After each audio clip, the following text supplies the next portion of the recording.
The Jake Asman Show will begin shortly. Thanks to all these great Patreon members who help support the show. Get your super chats ready. Jake will be here in just a moment.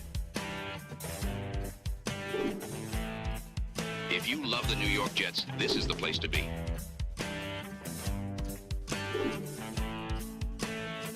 And now, the Jake Asman Show. I cannot believe it. Sauce Gardner has been traded to the Indianapolis Colts, a deal that nobody saw coming. Breece Hall, he's going to throw the ball. It's caught. Who would have thought them? How much worse can it get for Aaron Glenn's Jets team? Can he salvage this season and give us something to be excited about? Every step of the journey, the Jake Asman Show will have you covered, breaking down all the storylines, every game, and everything in between. Please subscribe and hit the like button below. Super chat, baby. Cut the line. The Jake Asman Show starts right now. Here we go. Didn't think we'd be doing a Sauce Gardner's been traded live show. Guess I don't need that jersey anymore. Guess I don't need this shirt anymore. This one will be going to a Goodwill near you. I guess I don't need this shirt either. We will see you later. Garrett Wilson, Sauce Gardner's campaign for offensive and defensive rookie of the year. And then last but certainly not least, I guess I do not need this Sauce Gardner shirt either. So we will see you later. I mean, wow. We did not see this coming. We talked about maybe a Breece deal, maybe a Quinnen deal, a Quincy deal, Jermaine Johnson, Will McDonald, not the guy that the New York Jets extended before the season began. This is stunning. Can we start with that? This is a stunning trade. It came out of nowhere. There was no rumblings of this. There was no indication this was even on the table as being something that we would discuss. Stunning. I want to start with Sauce because I have a lot of thoughts on this deal and what it means. And let's be real. If you're not watching live, it's 2 p.m. Eastern time. Deadline's in 2 hours. Jets might not be done. But let's start with Sauce. I wish him well. This guy came in and was a 2-time first-team All-Pro. He took pride in being a Jet. You ask non-Jet fans about the Jets, Sauce would be the player they would know. He was a part of one of the best draft classes the Jets have ever had. I wish Sauce well. I really do. I think he wanted to be here. I think he's a good dude. He was great with the fans. He was excellent with the media. They voted him the Good Guy Award winner last year. I wish Sauce Gardner all the best. I hope he plays well with the Colts because he's a good dude. And apparently, Sauce Gardner had no idea that this was coming either. Rich Cimini spoke with Sauce Gardner's brother, who's also his agent, and said that he learned about the deal at 12:15. And there was no inkling before that this was coming. Sauce saying he has no negative feelings towards the Jets. He understands it's a business. Unbelievable. So I wish Sauce all the best. I want to say that because he was a really good player. We could debate how good he was. Is he overrated? The guy was a 2-time first-team All-Pro who wanted to be a Jet, took pride in being a Jet, and I wish him well. As far as this trade, I mean, my initial reaction, I was stunned. I was hosting a radio show today. I was filling in, ironically, for Bart Scott. Bart and Carlin on. Who attended the Nick Mangold funeral today, which is why I'm rocking my Nick Mangold shirt. Thank you to Matt O'Leary for putting that together to raise money for the National Kidney Foundation. This was my initial reaction in real time. Look at my face. ESPN New York and on the ESPN New York app. Do we have something cooking here? Oh, my Lord. No. Oh, holy crap. What? Holy crap. Ian Rappaport, 90 seconds ago, the Jets are trading Sauce Gardner to the Indianapolis Colts. Blockbuster. What? This is not, and this is the real Ian Rappaport. Diana Rossini now saying the same thing. The Jets are trading Sauce Gardner to the Indianapolis Colts. Sauce tweeted New York, it's been real. What?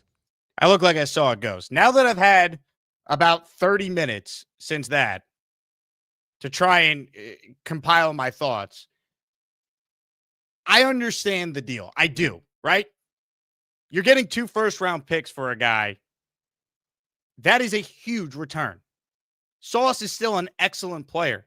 But when you get offered 2 first-round picks for really anyone that's not a quarterback, if we're talking about an elite player, you have to think about it.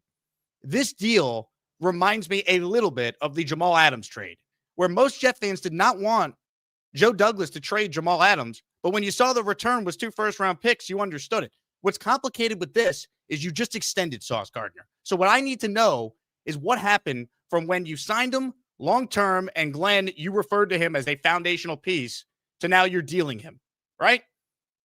Is it just too good of a deal to pass up, or is there something more? They obviously think Brandon Stevens' recent play is sustainable. They paid him, they signed him, and after a bad start, let's be fair, he's looked a lot better. I thought A.Z. Thomas looked really good starting for Sauce against Cincinnati. They used a 3rd-round pick on him. Well, now he's starting. So they obviously think that they have enough corners on the outside to make up for not having Sauce. You're not going to replace Sauce Gardner, but they think, okay, we have our long-term corners. They made the deal for Brownlee and essentially replaced Michael Carter with that deal and then traded Carter last week. Brownlee's been excellent. So they obviously like their corner room and felt like the value was too good to pass up. I'd imagine that's the Jets' thought process here. But what I need to know is there more to it? Is it just, hey, 2 first-round picks for any non-quarterback, you got to think about it? Because you called this guy a foundational piece, and now you're dealing him. And I understand we all love draft picks. I don't know, man. You got to now hit on this pick. Do I like the idea of the Jets getting a 2nd first-rounder? Absolutely. But it's going to be at the end of the 1st round. I don't think the Colts are winning the Super Bowl. So right now, if you go to Tankathon, it would be pick 32. I don't think it will be pick 32, but it's going to be in probably the late 20s, pick 25 onward. Can you find a really good player there? You can. Would I love it if the Jets could turn this 1st-round pick into a stud receiver for whoever they draft with their own 1st-round pick a quarterback is throwing to? Yeah. But they now got to hit on that pick. You already knew what you had in Sauce, and you paid him. So now there's a big risk with this deal, but I get the value. So I do see why they did it. I just want to know more. Is it because they have so much confidence in Stevens and AZ? Did Sauce all of a sudden not fit the type of team they wanted to be? I can't think that is what happened here. Not after the way Glenn has raved about Sauce from the beginning. There's just a lot we don't know. From a value standpoint, yes, you got 2 first-round picks for the guy. And let me mention this. Getting A.D. Mitchell thrown in, who was a 3rd-rounder, who does have some talent, and was in a crowded wide receiver room. I like the approach, bringing him in as well. He's a part of this trade. But, man, there's just so much we don't necessarily know right now. And I'm just shocked. I'm shocked that a guy they paid and called a cornerstone, they dealt. And maybe the value was just too good to pass up. Everyone's going to tell you how great the return is. I get it. I'm getting texts from people all day. Wow, what a deal. But now you have to replace the player. And I don't know if I trust this regime at this point to necessarily replace that player adequately. Oh, my God. Breaking news. Holy. Oh, my God. Breaking sports news on the Jake Asman Show. Quinnen Williams has just been traded. Quinnen Williams to the Cowboys. Sauce and Quinnen on the same day. We are tearing this thing down, aren't we? Holy crap. Quinnen Williams traded. Breaking news from Adam Schefter just now. Ladies and gentlemen, this is about to be a long show. Smash the subscribe button. We usually talk Jets football year-round for 4 hours a day. Who knows how long we're talking today? Oh, my God. First-round pick and more. So Dallas had 2 first-round picks. Now, I said on the radio today, if we were going to trade Quinnen Williams, I need at least a first to justify it. They got a first-round pick. They got a first-round pick reportedly for Quinnen Williams. Holy hell. Wow. Wow. Okay, so Quinnen dealt. Let's see. I mean, we are reacting right now in real time. You got to be kidding me. Quinnen Williams to the Cowboys. Breaking news. Quinnen to the Cowboys. Sauce Gardner being traded to the Colts. So much for the bye week for the Jets, huh? We are always in the news, baby. Holy hell. Unbelievable. Quinnen Williams to the Cowboys. I got to see what the return is here. I mean, we're blowing it all up. Is Breece going to be here? At this point, if you've already traded Quinnen and now you've traded Sauce, get something for Breece if he's not going to be here. Everyone, if you've made the decision that this regime now gets the right to rebuild this team, because obviously Aaron Glenn's not going anywhere now. He probably could lose every remaining game the rest of the way and finish 1-16, and he's not going to lose his job.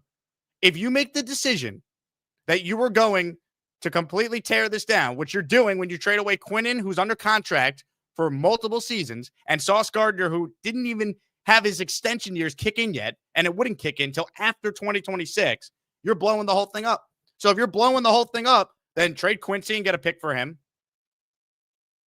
Trade Breece Hall if he's not in your plans and get something for him. I mean, we're tearing this whole thing down. I mean, that's what's happening here. Holy hell. So much for the bye week. You got to be kidding me. I mean, look, the Quinnen Williams being traded is not shocking given the last couple of days. There's been a lot of rumblings that maybe he's unhappy, maybe he wants to go somewhere, and I would understand that. And my thing was you have to get at least a first-round pick, and Dallas is the team that gives you that. Fine. Cowboys aren't going anywhere. All right? What pick is it? I'd imagine it's the Green Bay pick, right? Because Dallas right now, their own first-round pick is pick 14. Right? So, wow. We don't know the pick yet. Dallas has 2 firsts because of the Parsons trade. It's pick 14 and pick 24 right now for those who care. I'd imagine that it's going to be the Dallas. It's not going to be the Dallas pick. Wow, my head is spinning right now, folks. This is unbelievable. Unbelievable. If you're watching live right now, make sure that you hit the subscribe button. We still got till 4. The Jets might not be done. Why would they stop here? Why would you stop here? You've traded Quinnen. You've now traded Sauce. Get all the first-round picks. Unbelievable. Breaking news. Sauce traded 2 firsts and Adonai Mitchell. Quinnen Williams traded a first and then some. We don't have the full return just yet. This is a landmark day in the history of the franchise. I mean, are you trading Jermaine Johnson too? Is he part of the foundation? You're tearing this. You know what really bothers me? And look, the return for Sauce, obviously great. Quinnen Williams getting a first. You had to at least get that. This shouldn't have been a full teardown. Didn't need to be. But this team was so god-awful this year. They were so horribly coached. Their head coach alone costing them several wins. Investing $30 million all guaranteed in Justin Fields. Had to do it. Going to coach him up, right. Then it got to a point where now, like, you could argue this is the right move, but it shouldn't have gotten to this point. Because you shouldn't be 1-7 right now. That's my big thing. We'll see what the return ends up being here. If you were going to move on from Quinnen, you obviously had to get a huge, huge package back for him. Otherwise, why do it now? But just unreal. Unreal. In a span of 2 hours, the Jets just got rid of their 2 best defensive players. And look, the defense was terrible this year, but that to me had a lot to do with coaching. Crazy. All right. Breaking news. Let's talk about it. Let's get to your calls. We're not going to do the weekly raffle today. We will do that maybe tomorrow. I don't know, but I got a bunch of super chats here. This is unbelievable. I'm going to stay on as long as we need to. We're presented by FanDuel Sportsbook. Haven't even checked what the line is on the next trade the Jets will make, but my God. And I thought today was going to be a quiet news day. I didn't think the Jets would make any crazy trades. I didn't think they wanted to blow it up. I thought they wanted to win games, build a winning culture. But now, forget that. This is a teardown. We are tearing this bleep down. Unbelievable. Let's bring on my good guy, my good friend Dylan Terriman, who joins me now. Dylan, holy bleep. Breaking news, the Jets trade Woody Johnson to the moon? Like, what the hell, man? I mean, 5 hours ago, I'm sitting at work, and I'm like, you know, what could be a cool trade package for A.D. Mitchell to low ball from the Colts because he's in the doghouse? I mean, yeah, great. 2 first, Gardner. I mean, I don't know. I'm so all over the place with these trades. It looks like a first plus for Quinnen Williams, so maybe the return on that is fine if it's the Cowboys' natural pick, because right now I think the Cowboys are not playoff contenders, but the Packers certainly are. Hey, breaking news. Breaking sports news on the Jake Asman Show. Ian Rappaport saying it is the Cowboys pick. So I mean, that is big. Their Jets are getting the Cowboys first round. I mean, that could be, if the Cowboys suck, that could be a top 10 pick, right? Like, yeah. I don't know what Tankathon I like has it a lot right more. now. I mean, you got the Cowboys pick, you got the Colts pick. So now we're going to be Jet fans and root against Dallas the rest of the year. We need Daniel Jones to turn back into Giants Daniel Jones the rest of the year, like he was on Sunday against the Steelers. This is a monster news day. Wow. They traded their 2 best defensive players in a span of an hour. Unbelievable.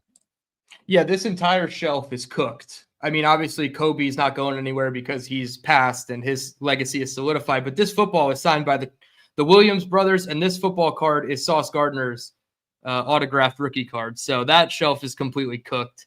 I have a Breece Hall mini helmet sitting right here waiting to be traded away in a couple hours, because at this point I agree with you. You might as well just trade everybody. Like this is actually, disheartening, because yes, I love having 5 first-round picks in the first round over the next 2 years. I think all Jets fans love their draft picks. If there's one thing we overrate more than our players, it is what we can get for our draft picks.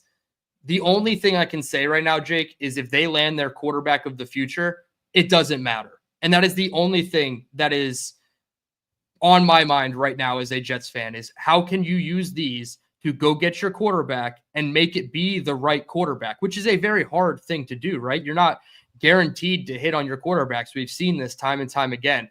So I'm very conflicted on how to feel. The Sauce Gardner one obviously came out of nowhere. His name was nowhere near trade talks, and it seemed like he was blindsided by the trade when he got the call at 12:15, according to his brother and his agent. I think that's the same person. But it's crazy day, man. I tweeted, I don't want anybody gone before the 4 p.m. deadline. I want to just go quietly into that good night at 4 p.m. at the deadline, and nobody's gone. No talent is shipped away. Yes, we got some really great returns, but again, if you don't hit on these picks, dude, it doesn't matter. Like, it literally doesn't matter. You need to go find your quarterback now, and that's the only thing I can think of that's going to make these trades look like wins for Darren Muji and Aaron Glenn. Hit the like button if you're just tuning in. Breaking news, Quinnen Williams traded. We have an update on the return here. It's all over the place what people are saying. All the insiders have different things. But now I'm seeing the Jets actually got a second this year for Quinnen, and then they got a first next year in the deal here. So we got to get confirmation on everything. There's a million things happening at once. So stay with us here. We got over 2,000 of you watching live. Jets got the Cowboys second rounder this year and a first rounder next year. That's from Connor Hughes at SNY. I'm just seeing his tweet here. So, look, that's still a lot for Quinnen. That is still a lot for Quinnen. And also, if you're one of the people texting me right now, stop. I know Quinnen Williams just got traded. All right? I know. You don't need to tell me. My job is to talk about the Jets. I know what happened. God. Oh, I had to get that off my chest. This is insane. So, Cowboys second rounder this year, first next year. We'll be rooting like hell against the Dallas Cowboys all next year. Unreal. Look, that's a great return for Quinnen. I understand why they did it. But doing this and Sauce, truly unbelievable, Dylan. Wow. Stunning. Yeah, I'm seeing Jay Glazer's tweet now. Second this year, first next year for Quinnen. If that's confirmed, that's the case, then that's great. It's just like, what are we going to watch over the next 8 weeks other than drafting, draft highlights and cut-ups of rookies that are going to be entering this team in 2026? I don't know what there is to look forward to anymore for this season. And I get it. Like, nobody wants to punt on a season, but this is a clear indication that they don't care. They're probably going to go 1-16 at this point. And I get it. Like, they went 1-7 with these guys. They can go 0-8 without them down the back 8 or whatever. But dude, this is a crazy day in Jets history. Sauce alone would have made it a crazy day, but Quinnen as well. Now we're assuming, right? We can just assume 5 first-round picks over the next 2 years and 3 second-round picks over the next 2 years. I guess we got to keep adding to this war chest of draft picks for Darren Muji. But isn't this crazy, dude? 2 or 3 weeks ago, we were pretty much all saying, we don't know if these should even be the guys to make the picks, right? And now all of a sudden, we know for sure these guys are making the picks, and they need to absolutely hit on these picks. Like, you can't get the wrong quarterback anymore. Not only are you going to lose your job, but as a lot of people in the comments are saying, you're talking about 2030 being competitive if this quarterback doesn't hit, right? This is a full-on tear it apart and rebuild it back up. I mean, at this point, like, I don't care what happens on the field anymore because losses are not going to get this regime fired. When you allow, if Woody Johnson allows Aaron Glenn and Darren Muji to trade away your two best defensive players, they're not getting fired now. So anyone who wants Aaron Glenn gone, guess what? He's the coach next year. And now you pray that he knows what he's doing, that he can identify the right quarterback, and they could surround that quarterback with the right infrastructure to have any Holy chance. shit. Another one? No, the full compensation, a second rounder, a first rounder next year, which is the Cowboys' natural selection, and defensive tackle Mozzie Smith. So they got a player back. So they get a young up-and-coming player in Mozzie Smith at the same position. Okay, it makes it a little less, like a softer of a landing because you're at least going to see a talented player. But, like, golly, this is crazy. I mean, Adonai Mitchell, sure. Like, it's a good upside swing. Maybe I thought you could have had him for like a fourth rounder, fifth rounder. Maybe that is a conditional if he does end up popping off. But, yeah, man, I mean, This is a clear indication. This regime isn't going anywhere. They're making all these picks probably for the next 2 years. So next year could look ugly too, right? I'm not going to, I hope that they turn it around and they can be competitive with a rookie quarterback or the bridge quarterback, probably Justin, leading into this rookie and be somewhat competitive and miss the playoffs by a game next year. But are we looking at 2027 being the year where the Jets are actually going to be competitive? It's hard to see. Obviously, the picks need to come down in April, but it's hard to see where this team is going to be competitive anytime soon. It will simply come down to who the quarterback is. Did they get it right? Right? Because if you hit on the quarterback, you could turn your team around very quickly. Houston was the second worst team in the league. They hit on C.J. Stroud. They won a playoff game his rookie year. Jaden Daniels was just in the NFC Championship game the year after they were picking second in the first place to get him. The problem I have with all this, right? I have very little confidence in Aaron Glenn and Darren Muji based on what they have done so far. So I hope that they know what they're doing and they could pick the right players because these picks are nice. You got to hit on them. Like, part of the reason the Jamal Adams trade was so great is because, say whatever you want about Joe Douglas, he turned it into Elijah Vera Tucker and Garrett Wilson. And a big thing in that deal is Seattle completely bottomed out in the second year after they made the Adams trade, right? They had a terrible season. That pick was not supposed to be the 10th overall pick where you were able to even draft at that point, Garrett Wilson. So I hope they know what they're doing. I do, because the picks are nice. You got a huge return here for Quinnen, but man, it's just, you're blowing your whole thing up, and everything now should be getting the right quarterback. And now you have the draft ammunition where even if you don't have the number one pick, you got to move up to get the guy you love. You could do it because you have the assets to make it happen. You have an extra second this year, which is huge. You have an extra first this year. You have a first next year. Now, 3 first-round picks in 2026 alone? You could trade one of those to move up if you really got to get only 2 in 2026, but 2 2s now. That's the difference. It's a 2. 27 they have. 27 they have 3 first. I got the years confused. Yes. But I meant that 27 they have 3 first-round picks now. And I was just replied to on a Twitter tweet that I made by a Bills fan, somebody that I met down at the Senior Bowl. His name is John Helpkamp. He's a really cool guy. But he even said, he's like, are the Jets going to load up in 2026 and build the roster and then attack the 2027 draft and find their quarterback? And I'm like, dude, I'm scared that that's what's going to happen, because that means we have to see 9 games this year and probably 17 games next year of bad to uncompetitive football while building up the roster to then support said quarterback. And I don't know, man, we're kind of going back and forth, and we'll talk about it tonight on my channel with Dom C. This quarterback class in 2026 has been very all over the place. And I was really excited to discuss it with Dom tonight about who his guy is and what he's thinking about this class. But maybe we start thinking about 2027 as the quarterback class. And I hate to say it like that, but can you load up on premium picks at other positions like Ruben Bain, the edge rusher from Miami, or, offensive line if they want to let go Simpson, AVT, Myers, obviously all on deals that they have to make decisions about. So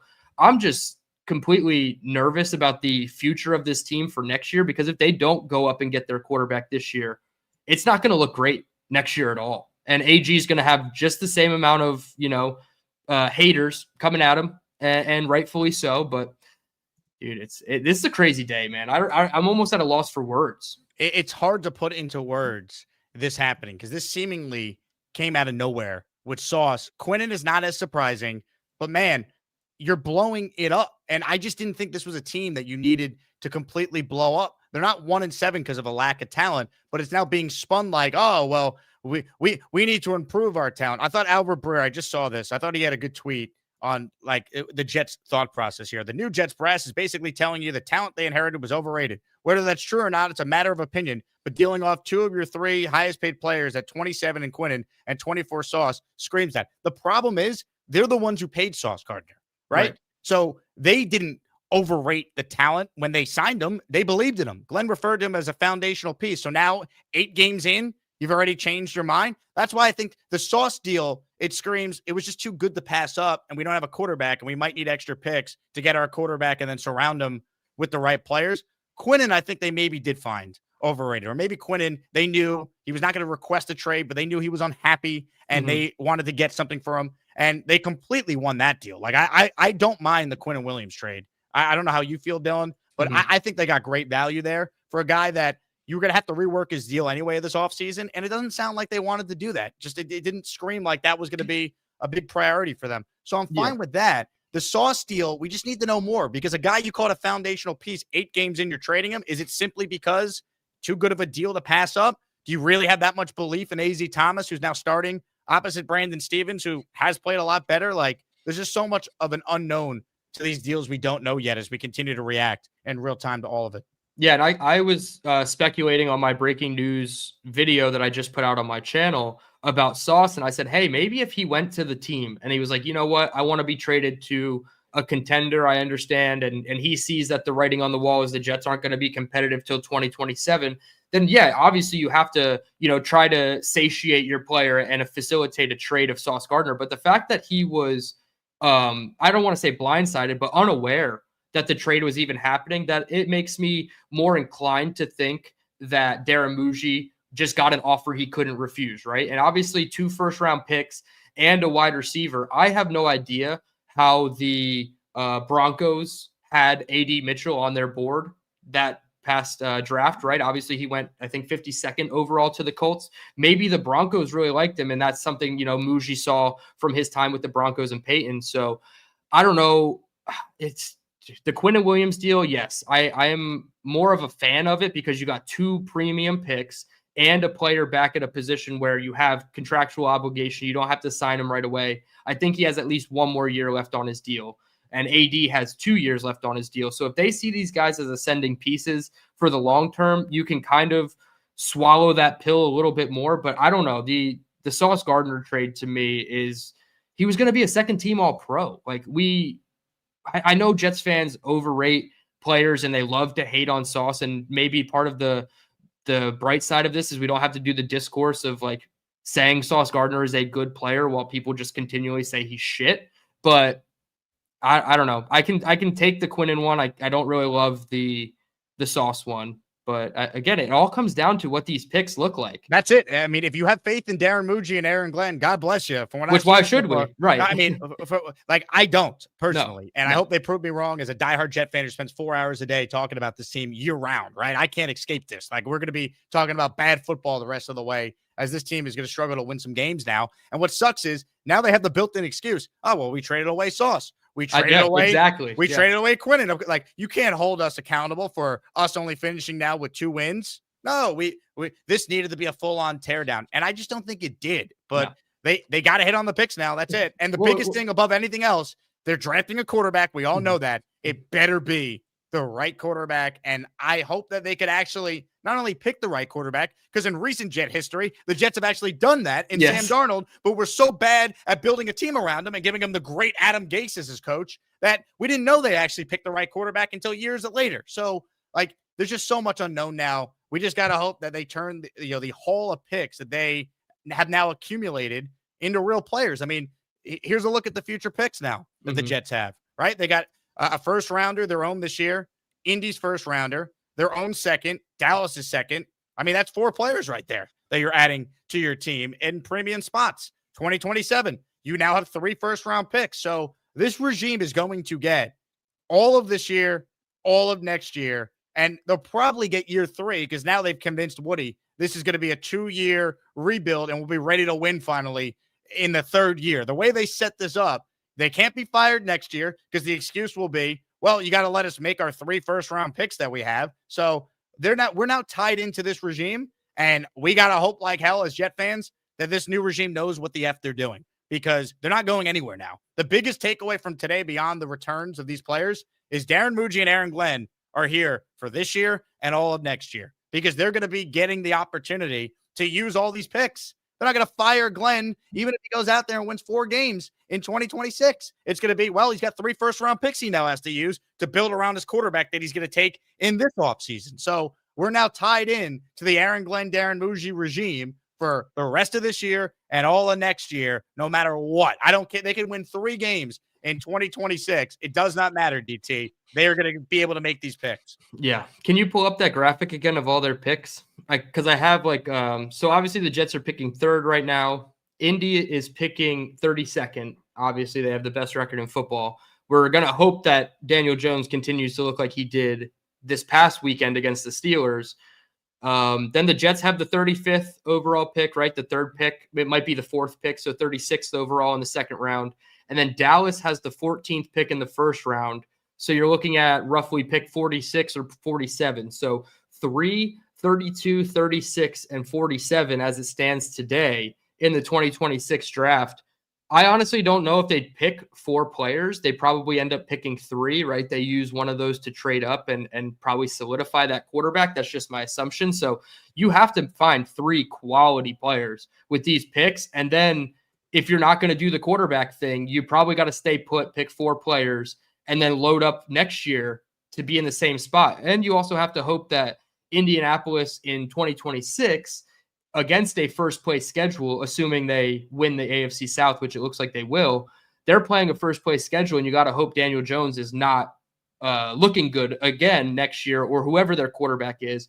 And that you get kind of lucky with the Jamal Adams 2.0 kind of trade where Seattle was bad and gave us a top 10 pick. If Indy is good next year, like they are this year, and they're starting hot 7-2, and they end with a playoff pick, this is a really bad return for the Jets. And then you couple it with the fact that AD Mitchell isn't a guarantee. So it makes it really crucial for these guys who just a couple weeks ago we were saying how we don't trust them, and we still don't really trust them, right? 1 win doesn't erase all of the bad that has happened, right? 1 game out of 8 is 12.5% of a sample size. So like we're just talking about literally putting glass in the water in the glass, not even half full or half empty. We had water in the glass.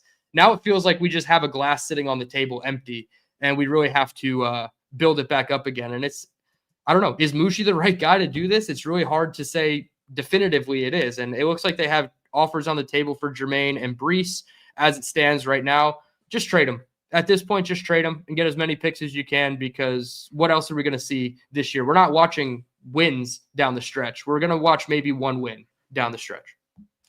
It is just wild that this is happening. As far as Breece at this point and Quincy Williams, trade them, because the goal is not even to try and like be really good next year. It's going to be, well, we're building it our way. We have a quarterback that we're going to draft. And I'd argue, yeah, maybe you keep Breece for that young quarterback. But at this point, like, it doesn't sound like Breece is going to be here. If they were going to trade Sauce, who was under contract, I doubt they're going to keep Breece around. So I would trade Breece if I can get something for him now. Jermaine Johnson, I don't want to trade him, but like if I'm getting a 2nd round pick and then some, yeah. I mean, yeah, I didn't want to trade Breece or JJ, but they went even higher and traded Sauce and Quinnen. So now at this point, I don't care if they trade JJ and Breece. Like, what does it mean? You're telling the team that you're giving up on at least this season. I don't think Breece is going to be in the long-term plans, although I think of all the people, sure, you tear down your defense and you let AG, a defensive-minded guy, build it back up the way he sees it, fine. Breece can help out your rookie quarterback. I totally get that. But at this point, does anybody on this team even want to be here anymore? How many people have now just gone to Muji and said, all right, put me on the list. Take calls for me too. I could see like 2 or 3 more trades happening. And this morning, if you asked me, I would have said, I'd take the over on 0.5 trades, but I would not take the over on 1.5 trades. And now we might see 3 or 4. I can't believe we went from this. We're here to win now, and we're looking forward to it. So any questions? To now blowing the whole thing up, and this regime now convincing Woody Johnson they get all of this year, they get all of next year. Now, no matter what, they have the built-in excuse, building it the right way. We're blowing the whole thing up. We're starting over. And this owner has the audacity to raise season ticket prices for people. Yep. You're a season ticket holder and you renew. Then you're part of the problem, man. Don't give them your money after they just traded away Quinnen and Sauce. Buy tickets on the secondary market. I'm not saying don't go to games. People love going to games and tailgating. But they have the audacity to increase season ticket prices after doing this? Come on. Unbelievable. Rap sheet clarification. The Jets get the higher of the 2 firsts in 2027. So if Green Bay finishes with a worse record than Dallas next year, we get the Packers first rounder. If the Cowboys finish with the worst record, we get the Cowboys. So no matter what, we get the better of the first round picks next year. Good. I like that stipulation. So yes, you're now hate watching the Colts. You're hate watching the Cowboys, and you're probably hate watching the Packers too, just because you want them to lobby for as better of a pick as you can get. So that is the clarification. Breece 3 minutes ago put an emoji and ... that doesn't look very healthy. And then Tom Pelissero, on a wild day in Florham Park, the Jets are not expected to trade Breece Hall, though there is still over an hour to the deadline. Great. Just all the cryptic tweets are just and this is part of it though, right? Like maybe these guys need a new scenery because New York has just worn them out, and rightfully, I mean, I don't blame any player that doesn't want to be here anymore, but it's like, oh man, this is the next hour and a half are going to be excruciating, Jake. I mean, I'm going to be staying on. Dylan, you're welcome to stay on as long as you like here. If they make one more trade, I'll react to it with you, and then I'll go out and put a breaking video on my own channel. But yeah, I saw your face on you. What is it? I guess Bart and Carlin, but it's really Jake and Carlin today. That was my reaction. I saw it and I was like, I had to look and make sure it was the real rap sheet. I'm like, am I just getting, I forget the word, but yeah, I thought it was fake, but it clearly was not. So at the beginning of the show, I showed off all the Sauce shirts and the jersey I have. Yes. I mean, I have a Quinnen jersey too. There goes that one. Just brutal, man. And look, I like the Quinnen trade. I don't think you needed to trade both Sauce and Quinnen today, though. I don't know, man. They better hit on these picks because that's really what it comes down to. But I don't like this regime now, just having this built-in excuse to not have to win even next year. Now it's going to be like, well, what do you want from us? We have 3 first-round picks, so we could build it our way. And I guess we'll see if they end up still having 3 first-round picks when it's all said and done. Like, for all we know, Dylan, the Jets are going to be extra aggressive in the first round this year. And after drafting, let's say, it's still, Dante Moore, Fernando Mendoza in the top 3, they use one of those first next year to trade back into round 1 to get, the best receiver, right? Parnell Tate, yeah. So, they might not necessarily have 3 first-round picks in 2027 by the time we get done with the draft in 2026. But, I mean, this didn't need to be as big of a full-on teardown as it now is going to be. And if I could get something for Breece, I'm trading him or I'm extending him today. Get something done with Breece. You either extend him today on a 2-year deal or you trade him and get something for him, because there's no point in keeping him around, because I thought Glenn would need to win some games. But no, he's already convinced Woody that he's going to be back next year. They're not going to fire him. Aaron Glenn could go winless over these next 9 games. He's not getting fired, folks. They could finish 1-16. Him or Muji are safe. They are not getting fired. Yeah, no, and I said that a couple weeks ago. I've accepted that they would be back, even if I disagreed with it, because all the messaging, especially when, before the owners meeting, when Woody spoke, when all those reporters were coming out with the exact same report that these guys are going to get a second year, regardless of what happens, I didn't think it would be to this extent that they would give up on the season, but I was definitely prepared for whatever happened next, good or bad. Obviously, this is, as bad as it can get, other than the fact that you have unknown commodities and draft picks that will help you in the future. But, oh, man, watching Trevor Sikkema post a picture of Ohio State's Julian Sayin, their quarterback, and Jeremiah Smith, their wide receiver, saying coming soon to MetLife Stadium, Neither of those guys are eligible in 2026. So that's 2 years removed from seeing it. And I don't want to wait that long. Like you said, you got to go get your quarterback. You got to trade up and get an asset for him in the first round. You really got to turn this thing around quick. And I really thought the second year of AG was going to be the year where I was very harsh on him in terms of wins and competitiveness and making it to the playoffs. I don't want to push that to 2027. We shouldn't be a year away from being a year away. We should be one off season away. And I thought with Sauce and Quinnen here for the future, we could have been that. Now everything's turned on its head. Who's the quarterback next year? And that will determine how close they are, right? Daniel Jones having this career renaissance. That was supposed to be Justin Fields with us, right? Darnold doing what he did in Minnesota. That was supposed to be Justin Fields with us this year. Baker revitalizing his career. That was supposed to be us. Like, they have to now get the quarterback pick right. But most rookie quarterbacks don't always have instant success. And we're seeing this with the Giants. Dart has played well. Dable's not a good head coach, so they're still not winning. And they're in year 4 of that regime. So what I want to see from Glenn now, these next 9 games, is competency. Show me that you know how to coach, that you could put together a game plan, that you're not going to have embarrassing clock mismanagement at the end of halves. Don't get embarrassed by Mike Vrabel when you play in primetime in New England in 10 days. Like, I want to see real improvement here because I don't care how many picks the Jets have. 1, you got to hit on them. And 2, you could have a talented team. And if you have no idea how to actually coach the players up, it will not matter. So there's obviously an argument. Hey, get a lot for these players. You're doing great with the returns. I get all that, but I haven't seen enough in this regime that makes me feel great that they're going to be the ones making these major decisions. And by allowing them to make these major decisions, you've guaranteed them a job this year and all of next year, no matter what. Yeah, 100%. And SNY just put out a long tweet describing the relationship between Quinnen Williams and the Jets, saying that it worsened this season with the issues starting before the year. It says, quote, a captain and arguably the team's most impactful defensive player, Williams' relationship with the Jets deteriorated this season, according to multiple sources. The issues began with the decision to move on from quarterback Aaron Rodgers. Williams did not hide his frustration, posting on social media, another rebuild year for me, I guess. Coach Aaron Glenn discussed Williams' comments with him both privately and publicly at the Combine, but the situation did not improve. The Jets' decision to reject Williams' request to rework his contract earlier this season made matters worse. He has just $5 million remaining on his guaranteed salary after 2025. The Jets' 0-7 start made the relationship irreparable. Williams let those close to him know he wanted a fresh start and had little interest in working toward an extension in New York. SNY learned his preferred destination was the Cowboys, a feeling that clearly was mutual. So he was done.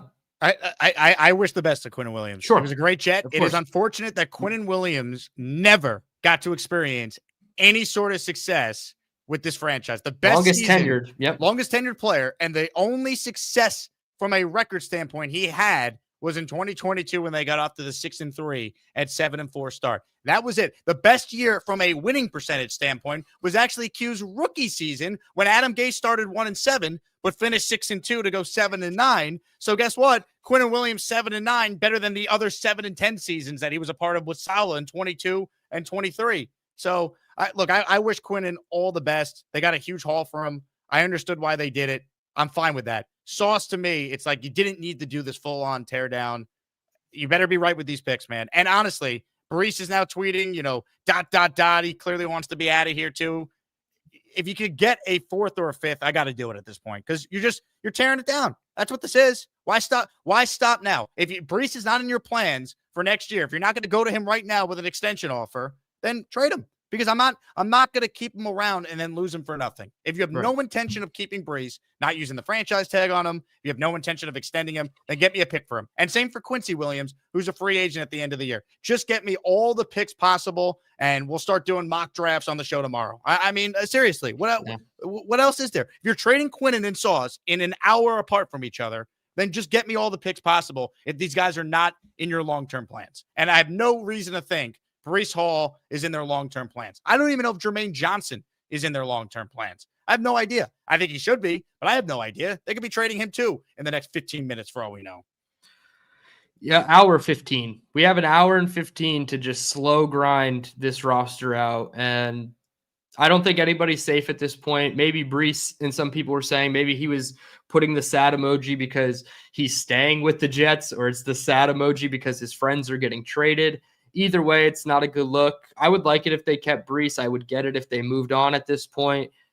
It's going to make Sundays even more unbearable, honestly. Like, I'm not even in the slightest bit interested in this Browns-Jets game, other than the fact that I am now rooting for losses. I want to see the Jets get the highest draft pick they can, because that ensures more likelihood that they don't mess it up, and they can still mess it up even if they get pick 1-1. So this is a rough day, man. I don't even know how to feel about any of these players anymore. Like I said, I didn't want to trade Garrett or JJ and Breece, but they went even higher and they traded Sauce and Quinnen. So everybody's probably on the table. Shit, try to trade Justin Fields if anybody wants him for a 7th round pick, because then you help out your cap space. Why is Lazard still year. here? Where's our 7th round pick swap with the Steelers for him? What are we doing? Yeah, and the Steelers, they just signed MVS today to their practice squad, and they eventually will put him up to the active roster, and they're going to get Rodgers guys or future or former Rodgers guys. So maybe they go get Alan Lazard for a 2027 7th round pick, and Jake, you'll pick him up and drive him to the airport yourself. Like, yeah, I didn't expect Sauce. I was not really expecting Quinnen, but I get it. If he wanted out, that was the only way I was going to let him, walk. And they still got the best for a player that didn't want to be here. They actually got a really good return. Let me make it clear. I have zero issue trading Quinnen Williams. I felt like it was a possibility. My thing was, you got to get a first for him. They did, and then some. So they maximized his return. I have no issue trading away Quinnen Williams at all. It's what else is going to be done today, too? Like, is Breece traded? Jermaine Johnson, Will McDonald. But I don't love the idea that we've already now basically said this regime is getting all of next year, too. And probably, let's be real, they're going to get 3 full years, because they're going to be allowed to now use the draft picks that they accumulated for 2027 as well. So they're going to get the entirety of this offseason, the entirety of next year, and they'll go into year 3. And if we're still not winning by then, the playoff drought's only going to be at 18 years. Who's counting? Yeah. And Diana Rossini says the Jets asking price for Breece is a 3rd round pick per source. Teams have yet to meet New York's ask with just over an hour to go until the deadline. I mean, take it with a grain of salt. Rossini thought he had a 5th-year option, but also a 3rd round pick for Breece would be, better than what it was reported a week and a half ago, which was a 5th, if you're very lucky, a 4th. Unreal. Hit the like button if you're just tuning in. Obviously, this day is insane. If you're one of the 2,800 people in here live right now, thank you. That might be a record. I don't know what the actual record is for live viewers at once. But if you're new to the show, I talk Jets football for 4 hours a day, year-round. That's right, in June and July, when all your favorite personalities are taking summer vacation. Not here, baby. And this year, we're going to be doing mock drafts starting tomorrow. Let's go. Yeah. I might have to talk Dom C into a mock draft tonight on the channel after we talk about our quarterbacks of the future. Unbelievable. By the way, Raffle was supposed to be today. It will be tomorrow. If you gift a membership, you're entered to win a signed Nick Mangold football, signed Wayne Corbett football, and a signed Justin Fields jersey. So gift away to enter. I will gift 5 right now because we all could use a pick-me-up. So I'm going to gift 5 to the community because, man, this sucks. I'm gifting 5 right now. If you get a membership, I will put you in the raffle. Ladies and gentlemen, hit it. Let's go, Jets! Let's go, Jets! Let's go, Jets! Let's go, Jets! All right, 5 people just got memberships, so you're in the raffle for tomorrow. Unreal. DT, I'll let you run, but yeah, call back in if Darren Muji and Aaron Glenn decide to trade another player on this team. Yeah, 100%. I'll leave you guys with this. Matt Miller of ESPN, who I have met personally, and I think he's a good draft analyst. He says the 2027 NFL draft class has the potential to be one of the best ever, and the Jets now have 3 first-round picks to use in it.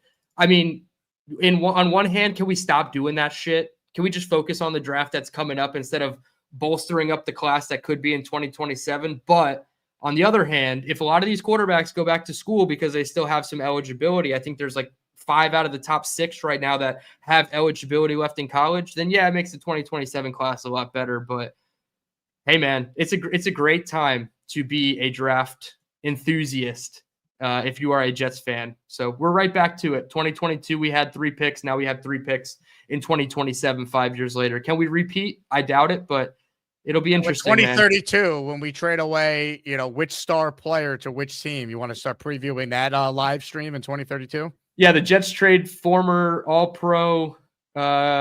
What wide receiver name can we use? Jordan Tyson to the Green Bay Packers for 2 first-round picks and 42-year-old Jordan Love. It's going to be ridiculous. I think we have some breaking news in regards to Breece here. It sounds like his camp is trying to put out that he wants to be traded. Yep, it's okay. Breaking news from Jordan Schultz. Here we go. It never ends, baby. Breaking sports news on the Jake Asman Show.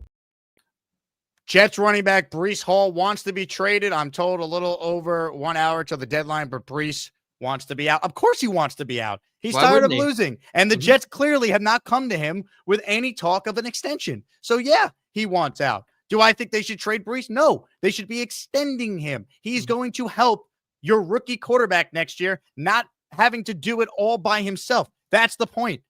That's why you would keep him around. So, yeah, of course Breece wants out. Now, if the Jets don't trade him, are they going to offer him an extension? Probably not. So what is that locker room going to be like? You almost have to trade him now if it's going to be this bad.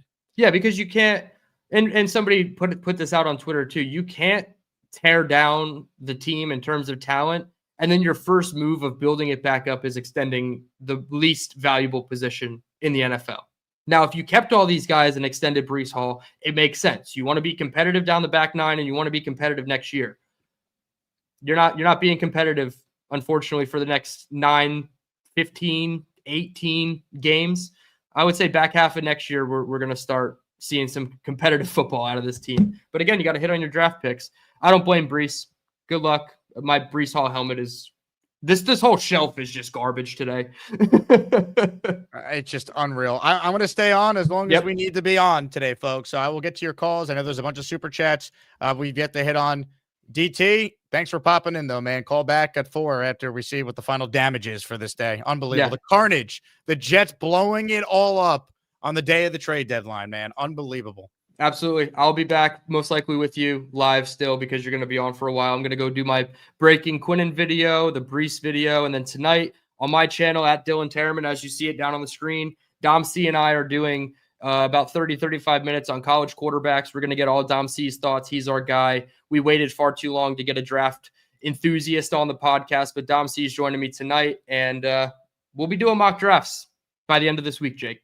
Picks for days, baby. The New York Jets. We've already won the offseason, and the Jets season is still going. We still got 9 games to go, and we already won the offseason. Unreal. DT, you're the man. Everyone go subscribe to his channel. All right, a bunch of you are on hold. I see that, but let me get caught up on some super chats here, and I'm going to stay on a while. I mean, what else am I doing, right? Unbelievable. 3 hours of radio today, filling in for Bart Scott. The Sauce trade happened right at the end of our show, and now we have Quinnen Williams also being dealt. You can't make it up. Barton Carlin on ESPN New York and on the ESPN New York app. Do we have something cooking here? Oh, my Lord. No. Oh, holy crap. What a day this is, man. Unreal. Purple Belt Mike starts us off with the super chat here. He said, we need answers ASAP. Charles, what did you do? Why did you do it? In all seriousness, I love Sauce, one of my favorite players and a good guy. Glad I bought a Sauce helmet and a jersey this year. Shake my effing. Oh, you know what? I just thought of this. Oh, I had just purchased so much Sauce signed items for raffles. Oh, I'm taking a bath on those. That is brutal. Oh, I literally bought 3 signed Sauce jerseys in the last week to use for future raffle prizes. TH3, honestly, I'm like, they're not going to trade him. They just extended him. Oh, I hate this team. Honestly, my first reaction is I hate the deal. 2 firsts that will be in the late 20s or functionally second-round picks. AD Mitchell comes with potential mental and character issues. I mean, look, if he doesn't work out for AD Mitchell, you can just get rid of him. I like betting on the talent. Fine. Look, they got to hit on the picks. That's what it comes down to. If you're good at your job, you could find talent at the end of the first round, even if they're late first-round picks. Or those picks could be used for additional ammunition to trade up and get the player that you're actually coveting. Could be a quarterback, a receiver, who knows. Marshall says, I like the return for Sauce, but I thought he'd be a cornerstone. I mean, that's what they said. Jeff in the raffle for 5. Hate the return. Muji got for Sauce. What did you say? You said, you say you like the return. I mean, the return is great for 2 first-round picks.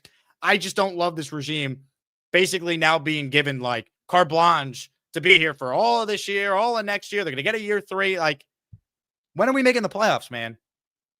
You trust them to pick the right quarterback? Because that's the only way this playoff drought's ending. NYJ likes the moves. Jet Life says, who timed me out? I don't know. Les writes in, Muji with a bold trade. As I iterated time before, we need a legit wide receiver too. Adonai Mitchell fills that void. No, he doesn't. You have no idea what AD Mitchell is. He fills that void. Shut up. Thanks for the super chat, though. But come on, Les. He fills that void. Maybe by default, because your number 2 receiver right now is Josh Reynolds. You have no idea what AD Mitchell is yet. This is what I mean about one of those good players we can't win with has to be traded. Finally, valuable picks to build with. Jamal Adams was a safety. Sauce was a 2-time first-team All-Pro corner. It's not the same thing. It's not. Joey writes in, Reed, Carter, Sauce, all gone. Just saying. Yeah. I mean, they're completely rebuilding the team. Bang likes the trade. Good for you, Bang. Florida Jet fan says, kind of sad. You don't trade away a captain, franchise cornerstone, former All-Pro, loyal, and wanted to be here. Does it send the right message, Jake? Well, Quinnen didn't want to be here anymore, and I don't blame him. He was never sold on this new regime. The second they got rid of Rodgers, he had the thumbs down tweet, and I guess we're rebuilding again. And you know what? He was right, because this coaching staff couldn't coach their way out of a wet paper bag, and that's why they're 1-7. I don't blame Quinnen for being unhappy. This is not a 1-7 roster. They shouldn't be this bad. Anyone trying to tell you, oh, this was all part of the plan, they're tearing it down. They had to now. This was the natural pivot they felt because of how bad they are, and they're trying to maximize the return they could get. But this was not their plan to be this bad. No chance. Ricky, Quinnen to the Cowboys. Yup, that broke. Jackson says, let's hope Carnell Tate falls to our late first. You might have to trade up for him, which you now have the ammunition to do. Wardy in the house. What a day. Jets land. My goodness, keep up the great work, Jake. Wardy, shout out to you if you're a Met fan. Make sure you subscribe to Wardy. He does a great job covering the Mets. Frankie says, so gut the team just to get fired in 2026. They're not going to get fired now, though. That's the problem, Frankie. You've now guaranteed Muji and Glenn at least 2 more seasons. The Jets could win 3 or 4 games next year. It will be blamed on, well, we're starting a rookie quarterback. And we have 3 first-round picks in the 2027 draft. We got to see it through. I mean, really what it all comes down to is Aaron Glenn has to be good at his job because he's also the general manager. Muji reports to Glenn. Woody Johnson referred to Aaron Glenn, Woody Johnson at the introductory press conference referred to Darren Muji as Aaron Glenn's sidekick. So the reality is this. Any major decision, it's Aaron Glenn. And he better know what he's doing because he's never been a head coach before. He's never been a GM before. But he has the power of both roles. Right? Very rare for a guy to get that kind of power when you've never been a head coach before. Kyle Shanahan got that type of power. Aaron Glenn has the same type of power for a guy that is a first-year coach. Hopefully he knows what he's doing. I have major doubts. How could you not? Jet Life. We knew change was coming, but damn. NY Jets, Florida, Jersey burn. This is wild. Hey, I mean, they're completely torching everything, man. And I keep checking Twitter here because who knows when the next big trade's coming because I don't think they're done yet. The Jets now have no draft picks selected before 2021 on their roster. Quinnen was the last McCagnon pick. I guess the long snapper, Thomas Hennessy, is still here. He's the longest tenured Jet. Alicia writes, and if Garrett goes, if they trade Garrett, I'm with you. You can't. Garrett's not going anywhere. Now, how does he feel about all this? I don't know, but this is unreal. The record person. It's the bye week. Yeah, so much for the bye week. Oh, my God. Bye week. Well done. Art, rebuild mode activated. What a roller coaster. Jake, they better make these moves look good sooner than later. Don't know what to do with myself. Well, get familiar with mock draft season because it's coming a lot earlier than ever before. Austrian Jet fan, trade deadline champs. Hey, we can't actually win anything on the field, but we could win the offseason usually. And this year, we're not even winning the offseason, right? We're winning in season. Man. Unbelievable. Unreal. Hit it.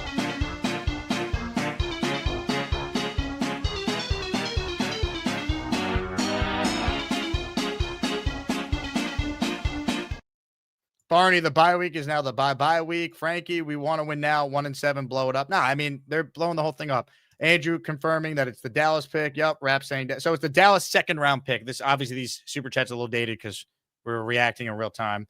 Mike says, what's the plan? Was this the plan all along? No. Anyone trying to convince you that this was part of some master plan for them to tear it up? No. It became this because they were awful and started 1-7. That's what happened here. Neil with a super chat. We are owning the 2026 draft.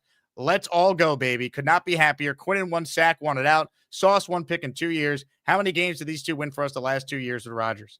Yeah. Why didn't they win more games? Because you had the worst coaching staff in the NFL once Saleh was fired last year at 2-3.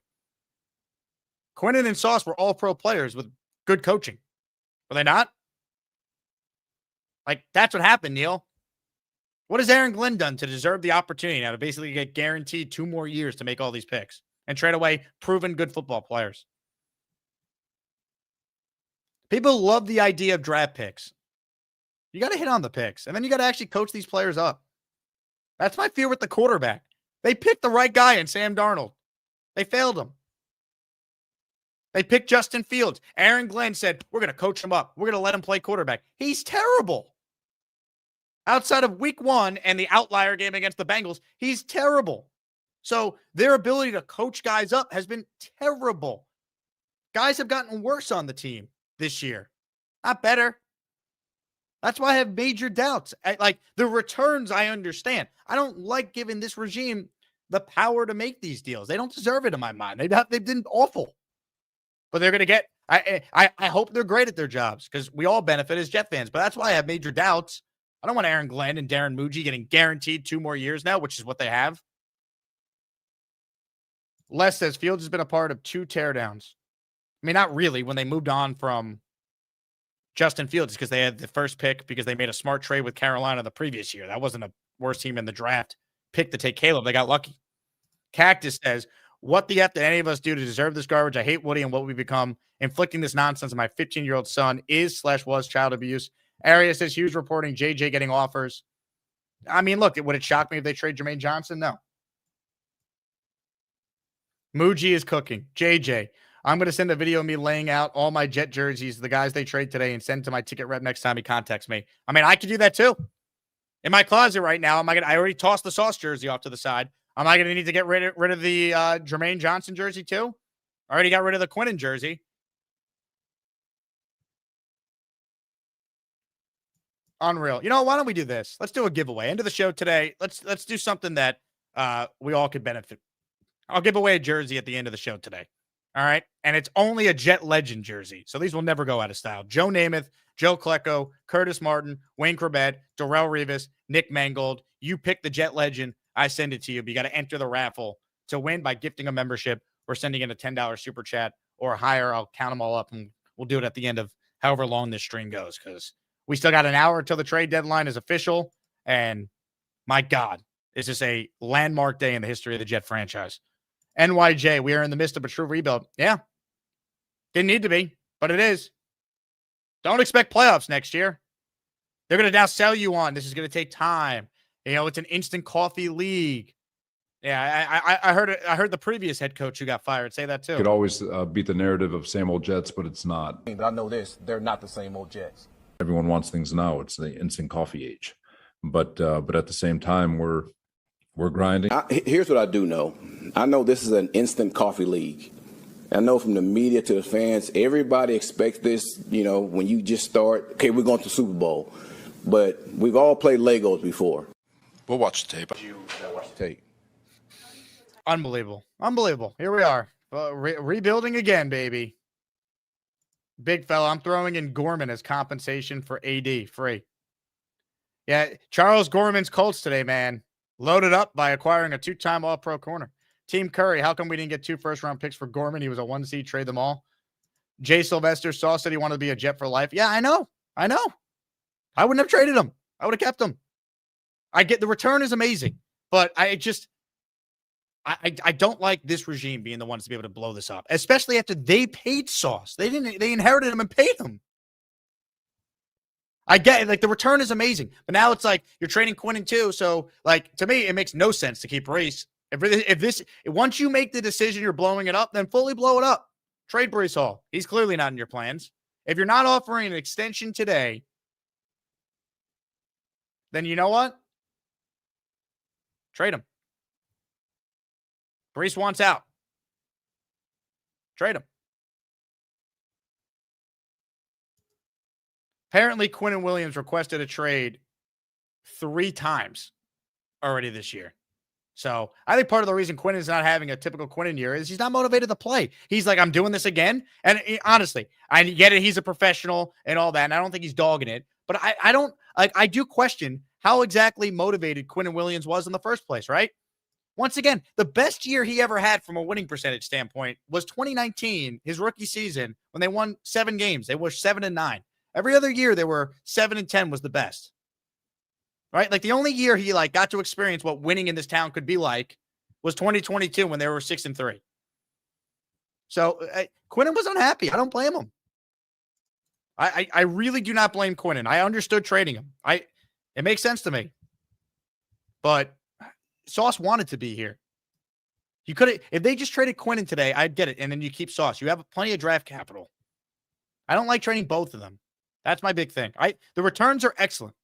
If you're going to trade Sauce, yes. Getting 2 firsts for him, excellent. But man, you had enough picks. You now got to hit on these picks. Maddie says, Glenn mentioned he was following Parcells where you listen to everything, and if a deal knocks you off your socks, you make the move. I get it. But if you had conviction in Sauce Gardner to make him the highest paid corner ever, 8 games in, you're like, we're good. Nick says, trade for Burrow in the offseason. I mean, I'd give every first round pick they have over the next 2 years to get Joe Burrow. The Bengals won't do it. Dragot says, 15 years, no playoffs. I thought I've seen the worst, but nothing but darkness. Yeah, I mean, I understand fans feeling that way, man. Kyle Clifton says, I wish I had confidence in Aaron Glenn. If the team sucks, say it. Don't pretend we're here to win now. How can we trust this guy who struggled in game and with the media to be here another 2 or 3 years? Yeah, I mean, look, you shouldn't, to be honest. You have every right to be skeptical. It's coaching, man. It's coaching. What was the hug like today between Woody and Glenn discussing these moves? I hug him every day. I hug him every day. Incredible Bizzle. Can we trade Jake Asman back to the Houston Texans for Paul Gallant? We need the charismatic podcaster, and the Jets simply suck. Gonna blow the picks. I appreciate you, Bezel. Shout out to all my former listeners down in Houston. David says, Jake and Dylan, what's your estimate on the Jets salary cap situation? I don't have that in front of me, David, but they have a lot of cap space. And the dead money on Sauce is not as much as you would think. I think it's like $7 million next year and $8 million the following. They'll save a lot of money in like 27 or 28. Because remember, Sauce's contract has not kicked in yet. His extension kicks in 2 years from now. He's going to play on he was going to play on the 5th year option next year, and then the years were tacked on after that. So it was this year and next year. Joe, have someone check on Parcells, please. I'm concerned. You think Glenn called Parcells before making these moves? Abu Jacob says, Jake, is it true that the 2027 draft class is supposed to be one of the best ever? I don't care what it is. We do this all the time. This year's draft class, from a quarterback standpoint, was supposed to be unbelievable. Oh. Rick says, if you don't have a winning coach, nothing changes. Agreed. That's why I have major doubts. From downtown, whose jerseys are we raffling for now? If you tuned in, we will raffle away only legendary Jet player jerseys. I just bought a bunch of signed Sauce items that now have no use for the show. Unbelievable. Big fella, A.Z. Thomas, welcome to the starting lineup. Obviously, they feel good about him, and I like A.Z. Thomas. I thought he was excellent in his starting debut. He's not Sauce Gardner, though. Brandon Stevens has been a lot better. Let's see. Brownlee's been excellent. The one thing I'll give Muji credit for, the trades in season have all been good. Phillips, Briggs, Brownlee. This is a different level of trade, though, right? This is not, hey, we're getting some 6-rounders here and turning them into solid contributors. You just traded away a 2-time first-team All-Pro and the longest tenured player on your team who is a first-team All-Pro and is 27 years old still. Bino, this just seems crazy. Glenn being allowed to rip it apart is only proved and has only improved he's not a good head coach. We got to root for Glenn to improve as a coach. All right, a couple more super chats, then we'll be joined by another guest. Jet reporter Nick Faria is going to pop on, get his analysis. Robin says, see what happens when I win a raffle. Chaos ensues. Congrats on winning a Mangold jersey, though, Robin. And by the way, shout out to all of Nick Mangold's, friends and family who were there at his funeral services today. That's why I filled in for Bart Scott. Bart was at the funeral today. So, thoughts are obviously with the Mangold family on a very difficult day. Lou B writes in, there's no way Q didn't talk to Jerry and say, get me, brother. Nobody's safe except AG. I mean, AG is the most powerful person with the organization by far. He's going nowhere. They could lose out, and he's not getting fired now. He better be a good head coach. Otherwise, they're not winning anything. I don't care how many picks you have. If Aaron Glenn continues to look as bad as he looked through the first 8 games overall, it will not matter. Ant Banks, I'm out until next season. See you draft time. Thanks for the memories. Benny, I'll take 2 slices of pizza and a Dr. Pepper for Clemens and Lazard. I'll drive both to the airport now. Say the words. DG, as a Dolphins fan, y'all have a lot of firepower. Great. Picks are awesome. You got to hit on them. Paul, thank you for the super chat. We should have seen this coming. One of the last regimes was out. They get the excuse to clean house. I feel Muji's doing a good job for what it's worth. We shall see. Vladdy P writes in, damn, it's insane what happens when you have Zach Wilson 2.0 as your quarterback. Shame as if they didn't have competent QB on the roster at the beginning of the year. You think Aaron Rodgers would have fixed this? And I'm someone who wanted him back. But this coaching staff is so bad, I don't think it would have made that much of a difference. They might have an extra 2 wins right now, maybe.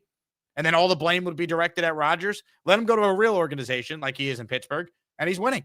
He's not playing that much better than he did with the Jets. He's been competent, which is what he was with the Jets for most of the games. That's the difference. Oka, Jet fan, speechless, shocked, don't know how to react, excited for the future, but full-blown tank mode. We were honey dick this offseason, frustrated. We're the New York Jets. We're built for this shit. It was all phony. We're the freaking New York Jets, so we're shit. You talk about a PR masterclass in how to not message what your expectations are for your team. Aaron Glenn, every step of the way, has tried to tell you that this team can win games. That it was all coaching why they blew the lead 7 times in the fourth quarter last year. They can't even get a lead this year. We're here to win now. We're here to win now, and we're looking forward to it. So any questions? Well, Aaron, does the winning now not start till you use your draft picks in 2027? Unbelievable. A few remaining super chats, then back to our special guest. Indy says, like the Maisie addiction to the trade. Yeah, I don't hate that, but he's not Quinnen Williams. They got a lot for Quinnen. I like the return they got for Q. I'd be the first to tell you that. Owen says, I was praying for you to join your show with our 9-game winning streak. Trade Breece, and you're not trading Garrett. No, thank you. Garrett needs to stay. You got a rookie quarterback next year. He needs players to have a chance to be successful. Muji had a good draft, made good trades in season, had to feel good about him making the right picks. The age concerns are fair, but he's got to get a chance to build it the way he wants. Yeah, I mean, he got a chance to build it the way he wanted to this offseason. What did he do? He chose to keep Michael Clemens, Isaiah Oliver, Tony Adams. He chose to go out there and pay Justin Fields $30 million guaranteed. I hope Aaron Glenn improves, because if he doesn't, it won't matter how many picks they have. Brian Kelly, I'm okay with these moves so far. It took a minute. Let's see what AG has. Great. What gives you any confidence in Aaron Glenn? If he didn't play for the Jets 30 years ago, would you have confidence in him based on what you've seen 8 games in? I wouldn't. The Dominican Destroyer, all these guys gone, but Clemens still here. Henny, best day of Allen's life. Oh, yeah. Dude, he's actually in the hospital right now because he's had an erection lasting for 6 hours. Rude writes in, cue the field stand saying they're building around. Yeah, I don't have time for that. Ryan says, have to hope that Membu, Taylor, Thomas picks are a sign that this GM can draft well. I hope. The draft's been fine so far, 100%, but the coaching is an abomination to this point. C, it was headed this way regardless, but in 2.5 hours, Garrett Wilson has become the unanimous face of the franchise. If they move him, I crash out. You cannot trade Garrett Wilson. Agreed. Mike is in our raffle for 5. Thank you, Mike. Mark says Sauce finally came up with a couple picks. I guess funny. Ralphie writes in, do you think one got more for Sauce because the extension was signed versus not? Yeah. I mean, Sauce you got more for because he's younger and signed, 100%. Quinnen, you had to rework his deal. He's also 3 years older. J-Mo in the raffle. If they're here to have to be allowed to do their jobs, you don't think Glenn and Muji should be doing anything? They should be fired now. I mean, if they finish with the worst record in the league, I wanted to clean house. Yeah. This is not a 1-15 roster. It might be now, and now they have an excuse. But they should not have been 1-7 in the first place. Violent action in the raffle for 5. Uno Jets in for 2. Jake, after trading good players for future picks, I hope we get great picks. If not, we're missing the playoffs the next 10 years. You're missing it at least next year and the year after if you screw up the quarterback pick, that's for sure. All right, we'll get back to the remaining Super Chats in a moment, but let's get the opinion now of Jets X Factor, Jets beat reporter, Nick Faria, who's called in. Nick, appreciate you stopping in. We got 46 minutes till the deadline. The New York Jets have already made 2 monstrous moves, and they might not be done. How are we feeling? I'm struggling to hold on for dear life here. It's been incredible the last 4 or 5 hours, just stunning to say the least. I know Quinnen Williams, conversations around him were pretty consistent going up to the deadline, but Sauce Gardner is the massive shock of the day. One of the bigger trade deadlines that I have seen in my lifetime as a fan and a reporter. Certainly something you do not expect going into a day like today. But very clearly that this Jets organization sent one message and one clear message to the roster. You are not good enough. Let's try again. I don't think that needed to be the message, though. I really don't. Right, wrong, or indifferent. If you're giving away your all-pro corner and you're giving away your all-pro defensive tackle, and it sounds like you're about to give away a top running back, potentially a top edge rusher, there's no other message to give other than they clearly were not as high on this young core as we thought they should be. Do me a favor, Nick. Can you just turn the TV off behind you? Yeah, no worries. Just because I don't need to deal with YouTube being like, that's copyright. You can't stream. No, it's in the background of his office. But it's anyway. Election night too. It's incredible. I'm in the Riverdale office. We got a paper we're gonna have to print out in a couple hours. We got to deal with what's going on at the New York City mayor. And now the Jets have essentially said, we're trading everybody. Unreal, man. I mean, look, the return for Quinnen, I think, is a great value. I think getting 2 for, I mean, it's just a matter of like, did you need to go down this path? Like that to me, that to me is the real question here. Did you need to make this type of move? Because I don't think this is a full-on rebuild. They now have made it a full-on rebuild, and I just don't think that was necessarily the best course of action for this team. And again, I'm not here to say right, wrong, or different. I'm just here to tell you what I see from these moves from an objective standpoint. This is a team that hasn't finished above 500 in 10 years. They haven't been to the playoffs, and now it's going to be 15, potentially even 16 years. You have assets. You could, in theory, build around those assets and sort of get jump-started a potential plan to improve year in and year out. The Jets said absolutely not, because the players we have just may be a little bit overrated. Maybe the fan base, the reporters, everyone who's talked about how great some of these players are, and I'm certainly one of them, maybe we have overrated these guys from the very beginning. They said these were awesome players, though. And their actions said that, too, because they brought a lot of them back, and they paid Sauce Gardner. That one, look, the optics are what the optics are. They gave him a 4-year, $120 million deal. 3 months later, he's shipped off to Indianapolis. Stunning is the perfect word. But again, it's one of those things where they gave this group 8 games, and said, let's see what we have. Let's see what we can do.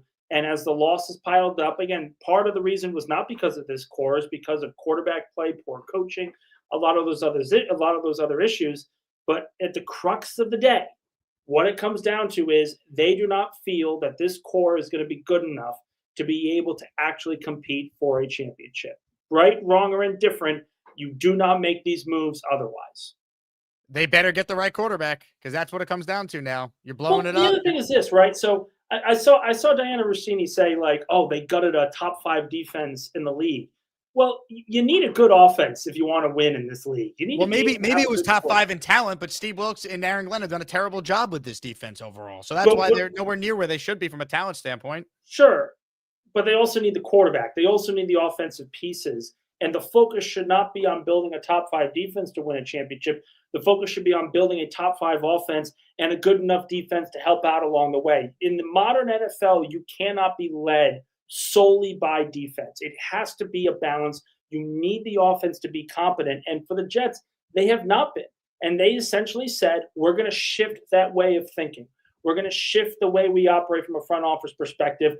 Focus all in on the offense. We've got the pieces along the offensive line. We've got a receiver. Now let's go after, get our quarterback in the draft, and let's go from there. The other piece I will say here is this. There's a lot of draft capital here, and there are going to be some quarterbacks that are going to be on the market this upcoming season where if the Jets do not get a top overall pick, they do not get a chance to go after Fernando Mendoza or do not fall in love with any of these guys, there's also a chance that they could trade some of this capital for a quarterback that may want out of a situation that he's currently in. Not saying that's likely, but now there's a lot more flexibility to get whatever quarterback they want to choose. Again, I'm not saying it's the right decision. I'm just giving you exactly what the thought process is on their end. I think part of the reason they also were willing to move on from Sauce is they like AZ Thomas, and Brandon Stevens has played a lot better. So in their eyes, Sauce became expendable and the return was too good to pass up. I just think trading both, it should have been either one or the other. And honestly, Nick, at this point, we still got another 40 minutes till the deadline. They should trade Breece. They should trade Quincy. If they're not in your plans, move on from them, especially the guys that are free agents. But like, I don't want to trade Jermaine Johnson. I want to keep him. You need pass rushers. Like, that's what wins you games in the NFL beyond quarterback play. Keep him. Are you going to trade Will McDonald at this point? You have enough picks. You now need good players. You need to turn these picks now, once again, into good players. Like, you're never going to win without getting the quarterback, which you were in position regardless of either having Sauce or Quinnen. You were in position to get that guy anyway. So now it's like you're completely resetting your roster. They should not get like, oh, it's going to take 3 years to build it back up. Rebuilds in the NFL do not take that long. This better turn around fast if they get the right quarterback and they have the right coach. The problem is the coach is also the GM. So I don't know how any Jet fan can have any faith in this regime making all the decisions. Well, he's not the GM. I will say he is the GM. Any big decision Aaron Glenn signs off on. Woody referred to Muji as Glenn's sidekick. Yeah, that's ridiculous. But I also like the stuff Muji's done. Like, a lot of these players picked up on these trades are Muji-type players that were very similar to what they did out in Denver when he was working with the Broncos. This is not Muji is sitting on the side and that's it. There's quality return from these two players. The question now is, how far do you go? And quite frankly, if you've given up two All-Pro talents, there's go all in. Trade them all. I'm with you. Trade them all. You just don't. If you're going to rip off the Band-Aid like this, rip it completely off. Don't just get to the edge and say, well, we kind of want to keep our running back for the final 9 games of the season. There's no point to that. Whether it's a third, whether it's a fourth, ship it off and then move from there. I completely agree. I would trade everyone, honestly, because you're blowing the whole thing up. You want as many picks as possible. Great. You're not planning to win next year. You're not, because they're going to say, well, we have our 3 first-round picks in 2027 we need to use. So you know what? Let's blow the whole thing up, because you have no intention of now trying to win next year. Even though you increase season ticket prices, you have no intention of actually trying to win games next year. It really is shocking, to say the least, because not even 2 years ago, we were saying that this team was good enough to be a playoff team, but needed a quarterback. I mean, we were looking at Aaron Rodgers saying if he was healthy, the 2023 team was going to the playoffs. And I think that's still a fair statement to make. And to see where it has gone since then, 2024 to now, it is shocking, absolutely shocking, to say the least. I don't think they're going to win many more games the rest of the year. I think it's going to be very difficult moving forward. But it's really going to come down, as it always is, what the quarterback evaluation looks like. Can you trust this coaching staff? Can you trust Tanner Engstrand to build an offense that a rookie quarterback can come in and play well? If that's the case, there's going to be some help. There's going to be some positivity for the Jets. They've got 5 first-round picks, 3 second-round picks in the next 2 drafts. That is not Trump change. That is very significant draft capital.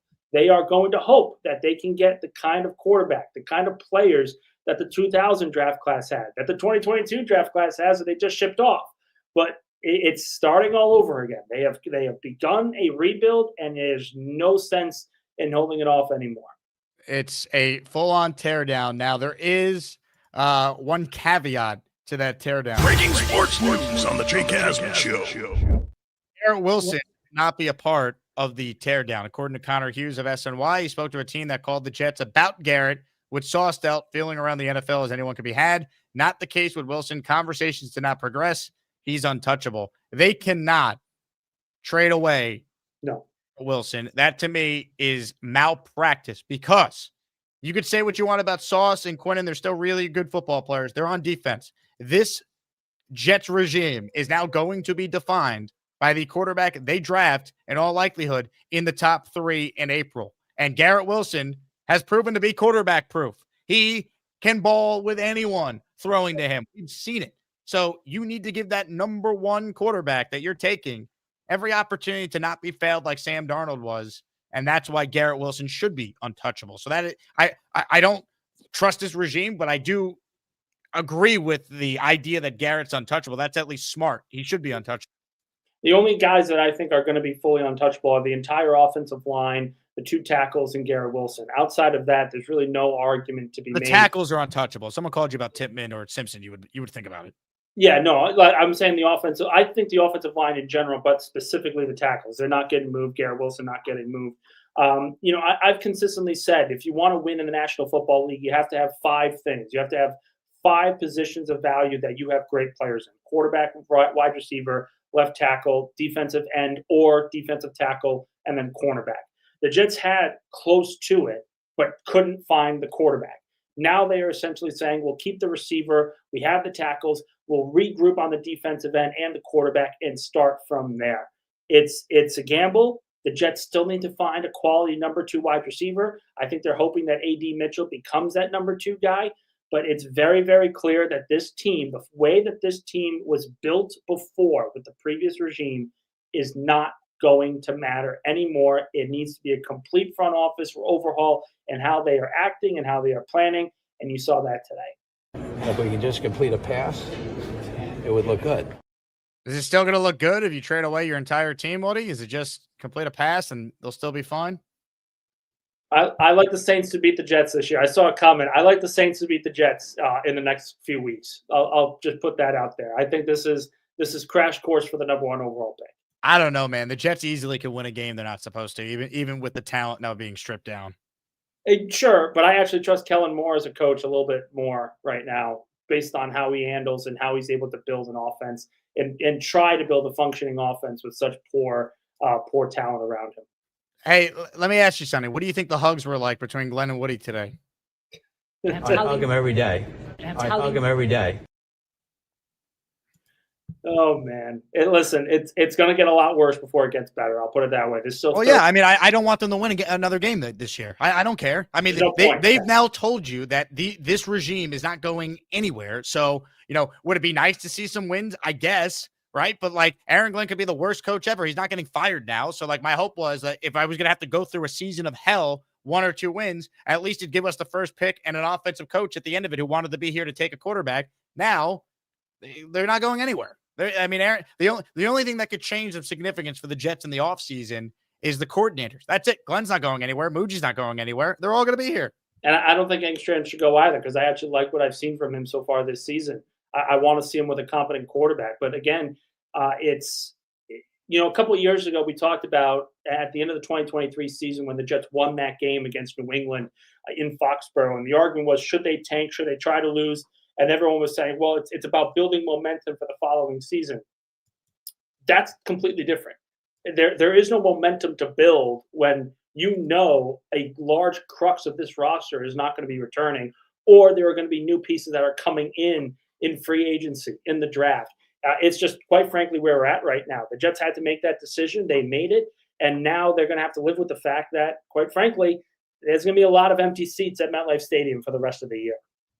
I mean, there was going to be empty seats anyway, but now there's really nothing. I mean, if they win, great, but it's not going to make any difference. Like they're tearing it down. If they win, it now hurts the future if they win, because there is no momentum to build when you have $90 million in cap space, and most of that is going to retooling the entire roster.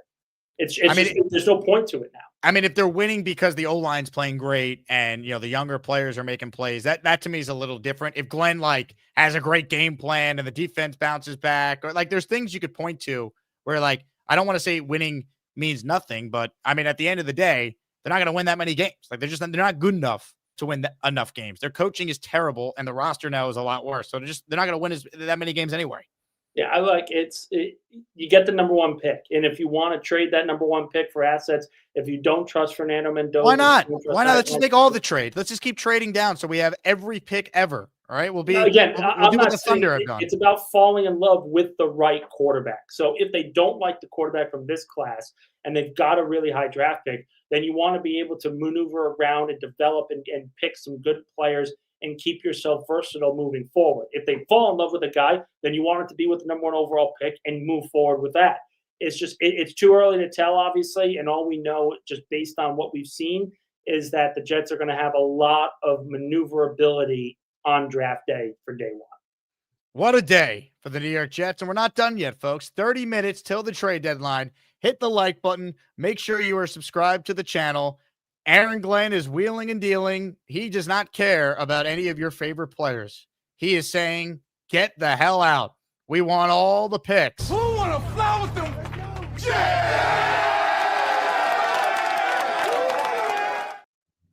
Amazing. The bye week comes and the Jets are the team that is blowing the whole thing up. We have not seen an NFL fire sale like this in a very, very long time. It's rare. This is rare what we have seen. The Dolphins, we thought the Dolphins would be in a fire sale with Waddle. And, I know they traded Jalen Phillips, Bradley Chubb. All those guys are in contention, but nothing to this extent. 2 all-pro players getting shipped off in a matter of hours. I haven't seen anything like this. Crazy. Absolutely crazy, but that is where we're at. Nick, I appreciate you calling in. If the Jets make another deal, please call back and we'll get your instant thoughts. Absolutely. Thanks, buddy. Nick Faria from Jets X Factor with us there. Hit the like button if you guys are tuned in. We are going to do a raffle at the end of the show today. It won't be for a current Jet. They might not be on the team by the time we do the raffle. Joe Namath. Those never go out of style. Joe Klecko, Curtis Martin, Wayne Corbett, Darrell Revis, and Nick Mangold are your options for a Jet jersey. I mean, I'm not wearing any current Jet jersey again. I mean, we'll see. Hopefully they keep Jermaine. I have that one. You could wear Garrett. You could wear Jermaine. I have a Quincy. That's not gonna work anymore. I have a Quinnen that's done. Yeah, I mean, Breece. I have a Breece one too, but that's not gonna be. You can't use that even if they don't trade him today. He's not gonna be brought back. Unbelievable. All right, a bunch of you are on hold. I appreciate that. Omar, thank you for gifting a membership. Violent Action, thank you for gifting a membership. Mike Primes, thank you for gifting 5 channel memberships here. I just want to get to the remaining super chats here because they've been building up, and I promise we will get back to your calls momentarily here. Trade deadline officially is in 29 minutes. We know the Jets have traded Quinnen Williams. We know the Jets have traded Sauce Gardner. Does not feel real, but it has happened. God. Phantom says 19 months of pain. Jason says this team is draining. Rebuild again. Sucks to be a Jet fan. Yeah, that I think is what's so sad about all this. This didn't need to be a full-on teardown.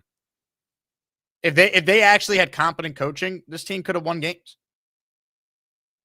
If they actually had the right people in charge to coach up the talent that is here, they wouldn't need to do this. They felt like they needed to do this, and they're justifying it by being like, well, the talent's actually not as good as we thought.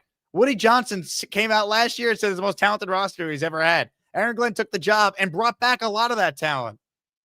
Said it's coaching. These guys need to be coached right.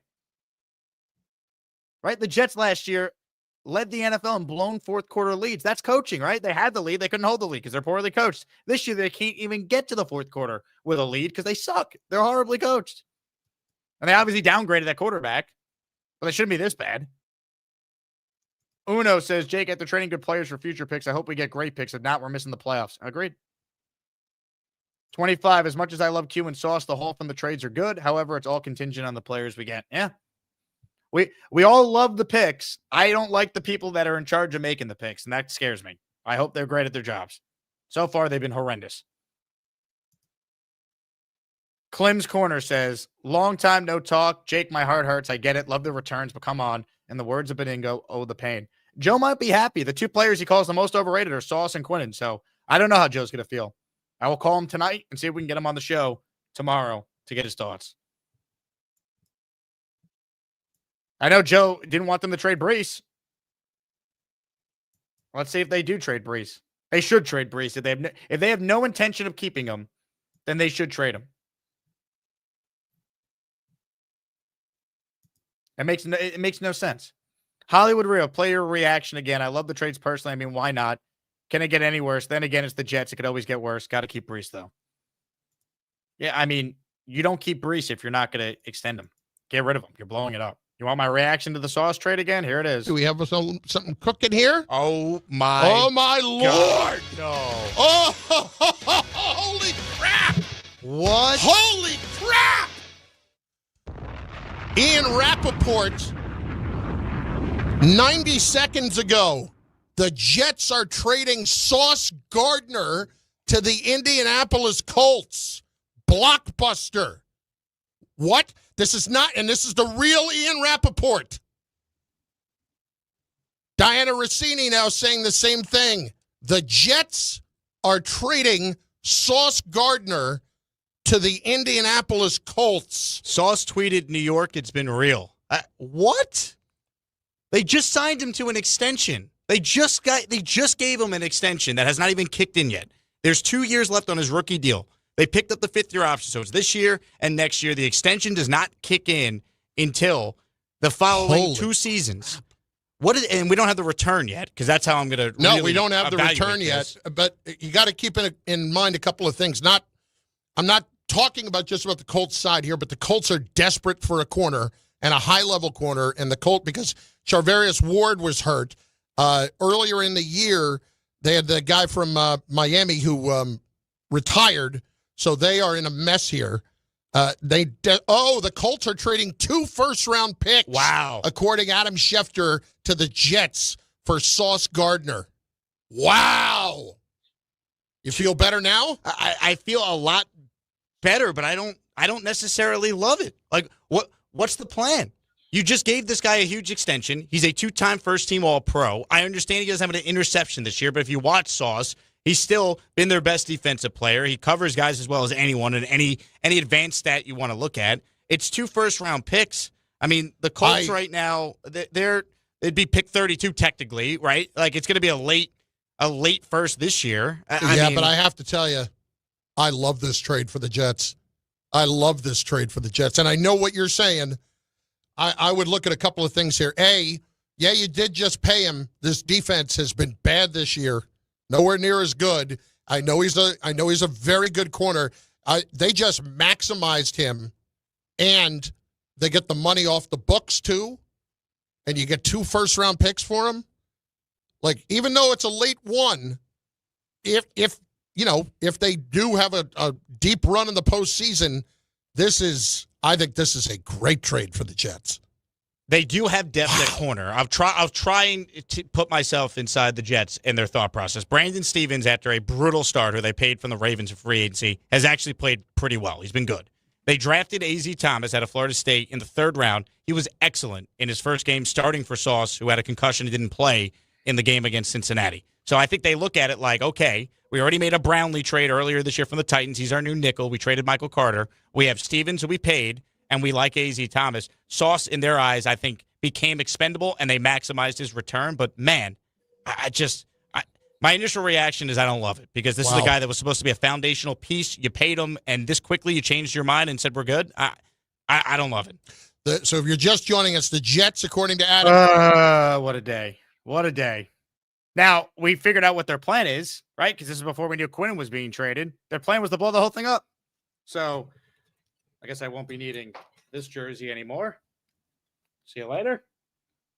I doubt Breece is going to be here by 4 o'clock, but even if he is, I guess I won't be needing this one anymore. I got an Aaron Rodgers jersey I just found. Don't need that one. Let's see. Oh, Justin Fields. Yeah. See you later. What else do we have here? Oh. Sauce Gardner jersey. Won't be needing that one. Jermaine Johnson. Can we keep him?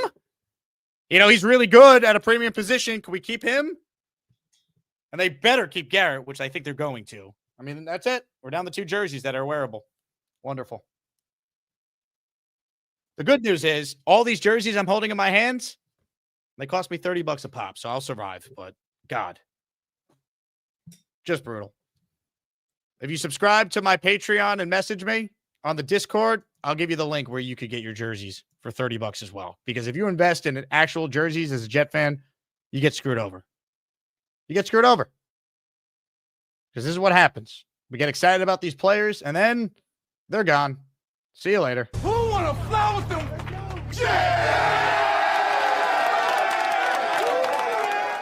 AG was done flying with Quinnen and Sauce, that's for sure.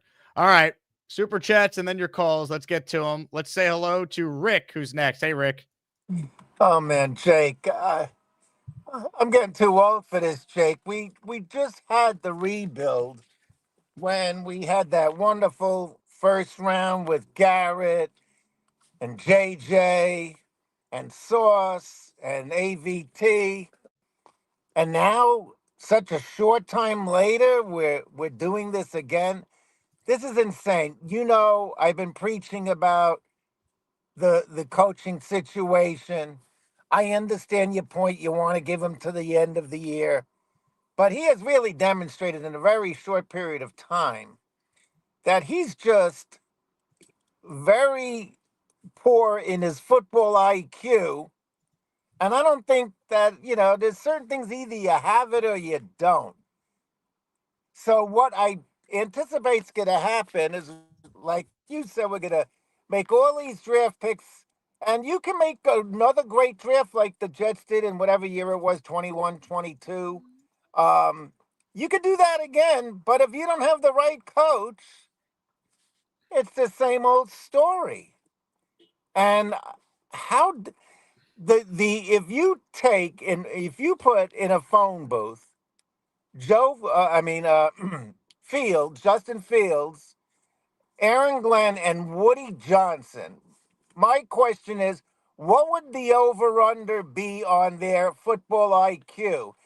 I'm making it a 10, and that's with the three of them combined. I mean, it's just not a smart bunch, and it's just depressing because I was really excited when they got Salah and Joe Douglas, and yes, they did. They laid the foundation. They couldn't coach it through, at least completely. Joe Douglas was great at the draft, but he didn't know how to do it during the regular season with trading. Muji, as you say correctly, is doing a really nice job with the regular season trades. I wish Joe Douglas knew how to do that, but it remains to be seen how good he's going to be, with his drafting ability. And even if you get the right guys, if you don't have the right coach, what's the difference? We're going to be, like you said, we'll be doing the same thing a year from now or 2 years from now and realizing it ain't happening. When you watched Sam Darnold the other night and he was like 16 for 16. Rick, we were losing you with your audio there. But yeah, I mean, that Sam Darnold is the mistake they can't replicate, where you actually picked the right quarterback, but because you failed him from a coaching and roster standpoint, it didn't work. And then Carolina failed him too. That's never talked about. But that's the problem here, right? I understand what the strategy now is, getting picks, tearing it down. I don't trust these people to pick the right quarterback and actually coach up the right quarterback. I don't. Aaron Glenn has shown me nothing. If he wasn't a great Jet 30 years ago, he wouldn't have this staunch line of defense from some of the fan base. He's been terrible. He hasn't been bad. He's been terrible. He's won one game. Thank God. But we got to see real improvement. And now there's this built-in excuse for them just to be bad the whole rest of the year. They're blowing it up. Well, you can't expect the Jets to win any games. They just traded Sauce and Quinnen. So it's just we're now all in with this regime that I have major doubts on, and I hope they're great. But the picks are nice. The returns, yeah, it's not like they traded them away for a bag of used footballs. They maximize the value on 2 all-pro players, 100%. I will not criticize the returns. But they already had $75 million in cap space this year. Could you trade one of them and not both of them?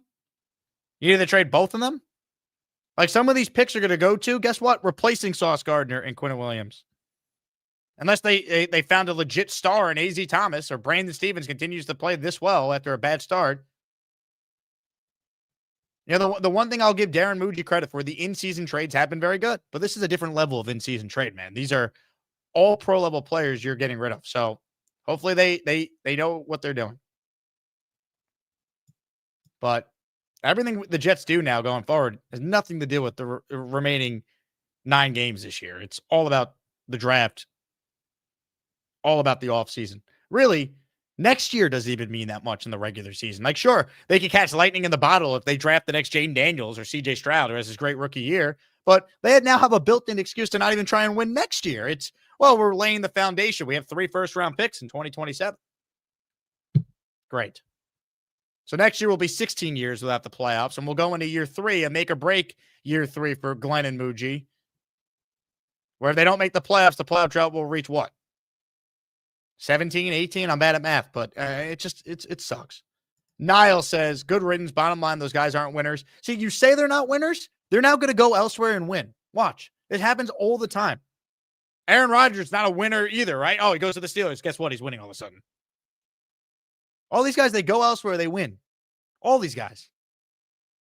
Sam Darnold wasn't a winner either. Had to get rid of him. But, I mean, the list is on and on of Jets who go elsewhere and have success. This is going to happen again. Rick says, I'm 67. Last time, I'm thinking I'm going to live long enough to see good football. I mean, to the long-suffering Jet fan, you're in unless they catch lightning in the bottle with a quarterback. This team's not winning shit next year. Hate to say it. I'm sure by training camp, the people who were calling me this year telling me this team was going to win 11 games or more. You know, the Peter Castros, the JJs, Justin Fields, Ring of Honor. You know, the people, Will Parkinson having them at 9 wins. Like all the people who want to be optimistic. God bless you. They're going to go into next year with an over-under probably around 4.5 with a rookie quarterback starting for them. And if we had faith in the coach getting the most out of his players, they could win more than that and be competitive next year. I don't have any faith in the head coach. That's why I'd like to see some real competency over the next 9 weeks. But if they lose, it's just going to be blamed on, well, the talent's not any good now. Jake, what do you expect? And it's like, really? We just gave them a get-out-of-jail-free card for 2 more years. They better be good at their jobs. Daz says, I could feel the fire sale at One Jets Drive all the way here from the UK. I am really shocked, although I do not know why. I wouldn't be surprised if it comes out in 3 years that Woody has asked Glenn to tank the rest of the year. I mean, that at least would be believable. You know what's scary? They weren't trying to tank. They were trying to tank. They wouldn't have given Justin Fields $40 million, 30 of it guaranteed. They wouldn't have split Aaron Rodgers' cap hit over 2 years. They thought they could take a team last year that won 5 games, but lost several games because of their kicker, and lost games because of their defense collapsing, because they were poorly coached, right? Most penalized team in the league.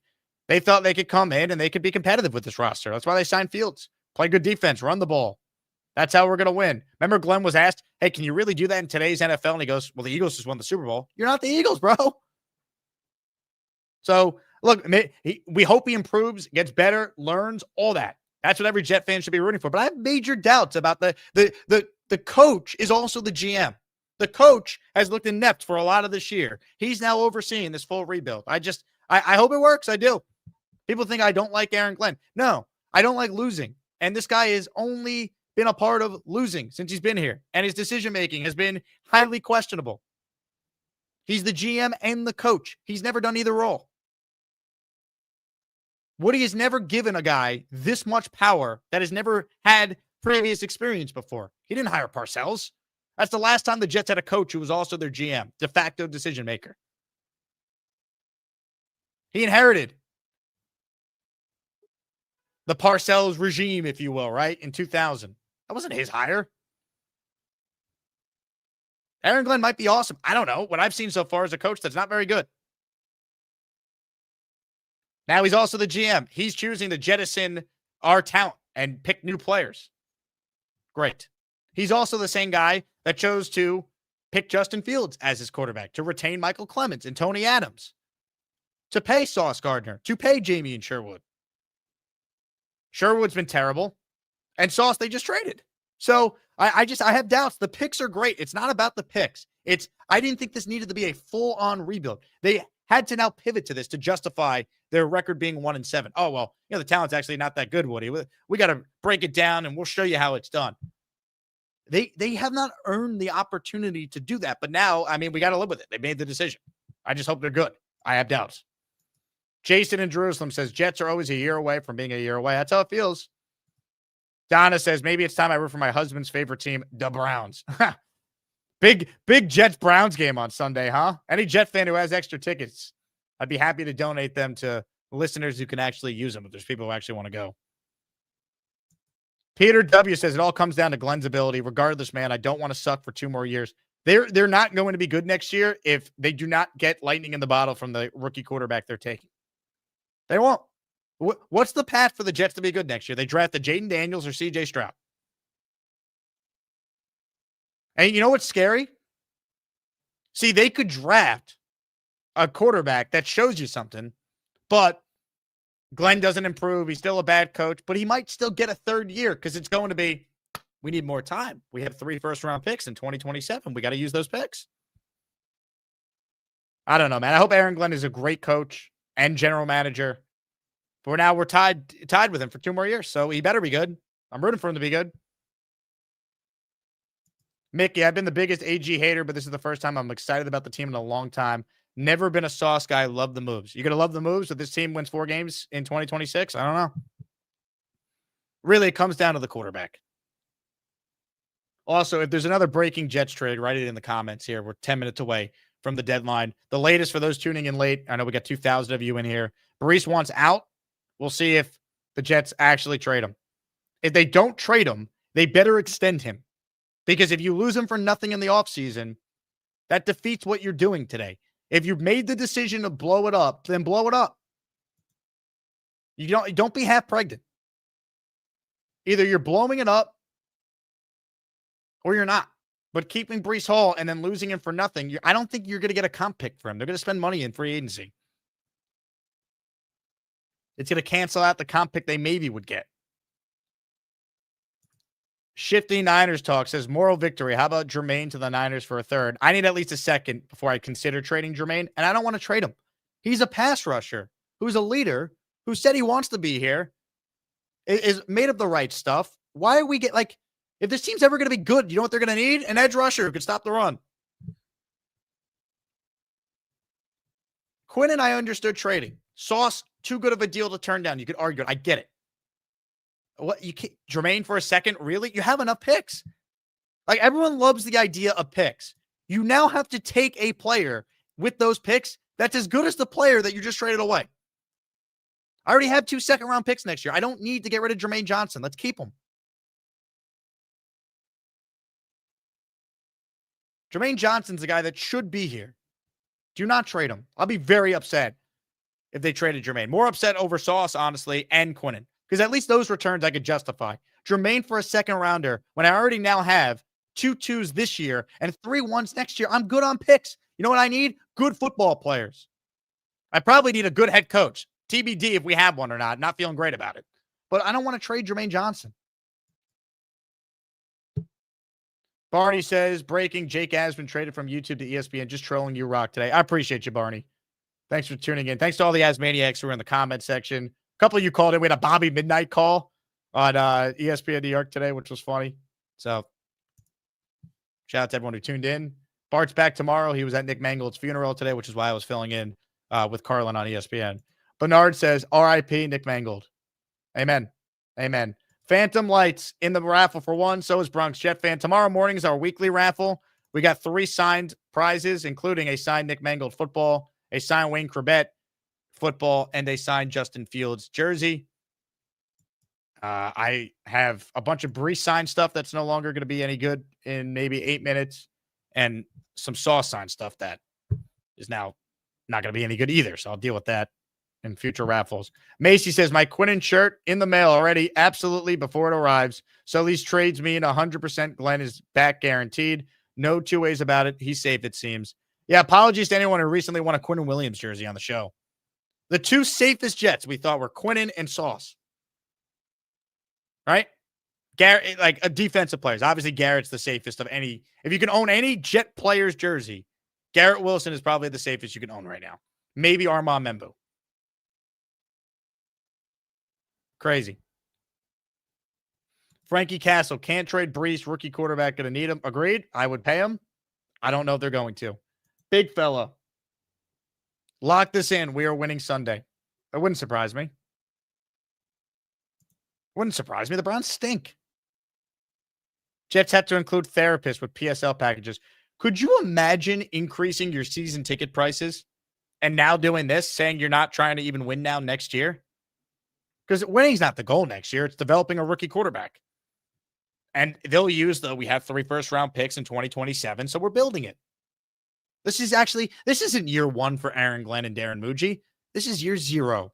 We're starting over.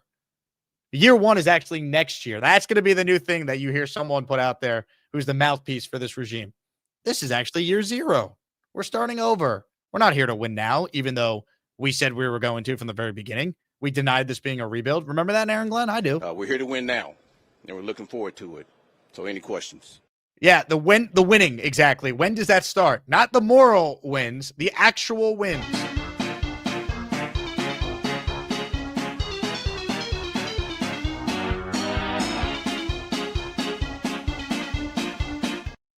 I mean, if they get the right quarterback, it can be next year. It's a big if, especially because they thought they had their guy in Justin Fields. They said he's never been coached up properly. We're going to be the ones to coach him up. Aaron Glenn got offended that Justin Fields was even being questioned for being benched in the London game. Remember? What type of question is that? They benched him 2 quarters later. So clearly they just have quite the feel for quarterback evaluation and how to coach offense. God, I'm so sick of losing, man. Carlos says, just wanted to say, Nick Faria, you're the man, my fellow Rhode Islander. Jake, you're awesome as well. Appreciate you, Carlos. Frankie says, Fields cannot be the bridge. I agree. He cannot be the bridge. I don't think he will be. Bang says, 2027, 3 first-rounders, big game hunting for Arch. Can we stop with Arch Manning? I'm not entertaining it. Michael says, they're going to take a quarterback this year, Bang. They're not waiting until 27 to take Arch Manning, who may or may not come out. And even if he does come out, how do we know he doesn't pull what his uncle did and say, I'm not going to the Jets? How many Super Bowls in the future for Quinnen and Sauce? I mean, Quinnen probably none if he stays with the Cowboys, as long as Jerry's there. But Sauce will continue to be Sauce. Watch, I guarantee you, Sauce will have an interception like his first game with the Colts, right? Honestly, I cannot wait to make that bet on FanDuel. I guarantee you, Sauce Gardner will have an interception. If not in his first game, then soon. Fire Aaron Glenn. I don't want to know if we have the right head coach in 27. I want to know if we have the right head coach now. Hire someone experienced. They're not going to, man. The biggest takeaway from today, whether you're pro the moves, against the moves, the biggest takeaway from the Jets fire sale, which is what this now is, if you trade away your 2 best defensive players, the biggest takeaway is that this regime is here for all of this year, even if they lose by 30 in every game. They could finish now 1-16. They're back. Do I think they finish 1-16? No, they probably win another game or so, even with the lack of a Sauce or Quinnen. They just won without Sauce and Garrett against the Bengals out of nowhere. They'll win another game or so. But the bottom line is this. This regime gets all of this year. They get all of next year. And they probably are going to get 2027. Because they'll say, we got to use our picks. We need a 3rd year. And that 3rd year will be the make or break year. And then they'll be fired when they miss the playoffs. Hopefully, we have made the playoffs by then, but it's going to come down to who the quarterback is. And even if you have the right quarterback, do you have the right coach? Sam Darnold was the right quarterback. They didn't have the right coach. They didn't have the right roster. There's just so many questions. We all love the idea of draft picks. That's awesome, man. Now turn those draft picks into good players, which the Jets actually did with a Quinnen Williams and Sauce Gardner, but they didn't win with those guys because they were never in the right situation to win. And that's the crime in it all. Someone tell me what Tannenbaum's saying on ESPN right now. My co-host on Sundays. I'm sure he loves these moves. Chris says, why should we all watch this team the next 3 years? All I get is stomach aches and increased ticket prices. I mean, you shouldn't renew your tickets if they increased your prices. I recommend any Jet fan who loves going to games, just go on the secondary market and buy your tickets there. You'll save money. You'll save money. Dan says, can they trade Clemens and Lazard? The fact that Lazard is still here is shocking, right? Are they just going to release him after the deadline here? We have 3 minutes to the deadline. I would say the fact that there has not been a Breece deal at this point probably means he's going to be here. Are they going to extend him? I hope. I doubt it, though. Let Muji cook. We've been losers with Sauce and Quinnen. We could lose this year without him. Great Jets. Wish them the best. I wish both those guys the best. Understanding your point, let Muji cook. It's a little different when you talk about these level of trades, right? Give Muji credit for Brownlee. Give Muji credit for Briggs and Phillips. These are Aaron Glenn decisions, though, right? Like, you talk about trading a guy you just extended, made him the highest paid corner in the league, and 8 games later you're saying, see ya. Aaron Glenn is the de facto GM as well as the ultimate decider here. Same with Quinnen. And Quinnen apparently was very unhappy. I don't blame him for a second. All he's known is losing. All right, this was Connor Hughes. I just saw this and pulled it. This was Connor Hughes on SNY on the Quinnen trade. Williams' relationship with the Jets has been deteriorating. This goes all the way back to when they made the decision to move on from Aaron Rodgers. That's when things started to change with Quinnen Williams and with the New York Jets. When Aaron Glenn was then very critical of Quinnen Williams in a one-on-one meeting and then critical of him publicly at the NFL Combine to us, that is when things truly started to spiral and spiral and spiral for Quinnen Williams and the Jets. The incessant losing has not been bad. I was told that on 3 separate occasions, Quinnen Williams requested a trade from the New York Jets. That on 3 different occasions, Quinnen requested a trade from the Jets. He let the Jets know that he had 0 plans to extend him. Again, his contract is out of guaranteed money after this year, just like $4.95 million left in guaranteed money after this year. Quinnen Williams had stressed to the Jets time and time and time again that he wanted to rework his deal, wanted to rework the deal. The Jets rebuffed that. The losing, a deterioration of a relationship with Aaron Glenn got Quinnen Williams to the point where he said, I want to be gone. Now, the Jets denied this when I asked them that, but I had heard from a source very close to Quinnen Williams that he actually met with members of the Jets brass, Darren Muji and Aaron Glenn, and said he wanted to go out. The meeting did not go particularly well, and Quinnen wasn't sure he was actually going to get traded. Now, they have obviously reached an agreement here with the Dallas Cowboys. He's reunited with Aaron Wycott, his defensive line coach, who he was very, very close with the New York Jets. They are reunited, and Dallas obviously reloading. I mean, look, the return for Quinnen Williams was tremendous. The fact that the relationship had soured, you could have saw this coming.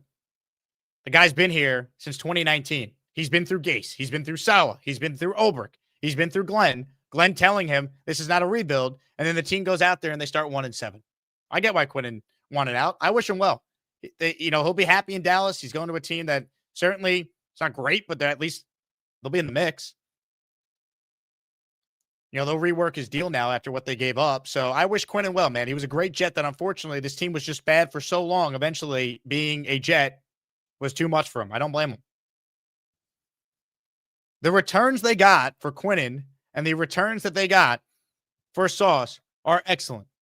I just have major questions about the people who are now in charge of rebuilding this team because I questioned if it needed to be a full-on tear-down rebuild in the first place. And now the deadline is officially passed.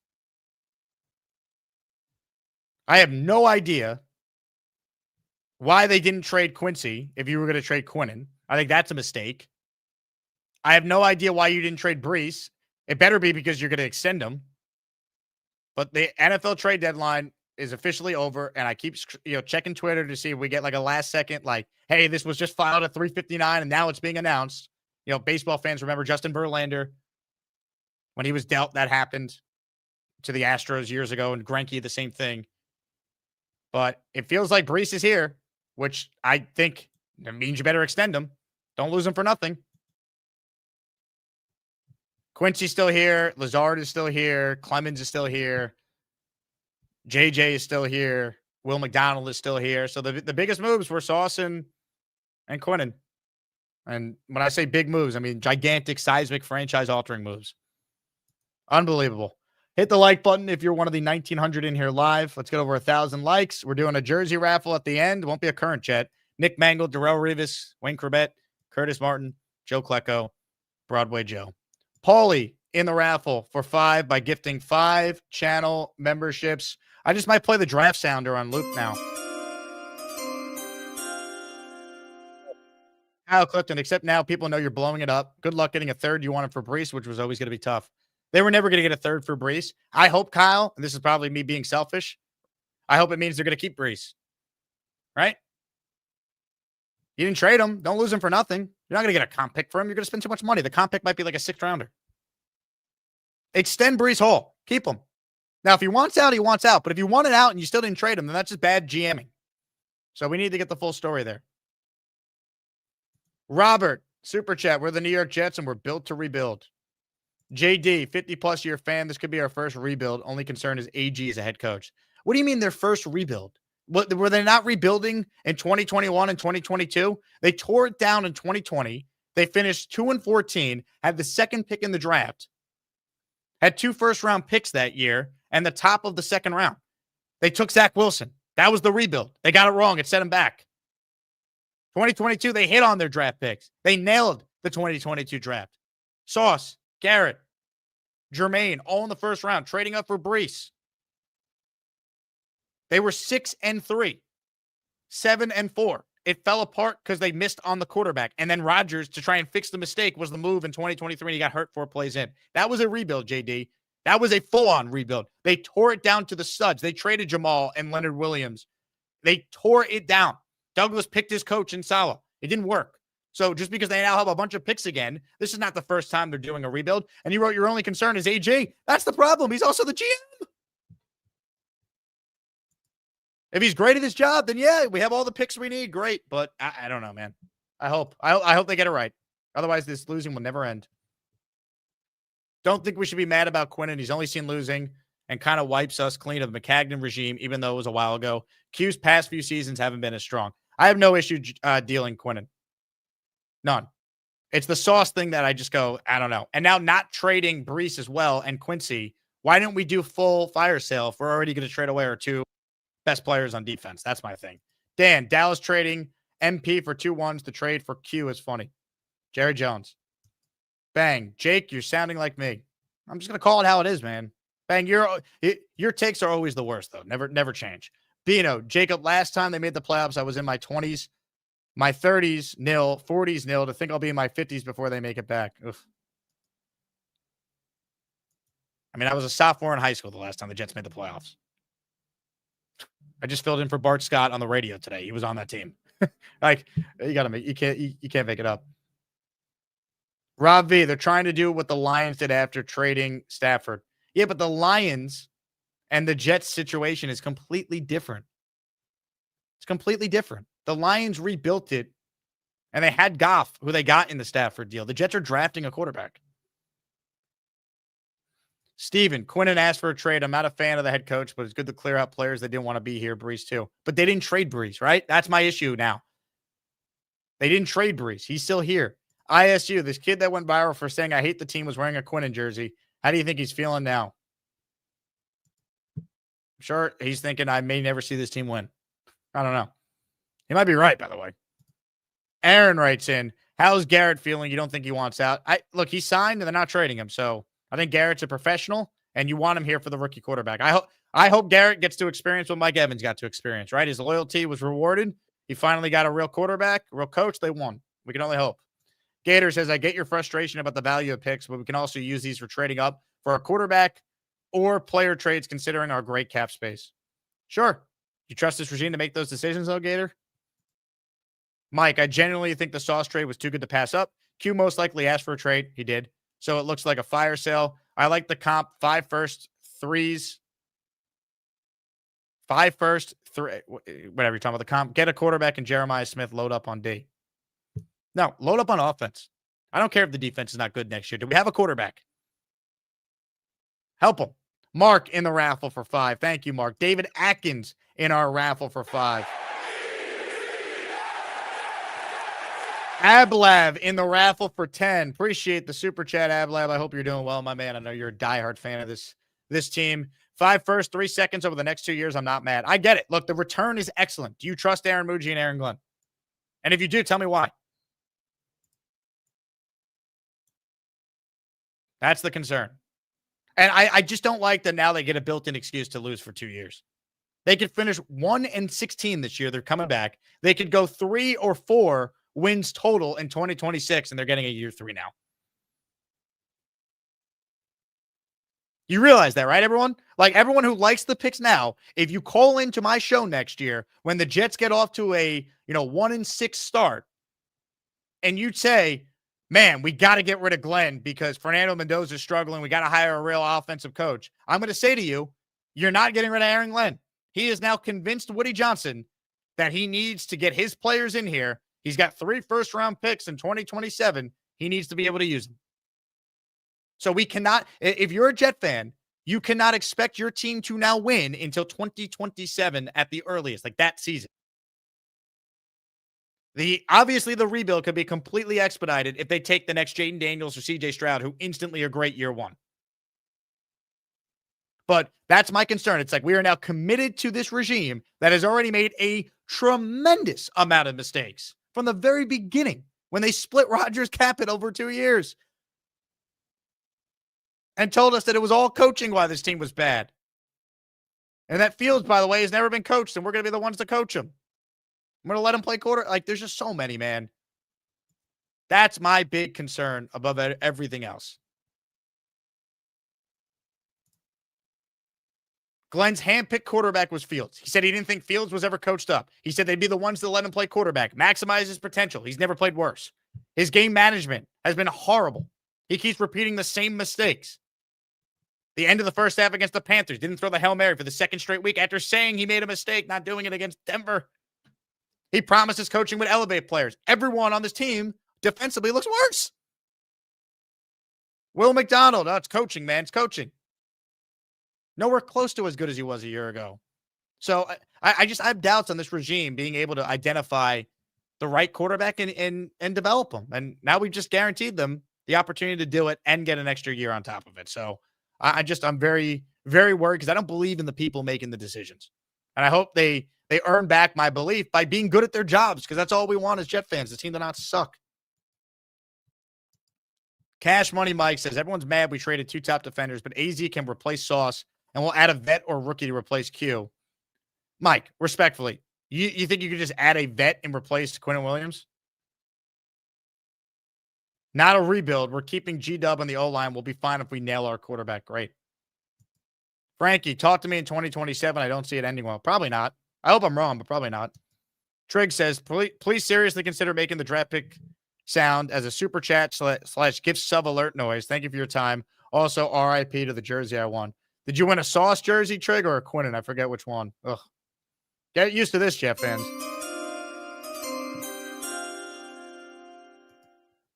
Craig, 20 and 40 since 22. 5 first now for 2 players who are only getting older. Craig, they're 24 and 27. Can you stop with that? They're only getting older.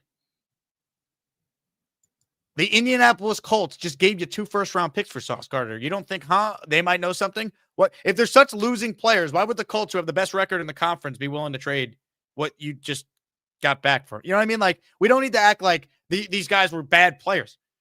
We reached this day because, unfortunately, this team lost so much, and now the only way to try and present a new plan that the owner signed off on was to blow it up and start over again.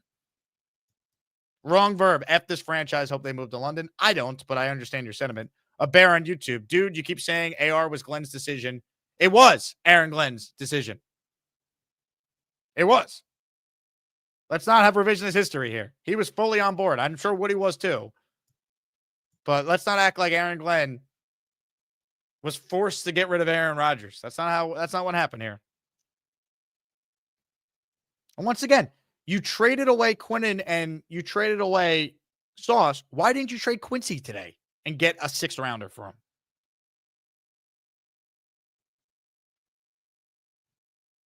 Why didn't you trade away Breece if you have no plans to keep him? Are you going to extend him now? Why don't we get a bag of used footballs for Alan Lazard? I mean, who doesn't want some extra footballs around the facility? Come on. I don't know. All right, more of your calls. Rob the Jet fan is next. Hello, Rob. Jake, just a complete fucking shit show. This fucking team. All right, thank you, Rob. All right, come on, man. More of your calls right now. Let's go to Jason in Jerusalem. He won't scream the F-bomb a lot. Hello, Jason. I don't think Rob's happy with Muji's decisions today. You know, I'm starting to think you might be onto something with that take. Yeah. You didn't say this, but it's also being reported that next year in 27, it's the better of the Dallas or Green Bay picks. That it's basically an option the Jets have. Yes, DT brought that up earlier, and so we did note that. Correct. Okay. I'm going to miss the guys, but I understand why they did it. It's a nice return, and I like it that they're not just trading people just to get rid of them. People have value, and if you don't reach it, you don't trade them. Breece, I agree with you. They need to re-sign him. Yeah, but that was only supposed to be true for the guys that were on expiring deals. Like, you don't just give them away for nothing. But once you've already determined that guys that are supposed to be a part of your future, you have no value for them anymore. You want to get rid of them like a Quinnen and a Sauce. Then I think you trade everyone, especially guys on an expiring deal. You go all in on the rebuild, not be half pregnant. Unless they just felt that they actually still want to sell tickets this year and get a few wins. They're not tanking. The tickets have already been sold. The tickets have already been sold. Rebuilding and tanking is different. I mean, you still want to create it. Players still want to win. You looked at that locker room after Cincinnati, they want to win. Of course they want to win, but I mean, they don't. The Jets' goal is no longer winning this year. So if you know you're not going to keep Quincy, which you're not, you already paid Sherwood, you just traded away his brother. Why wouldn't you trade Quincy Williams, for example, right? Because you tell the other teams that this is my price, and if you don't reach it, I'm just going to keep the player. I mean, Muji's a new GM. He needs to show the league who he is. I mean, they said, remember with Garth Snow when he joined the league, to compare to hockey, that he was just insulted with the people were offering him. If you have a value for a player, you show that this is what it is, and you rather reach it or I'm willing to swallow it. Yeah, but that's not smart team building because your team building approach that's based on the premise that they weren't having a fire sale. You don't just give players away. They've changed the entire direction of the organization today. So if you're already going to trade Sauce and you're going to trade Quinnen, no more half measures, right? Like go all in and trade away guys on expiring deals. Also give Quincy a time. Hey, do you want to be here? Can you earn your contract next year? I mean, I don't think they're going to pay him, though. I mean, Breece, I don't see him taking the contract. I see them offering him, but him not taking it now. That's what really stings now. Because I agree with what, forgot the guy in Rhode Island, who you brought in, what he said, that you keep the offensive line, you keep the offensive weapons, so that whoever you pull in as quarterback can immediately succeed. You don't have somebody like Darnold sitting behind the Band-Aid offensive lineman throwing to Vincent Smith as his wide receiver. You put the new quarterback in a position to succeed. That's why you don't touch the offense. That's why I love it that they actually got A.D. Mitchell and they got in Mechie in the trade as well. I like the fact that they got A.D. Mitchell in the deal because, there's some talent there. Mechie, same thing. I just think, Jason, the value they got for Quinnen and Sauce is not the problem. It's not going all in on what this now is that I think is just confusing. Trade Quincy. He's not going to be here next year. Doesn't sound like Breece is either. He doesn't want to be here. So you got to get something for these guys. Even if it's a day 3 pick, 6th round pick, you're not trying to win anymore. You're not. They could say they're trying to win. They're not. They're not trying to win anymore. Glenn could lose every game by 30 plus points. He's coming back next year. That's my thing. Dre says, this is some BS. I think it's time to pick a secondary team to root for. Yeah, I have your secondary team to root for. Who's ever playing the Colts and who's ever playing the Cowboys. There's your secondary team. And by the way, the Jets actually get the better of the Dallas first-round picks next year. So root against the Packers too. Hold the line. The draft jingles are rally cry. Yeah, baby. Oh, the pain. Charlie, the dog groomer. Charlie, hope you're well.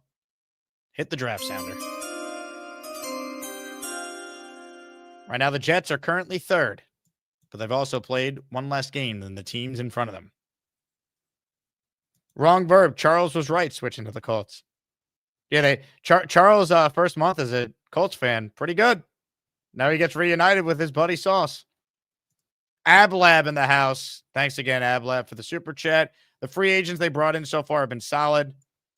Not really. I mean, the in-season trades have been good. I'll give Muji credit for that. But some of their free agent signings were so bad. That's why they had the trade for Briggs and Brownlee in the first place. And a lot of their free agent signings, Ablab, were re-signs. Sherwood's been a bad re-sign. Right? Like you chose to retain Tony Adams. You kept Michael Clemens. You paid Isaiah Oliver to come back for some reason. You paid Andre Sisco. That was a terrible signing. That's a 1-year deal, so it's not going to kill you. But, the draft has looked pretty good. You want to give Muji and Glenn credit for that? They deserve it. Membu's been a stud. Mason Taylor looks good. And now we're going to learn real quick about A.Z. Thomas. A.Z. Thomas is a guy that I thought played really well in his first start in for Sauce, who was out with the concussion. But, man, We got to see. As far as your last point, keeping Breece, 100%, but are they going to keep him? Doesn't sound like it. And I don't think they're necessarily going to get a comp pick. Man.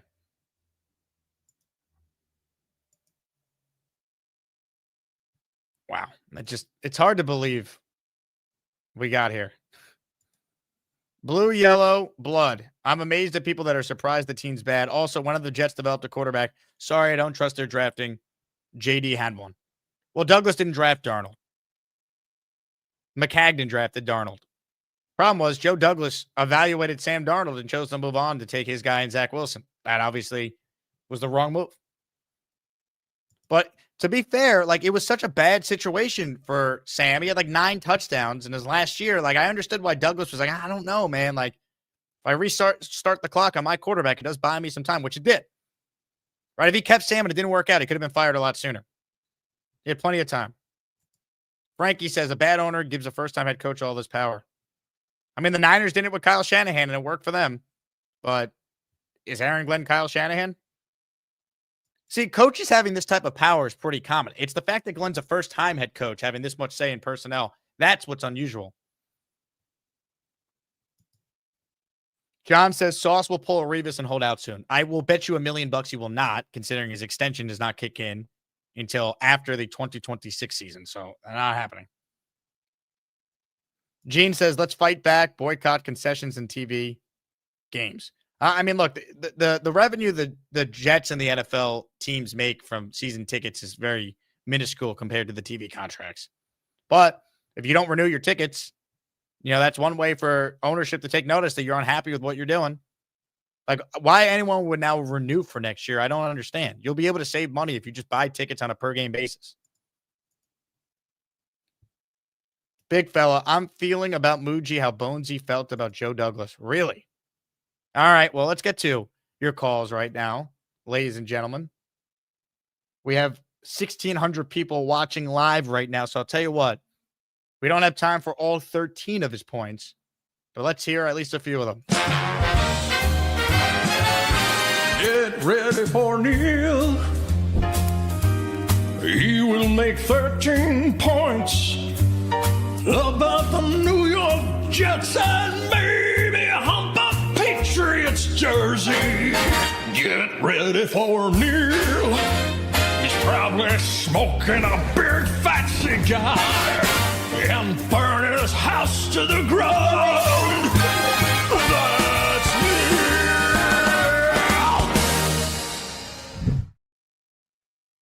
Hey, Jake, is Peter on the hold? Peter Castro is not on hold. Bonesy, I want Bonesy on with me. Let's put a couple people on here so we could take some callers. And who else is on? Who else is positive? I'm sick of hearing your shit. I want some positive people on here. Who else? Who's positive, Jake, that's on hold? Let's get somebody else on here. Rash, not freaking fat waste of time off the phone. Whoa. Somebody who knows the Jets. Let's get an OG on the phone. Who else is here? PBM, there he is. PBM, by the end of this call, I'm going to make you so goddamn happy. You're going to jump for joy and take the bag off your head. Let me tell you something. Bonesy, this Muji, I am Muji. Darren Muji. I'm doing it because of that's what, what's his name calls him, Muji. What's his name? Anyhow. This guy is making moves here that makes Joe Douglas, your three-legged asshole, look like this guy is amazing. Neil. How is he amazing? Joe Douglas like because he got a fucking haul for 2 shitty players. That's why. How are they shitty players, Neil? Oh, Jesus, Jake, let me give you something here. Hang on a second. Quinnen Williams played 49 games, all right? And he had 40 sacks in 94 starts. 40 sacks. He has 1 sack this year. 40 sacks. I saw 2. It's not a position where you judge them based on total sacks, though. That's not what a defensive tackle does. I watched the game twice. This game we just had, okay? Quinnen was getting pushed around by a rookie guard with no double team. He gave up, Jake. He's not trying. If you look at the tape, and I'm sure Aaron Glenn's looking at the tape, Quinnen gave up. That's why he wanted out after Aaron Rodgers. He's not playing 100%. He doesn't want to be here. So what the F do you want him for? The fact that the other teams know he doesn't want to be here makes Muji even better for what he was able to get for him. You don't think these other teams knew that Quinnen wouldn't want to be here? He said, this is what I need to move him. And they took the bait. I'm telling you, we got a haul for him. And Sauce even better. Let me tell you something about Sauce, okay? I'll tell you a little. Neil, little... have you thought about the fact that they were able to get this for these players tells you that teams around the leagues go, oh, they're actually really good. They've just been in terrible situations. To win, Jake. They have a shot to win now, and they think these guys could put them over the top. Just like they thought. They should, they should be on the Jets, helping the Jets win. That's the whole point. You're excited about these picks. You're hoping you could find players as good as the guys you just traded. Jake, we just cleared. We have $32 million in leftover salary from Quentin and Sauce this year alone. $32 million. We just took $32 million and threw it in the bank. To spend on what? To spend on who? You just said, what about giving Breece Hall a contract and getting him happy to be here again? How do you know they're going to do that? It doesn't sound like they're going to do it. It doesn't sound like they're going to pay Breece. It doesn't sound like they're going to do that, Jake. They have the money to do it now. They had the money before. They had $75 million in cap space before they made any moves today. Jake, you can't want a guy that doesn't want to be here. I don't have an issue with them trading Quinnen. It's trading both of them and then not actually then trading Breece and Quincy and actually being all in on the rebuild, not being half pregnant and losing these guys now for nothing.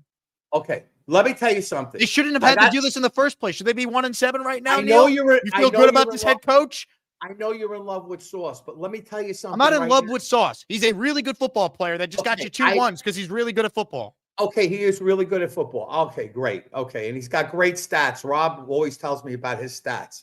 Okay, the bottom line, I have eyes. And my eyes tell me, they tell Peter Castro, they tell Joe Beningo, they tell a lot of guys, Jake, that he's overrated. So your opinion isn't the overwhelming opinion of everybody in the world. I never said it was, but guess what, Neil? You called into this show where I offer my opinion, so you could be happy with it. But I have nothing to point to that gives me any confidence that this head coach, who's also the GM, is the right guy to oversee this rebuild now. But wait a minute. What has Aaron Glenn done that he gets to trade away our good players and build it back up? All I'm saying to you is this. Muji, whatever you want to call him. Who works for Glenn, who Woody referred to as Glenn's and he's sidekick. been doing, let me tell you something, Jake. He's been doing great so far. The draft is not bad, okay? And Stevens is looking good. We got Taylor looks really, really good. AZ is good enough to take over Sauce. He's played one game. You think he's going to be good enough to replace a 2-time first-team All-Pro? Jake, one thing we got to realize. Let's just trust. I hope you're right. I really do. I don't understand why you're this Who knows optimistic. more about cornerbacks? You, me, anybody in this chat, or Aaron Glenn? Can we at least say he might know something about the position? Right, and that was my argument when he paid Sauce Gardner in the first place. Okay, maybe he had to pay Sauce Gardner. Maybe he paid Sauce Gardner. To pay him? Wait, maybe he paid Sauce Gardner. Let's just say this to you, Jake. Let's put two things as a fact. When you pay a guy, Jake, a lot of times the Jets have paid guys bags of money and they turned into shit players. Could you agree with that? 100%. And a lot of times the Jets have had draft picks that they've invested in that stink. Sauce is laying off. We don't know what he does in practice. I will tell you a fact, and this is a fact. I have a friend of mine who is an operator and owns planes in Ypsilanti in Detroit.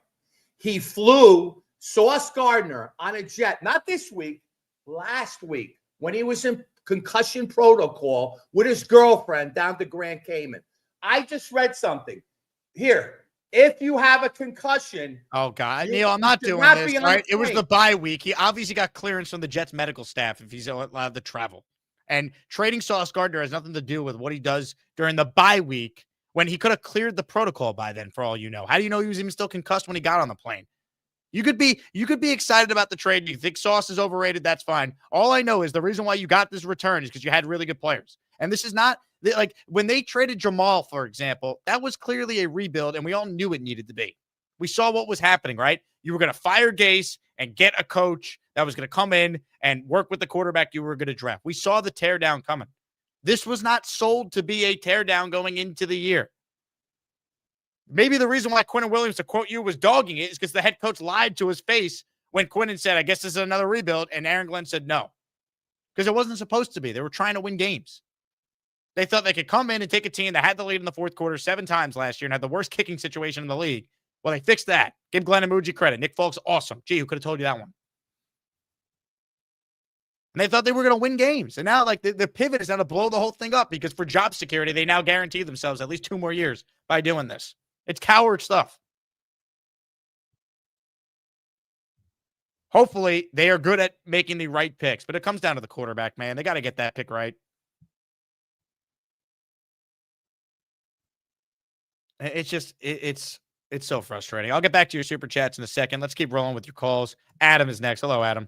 Hey, so, you know, the season died a few weeks ago, and now you're acting like it's the funeral. I mean, the season means nothing the rest of the way. No one's getting fired if they lose out. Nothing. Like, it's all about the draft. I mean, it is, but I would say it really depends on which coaches are available. They're not firing Aaron Glenn. Aaron Glenn could lose every game the rest of the way. He is going to be here for all of next year, and he'll probably get a year 3 now, too. I know you feel. I mean, you feel so strongly about it, but anything's possible. They just traded away their 2 all-pro defensive players. He's not going anywhere. They could lose every game, and they built in excuses. Now I have picks to get my own players.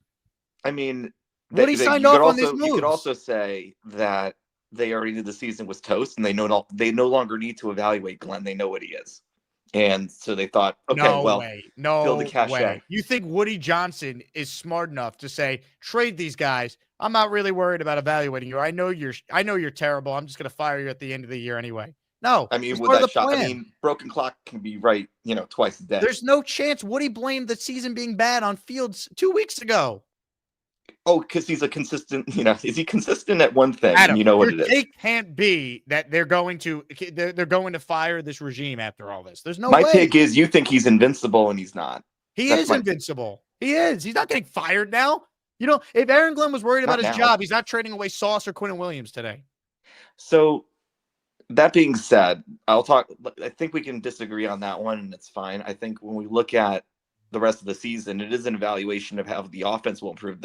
These trades have quietly improved the offense. The receiving room has gotten improvements. Now, I don't know if they're going to be game changers, but we'll have to see if this offense can consistently score points. I mean, that is who's on trial the most. Maybe you don't think AG's on trial, but certainly Fields is on trial right now. Engstrand's also on trial right now. So we'll have to see. Fields is not the starter. His evaluation's complete. They already benched him. He's not going to be the starter next year as far as like him being like the long-term answer. Maybe he's the bridge and there's a rookie that's being ready to play behind him. And at some point they'll go to that guy.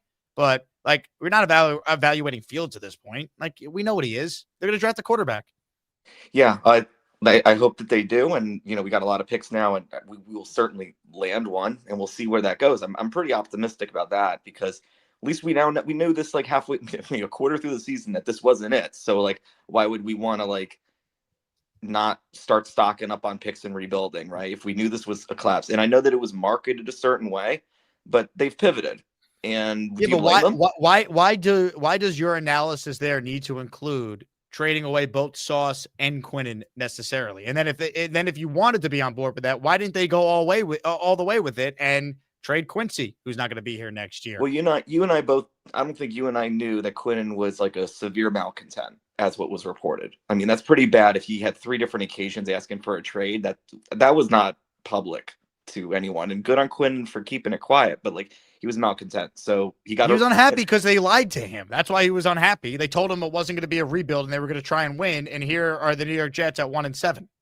Okay. I mean, I get it. He's unhappy and he wanted out. We got a great deal for him. And for Sauce, I mean, I don't think anyone really thought Sauce was on the block after they just extended him. I think the Colts and some other buyers got really desperate and they gave an offer that imagine if it got out that like we rejected 2 first-rounders for Sauce. That would have been a pretty interesting conversation in the media about what you turned down for Sauce from that team. So yeah, I think the haul was fine. I mean, the ESPN's already trade graded them. Jets are coming out winners on both of those, and the other 2 are looking terrible with those trades. So everybody loves picks until you actually have to make the picks and get the players correct with the decisions. So we will see. How can we grade a trade right now until we know what those picks end up being? The reason why the Jamal Adams trade is looked back on fondly is because they used it to get AVT and Garrett Wilson. Like, time will tell. I just don't like the power and the faith that this regime now has to run it how they see fit for 2 more years when they've shown you absolutely nothing and they've been wrong and have now are trying to move the goalposts and successfully did it with the owner to get more time now. I don't like it. I don't think they've earned that opportunity. This was not supposed to be a full teardown, blow it up at the trade deadline year. It now has become that, and this is now their new pivot to buy them more time. But they now get to pick a quarterback. Hopefully they get the right one. And even if they do, is Aaron Glenn the right coach for that quarterback? Because Adam Gase had the right quarterback. He wasn't the right coach for Sam Darnold. I mean, let me put it this way. For the offensive-minded coaches that could be on the market in the offseason, right? Mike McCarthy, everybody knows that. Was he the one that was attributed with developing Dak Prescott? I mean, Dak was pretty good, and then he had his best 3 seasons, the years that McCarthy was his head coach. Right. Okay. But he was already developed at that point. It's like us getting Darnold back, right? He already got his, education in the NFL at that point. So that's part one. The other two, Stefanski, he hasn't demonstrated him growing a quarterback. Yeah. Haven't seen it. I mean, he was a 2-time coach of the year in Cleveland, was a successful OC in Minnesota. Like, he's an offensive guy. Aaron Glenn is not an offensive guy. So you have to hope that Tanner Engstrand is really good. Time will tell. Here's another name that think about, right? If Zach Taylor was on the market, what would you think about that? I would not want Zach Taylor. Yeah. So, I mean, it's a tricky one because Adam, why are we doing this? Glenn's not going anywhere. We're wasting time. Thank you for all the time. If Aaron Glenn gets fired, you can call back in and you can rub it in my face. Because if he got fired after they went 1-16, it would be warranted. He's not getting fired, though. Like, once again, if you could like the trades today or don't like it, the biggest takeaway you need to know from today is that Aaron Glenn is here and he's not going anywhere. They could lose by 30 every game and he will not be fired. I'm sorry, he won't be. It's not happening. Harlan is next. What's up, Harlan? Hit the mic button, Harlan, and we'll unmute your mic. And then he won. Great stuff. Nick is next. Hello, Nick. What's up, Jake? I agree with you. I think the biggest issue is the timing. I think everyone needs to think, because why give Sauce that extension in the offseason for however many guaranteed millions of dollars that potentially is now dead money, to not just, like, you could have tagged and traded him then and had the rebuild, and then we would have had a much different a slightly different probably mental approach to this season. I think that's what I think everyone gets hung up on, is just the timing of it, because you offer him an extension and then you do this. And I get the Quinnen deal because he's got money on his contract. He's got a contract beyond this year, and that makes you more valuable to other teams. So to me, I understand the rebuild. It's just the timing of it that I think everyone is getting hung up on. It's just like, why, now? But again, having them under contract, that is leverage too. I don't know how much in the offseason, Sauce with on the rookie deal and having to extend him, how much that affected it. So maybe the leverage,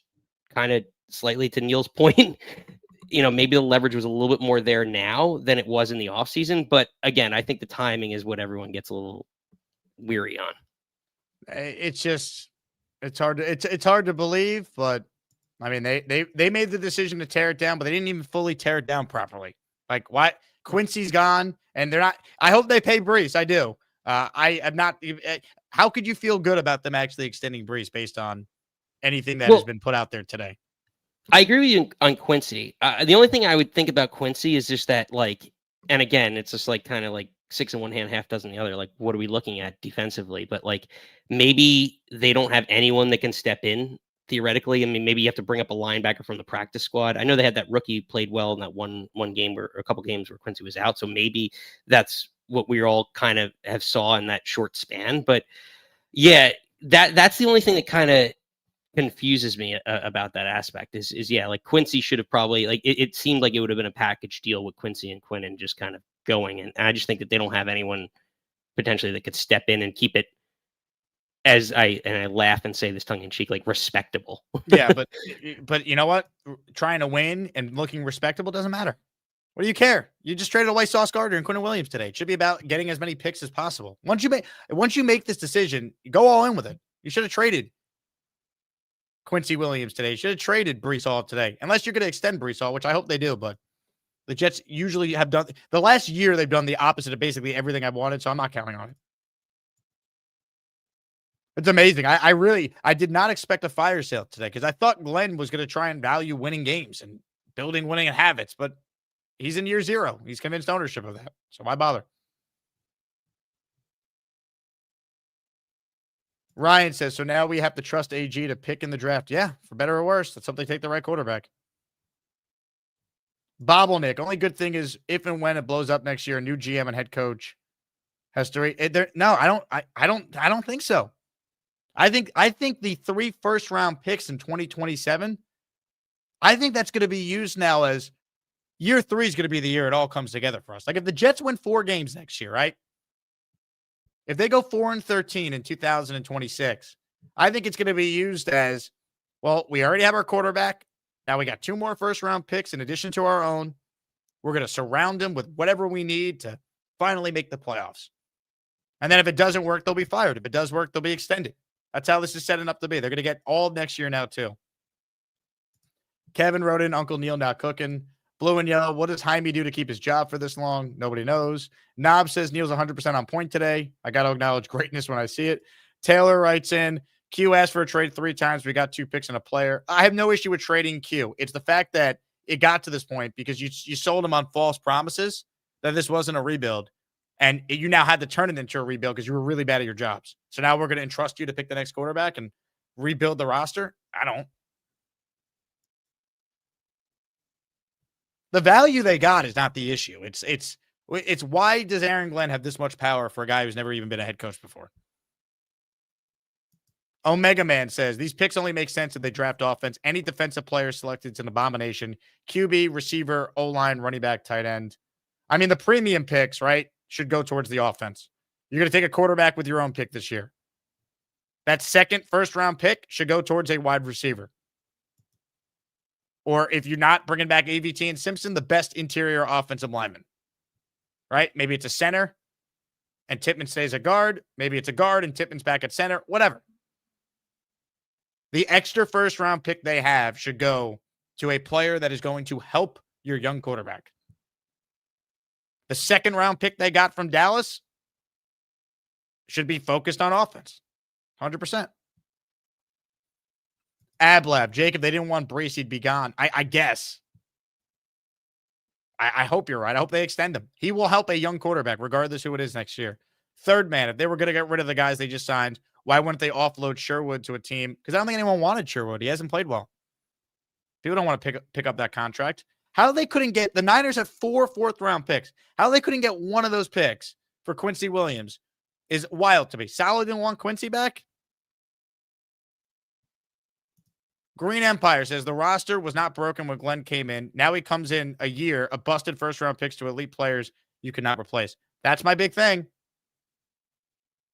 Chad says, Jake, this is a Herschel Walker haul. You win through the draft, bottom line. Yeah, the Jets hit on most of their picks in the draft the last couple of years with their premium picks. Their big miss was quarterback, Chad. This is not a Herschel Walker haul at all. It's not even close. What it all comes down to is who is the pick at quarterback and did they get it right? And hopefully if they did get it right, we will know they got it right because we're winning games. And it's not Sam Darnold being failed and having to go to a couple different teams before he's in the right situation to prove that he was a legit franchise quarterback.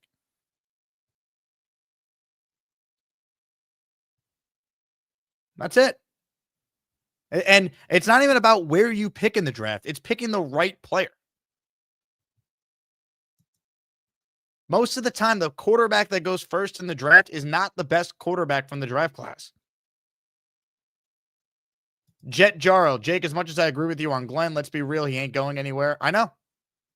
Believe me. I don't know how many times I have to say this. Aaron Glenn is not getting fired. Not happening. You're saying these trades were absolutely no-brainers. I don't know about that. Let's see what they turn the picks into. Rye says, the sky isn't falling. We gave up 2 good players for good value, 4 picks in the top 50 and 26, most likely, 3 in the top 32 in 2027, plus a flyer on a wide receiver and a young DT, opened up tons of cap space. Great. We're back to cap space. They already had cap space. They had $75 million this offseason. Everyone loves cap space, and then you see what it turns into. Le'Veon Bell, Tremaine Johnson, CJ Uzama. We all love cap space. You know what I like? I like good football players.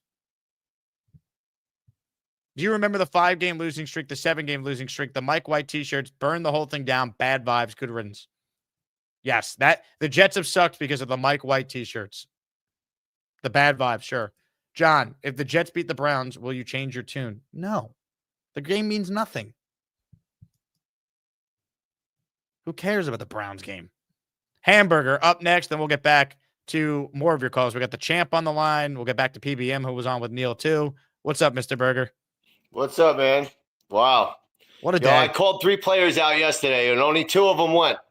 I called out Sauce. Not that I'm saying that I thought they were getting traded, but I mentioned Sauce and Quinnen, and they went. And the one that I thought would go the most was probably Breece. I mean, what a shit show. What a circus, bro.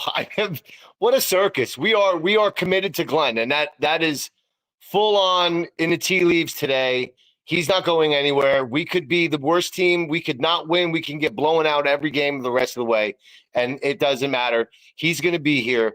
I'm not very happy about it. I don't like what I've seen for the first half of the year. Obviously, I've been at length saying it, but man, you guys are all nuts too to sign Breece again. He doesn't want to be here. That's clearly he's put that out there. He has no interest in being a Jet anymore. So for me, I'm out on Breece too. They should have traded him. With all the stuff that came out on Breece, that he wants out of here, the little memes he puts out, let him go, man. We should have gotten something for him.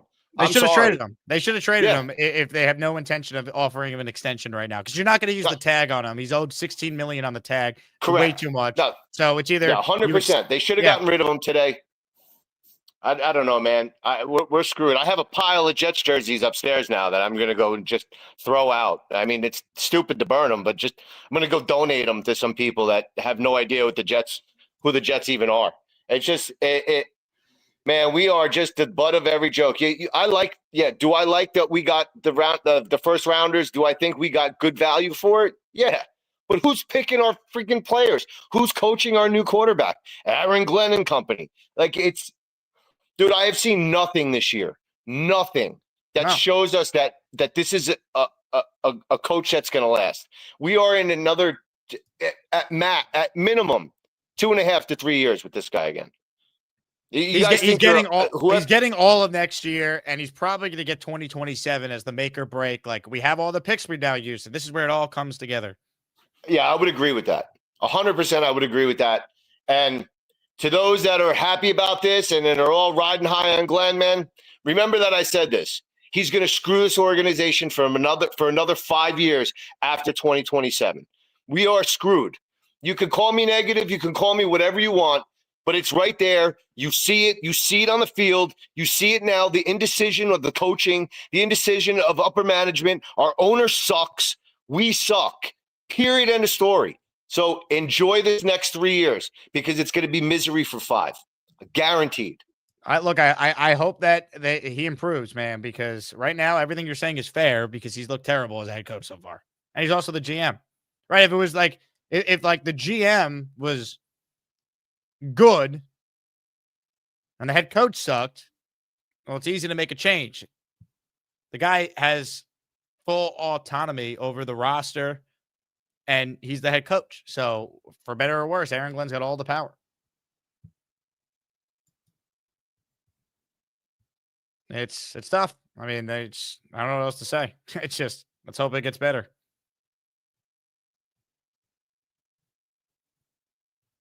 NY Jets Florida is up next. Hello, Ted.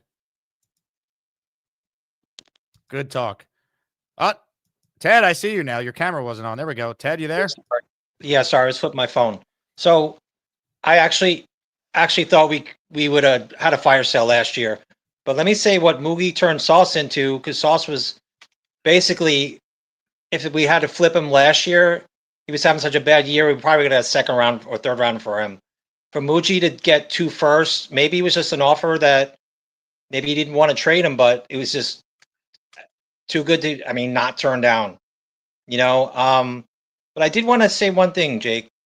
you said coward stuff about. Did you say coward stuff about Glenn and Muji? Are you accusing them of sabotaging the team to keep their jobs by trading no. them? Okay. That's not what I'm saying. I'm saying that they pivoted to this because it buys them more time now after they royally screwed up either their evaluation of these players or Glenn's not very good at coaching these same players up. His staff is not good, and that's why they have been awful. Jake, did you ever come to Should think? they be 1-7, Ted? Should they be 1-7 right now? Let me ask you a question, Jake. Well, with the quarterback play, maybe. But did you ever think Right, who going brought in into the quarterback? Jake, my mantra. Okay, Jake. Who brought in the my quarterback? I'm asking you. Who brought in the quarterback? It's an obvious answer, but let me move to a better point. I don't recall who brought in the quarterback. Glenn and Muji, I guess. Right. So okay, continue. It didn't work, Jake. Jake, are you going to go into a team and basically evaluate them and then say everyone sucks? My mantra before the season was let's see what happens. And you said I can't do a show on that, Ted. So now we have a lack of talent, Jake. We have a lack of talent. It goes to show that why is some of the talent here? They chose to keep these players, Ted. Aaron Glenn wasn't forced to keep Michael Clemens. He voluntarily brought him back. Not every deal works out, Jake. Jake, I understand, but most of them haven't, and they have all this power and then just traded away our two best defensive players to kick off another rebuild, and I don't think they've given me any indication to feel confident that they're the right people to oversee a full-on rebuild, most notably picking a quarterback first in the draft or second in the draft, wherever it ends up being. Bo Nix turned out all right, didn't he? What do you mean, Bo Nix? Darren Muji, I'm not muted. Darren Muji did not draft Bo Nix. That was all Sean Payton. Come on. Well, I'm just saying he might have been there in the background. Jake. Great. He was in the background, man. Adam Gase was also getting Peyton Manning his coffee too. Jake, you talk like this team has been shit for the last 15 years. You're going to have to bottom the thing out. You're going to have to bottom out. They bottomed out in 2020. We just went through this 5 years ago. Busted on a quarterback. What are you going to do? Right. So why do they now get to pick a quarterback when they've shown incompetency so far? I thought Joe Douglas picked Zach Wilson. He did, and he eventually got fired 100%. So I'm saying, why does Aaron Glenn and Darren Muji get to now pick a quarterback and do this full rebuild when they completely misevaluated the team they inherited and gave Justin Fields $30 million and said, we're going to let him play quarterback. He's never been coached properly, and he's never played worse. That gives you confidence they're going to be able to develop a quarterback? I don't think it's a misevaluation, Jake. I think you don't know until you get in the building. And I did say, you got to see what happens. You don't know what you have. I mean, he came from a winning organization. He sees what he has. He's willing to. He says, "Okay, time to blow this thing up and start over." I mean, he got rid of players from a losing culture. Maybe Quincy wasn't tradable. Maybe nobody wanted him. He paid Sauce Gardner. You're talking about a losing culture. He paid Jamie and Sherwood. He brought these guys back: Clemens, Tony Adams. They paid Andre Cisco. Brilliant moves. I said to you, Sauce, it may have been too good of a deal to pass up. You know what I mean? Maybe he wasn't really on the trade block. Yeah, but the reason why these guys are even on the trade block in the first place is because they're 1-7. They should not be 1-7 in the first place. That's my whole thing. I agree with you, but we are what we are. And good.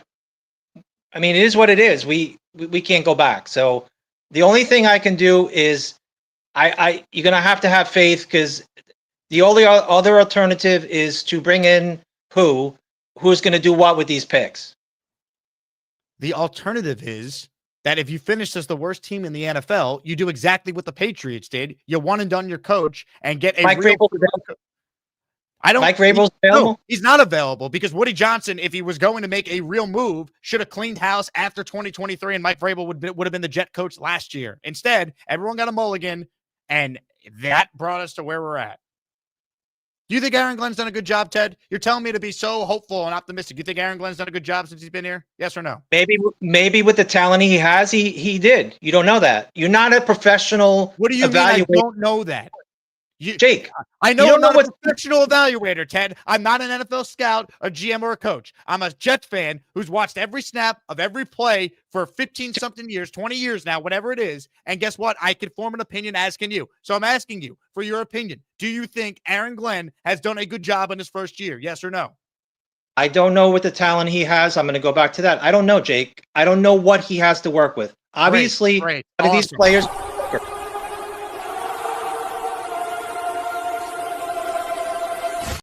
I love how you're like, with the talent, he voluntarily chose to keep this talent. That's what people don't seem to understand. It's like, oh, he needs to get his guys in here. And it's like you completely ignore the fact that he would tell people, we have talent. They just need to be coached better. We led the league in penalties. That's coaching. We had the lead in the fourth quarter 7 times a year ago. We blew it. That's coaching. We had the worst kicking situation in the league. We could fix that. You know what? That's the one thing they improved. If they had Nick Folk on last year's team, they win a lot more than 5 games. This was not a typical 5-win roster.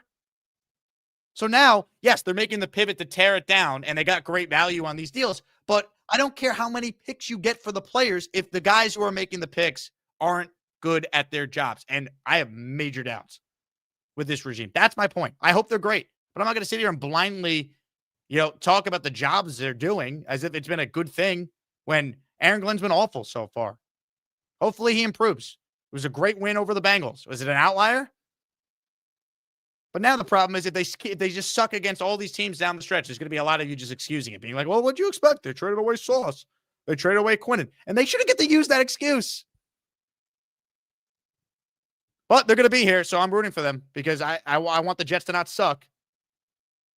Because this fan base is great and deserves, forget a Super Bowl. How about a 9-8 season for once? Unreal. More of your calls. Harlan, I'm going to come back to you. Hopefully your mic is working this time. I'm good now. Hey, so I'm not as negative. I feel like the offers today, they were too good to pass up. You couldn't say no to them. At the same time, this year's been disappointing. There's in some of those games, there was definitely coaching decisions that could have been better. I think what gives me optimism about Glenn and about the regime is that that locker room after the win is really what's sealing it for me. The way that they're still fighting for him, and with the whole thing with Sauce, how's the fight going to be now, knowing they just traded away their 2 best players on defense? You still going to get that level of fight? I think, people have been saying, I think Quinnen was done and he wanted out. And then with Sauce, to be honest, since his first 2 years, he hasn't played up to his level that we were used to seeing from him. I mean, he'd be a second-team All-Pro this year, based on what he has done so far. Yeah. But even so, he's also been injured. He's been out multiple times for single game here, single game there. So to me, I feel like he's not proving that he can stay healthy. The return, like I said, is just too good to pass up for them. And with Glenn, I'm not ready to count him out in year one. Now, granted, as we were piling up 0-6, 0-7, it's looking worse. Yes, it's only one game we won, and I mean, we're all miserable Jets fans here, but I don't think this is, the end all. I'd like to see where we start off next year and also how we finish the season this year before I write off Glenn. I mean, I didn't want Glenn originally. I was one of those people that wanted to bring back Rex Ryan because I was just sick of everything we'd had since Rex Ryan. And I love Rex Ryan and he wanted to be here, but obviously Glenn wanted to be here too. I mean, look, he is going to get all of this year and all of next year now for sure, and probably the following year. So I hope he improves and he's good. Once again, the returns they got for the players are very, very good returns. It's just how we got to this point is concerning because you could have as many picks as you want. How we got to this point should be concerning. That it got to this point that you had to blow it up, and you didn't even blow it up properly. They didn't trade Quincy today. They didn't trade Breece. If they extend Breece, great. I don't think they're going to, though. I think they're going to lose Breece for nothing now, and that really bothers me. I hope I'm wrong. I will come out and say, great job by extending him. Glad I was wrong about that, but I don't know. Mike Dems, you're in the raffle 4-5. We are going to give away a Jets jersey at the end of the show. It won't be a current Jet because it won't be on the team for that much longer. But Joe Namath, Joe Klecko, Curtis Martin, Wayne Corbett, Terrell Rivas, and the great Nick Mangold. Speaking of Rex, Let's go to eat a damn snack. I am getting hungry. So we're at the 3-hour mark. I did 3 hours of radio today reacting to this trade. Barton Carlin on ESPN New York and on the ESPN New York app. Do we have something cooking here? Oh, my Lord. No. Oh, holy crap. What? Holy crap. Yeah. Been a day. Oh, hamburger. I have the Jets 0-17 because of the coaching staff, not because of the talent, just so we don't get it twisted. Yeah, the coaching has been horrible, man. That's the problem. And we just guaranteed the coach 2 more years. That's why I'm so upset. It's not the picks. They got good value if you were going to do this. It's that Aaron Glenn has looked incompetent for most of the season, and we just now gave him 2 more years. So if he doesn't improve, we're screwed. And, like, if they finished with the first pick in the draft, you could have got a legit offensive coach that wanted to coach that quarterback. Your job would be attractive. Robert Kraft showed balls and fired Gerard Mayo, hired a real coach in Mike Vrabel, who then hired Josh McDaniels to be his OC. Like, you could turn this around if you get the right coach and quarterback. I don't think we have the right coach. So is he going to pick the right quarterback? Like, that's my fear, man. I hope Glenn proves me wrong and gets better, but I gotta base my analysis on the first 8 games of the year, which has been an unmitigated disaster. Even their win against the Bengals. Have you seen the Cincy defense? Like, are the Jets probably going to go out there on Sunday against the Browns and score 10 points? Would it surprise anyone? Buck says rebuilding better next year. Give time. It might not be better next year, though. That's the thing. They might win 4 or 5 games next year, and they'll blame it on having a rookie quarterback. See, this is now year 0. Next year is year 1. To use Saleh as an example, his year 1 was 4-13 with Zach Wilson. I don't think this seems to be very good now next year, unless they get lightning in the bottle with the quarterback. And then if that happens, I give Aaron Glenn and Engstrand, assuming he's the OC, all the credit, Muji, all the credit if that happens. I have major doubts. You know what I mean? Like, if they get lightning in the bottle of quarterback, like Jaden Daniels and CJ Stroud is when they were rookies, all right, then the expedited timeline can be better. But, like, we're not looking at a playoff season realistically till probably 2027. And they have now sold Woody on that because they'll say, we'll use our 3 first-round picks in 2027 for that year's team, and we're going to be good. Watch. John says, Jets finish the season 7-10. Do you change your tune? No, man. If the Jets go out there after starting 0-7 and finish 7-10, I'm still going to be ripping obviously, yeah. You think they're finishing 7-10, John? What drugs are you on? Holy shit. Pew, pew, pew. Abracadabra. How are they going 7-10 now after they just traded away Quinnen and Sauce within an hour of each other? It ain't happening. More of your calls. The only thing better than Alden shoes is Joey D, cause he totally rules. Jake, my brother, I'm high as a kite. I love everybody. Damn, this show is crazy. Jake, my brother. Mr. Bonesy. All right. First, let's start off by saying, with all the hate that we have for Aaron Glenn, myself included, how badly I've been down on him, we shouldn't be so down on the draft picks because in my eyes, Membo is a great hit. Mason Taylor's a great hit. And now AZ Thomas has shown the coaching staff so much, good play and confidence that they were willing to actually accept this trade for Sauce. Now, I love Sauce. I have a signed Sauce jersey. I have all my kids have Sauce. My son was Sauce for Halloween. He literally wore his Sauce jersey out for Halloween. So obviously that hurts. He's a homegrown player. But on the flip side, when we traded Jamal Adams, right? Jamal Adams was coming off a year that he looked like a freak. Like he was everywhere. All of us were in awe of how our defensive coordinator Williams was using this guy. And we got two firsts and a third for Jamal. Now, I'm not saying Sauce is going to crash out like Jamal, but let's just go back on Sauce's resume so far. The man has 3 career interceptions. He doesn't turn the ball over. This year, in particular, when Sauce's name on the back of the jersey, when we were a top 5 defense, was holding weight, and he was able to hold a little more, and he was in solid scheme that played to his strengths, which was you don't travel, you play cover 2 zone, you keep everything in front of you, you play good bump man, and you just, Sauce was good at that. But this year and last year, Sauce hasn't been the same player. He gets called on holding often. And yeah, PPF has him holding wide receivers to 2 catches, but then we still give up 30 points. So in my opinion, when we traded Darrelle Revis, we only got a first round and a 4th conditional for him. We just got 2 firsts and a wide receiver too. That's, he's a 2nd round pick who's young that maybe could switch teams and show us something. I don't know if he's a wide receiver too. He might be by default on this team, but agreed. But he's a wide receiver. I mean, he's a 2nd round pick that, he hasn't been he's been hurt by injuries, and they like Alec Pierce. So have you thought about that? Some of the reason Bones, have you thought about maybe some of the reason why these players have not been as good this year that you're referencing, right? You're talking about Sauce and some of the other guys I've mentioned because the coaching's been worse. Have you thought about that? I completely agree. But last year, Sauce was in the same exact scheme.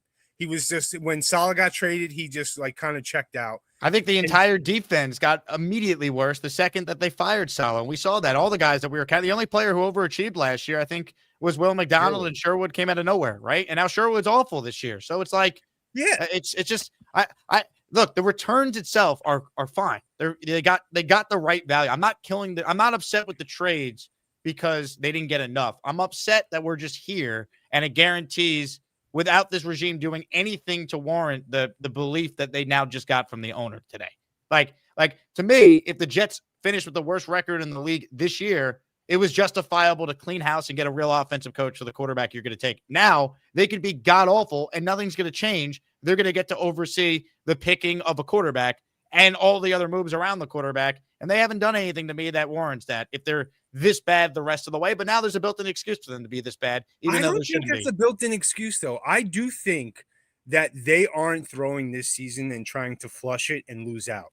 I personally don't think that because But if they do lose out, they're back. Glenn could lose every game the rest of the way, and he's back. Agreed. The picks definitely help him stick around an extra year. I completely agree. Probably 2 years. Let's be honest. He's now selling them on. This is going to be year 3. Is the year it all comes New together. York, man. We can't be this shit next year. And why not? Why not? Why not? The plan's going to be 2027. We got 3 first-round picks. You can't fire us now. We're going to get our quarterback this offseason. He's going to develop in year 1. Then we'll figure out development from a quarterback, though. We're going to be ecstatic. So if he hits that, we could be 4-13 next year, but have the next Joe Burrow. We're going to be happy. Not necessarily. Look at the Giants. They all want Dable gone, and they're right for wanting Dable they're in year gone. 4, or they're going to be in year 5 next year. All right, but if Glenn's coming off a year where he wins 1 or 2 games, then next year they only win 4. Like, you're really going to want to win 1 or 2 this year. I'm still out on Glenn. I still don't trust his coaching. That still hasn't been answered. But what I do think they do is they definitely admit their mistakes. They didn't draft a D tackle in this year's draft. They went and got 2. And they're both pretty solid. Briggs is young on a contract that's a couple more years. He's looked solid. Phillips is a nice, savvy vet. They admit their mistakes. They signed Sherwood. That's a disaster. He's not a scheme fit, and they probably couldn't trade him, and they probably wanted to. They paid Sauce. They made him the highest paid cornerback. I think they're regretting it. He's not a scheme fit. They bet on his potential. They said, listen, this man said he's going to practice tackling. He wants to be here. He's a great kid. He doesn't get in trouble. We're going to bet on his potential, and we're going to pay him. And I think after watching 8 games, they're like, I don't think they had him on the trading block. I think the Colts just said, who's available, and 2 firsts and a player. That's incredible, man. We only got a first for Darrelle Revis. Like, I just think that the value, they're admitting that Sauce is not a scheme fit. They're admitting that they aren't comfortable with Sauce isn't a leader. He's getting the most money on the defense. He's not even a captain. Like, they're looking at him and they're maybe thinking they made a mistake. if Sauce goes to the Colts and starts picking the ball off, I will 100% be He's like, all right, going to. And no also, chance. If he is. does, He Jake, is. And by the way, the he Revis doesn't comp doesn't sniff even work. picks. It He doesn't doesn't even- sniff interceptions.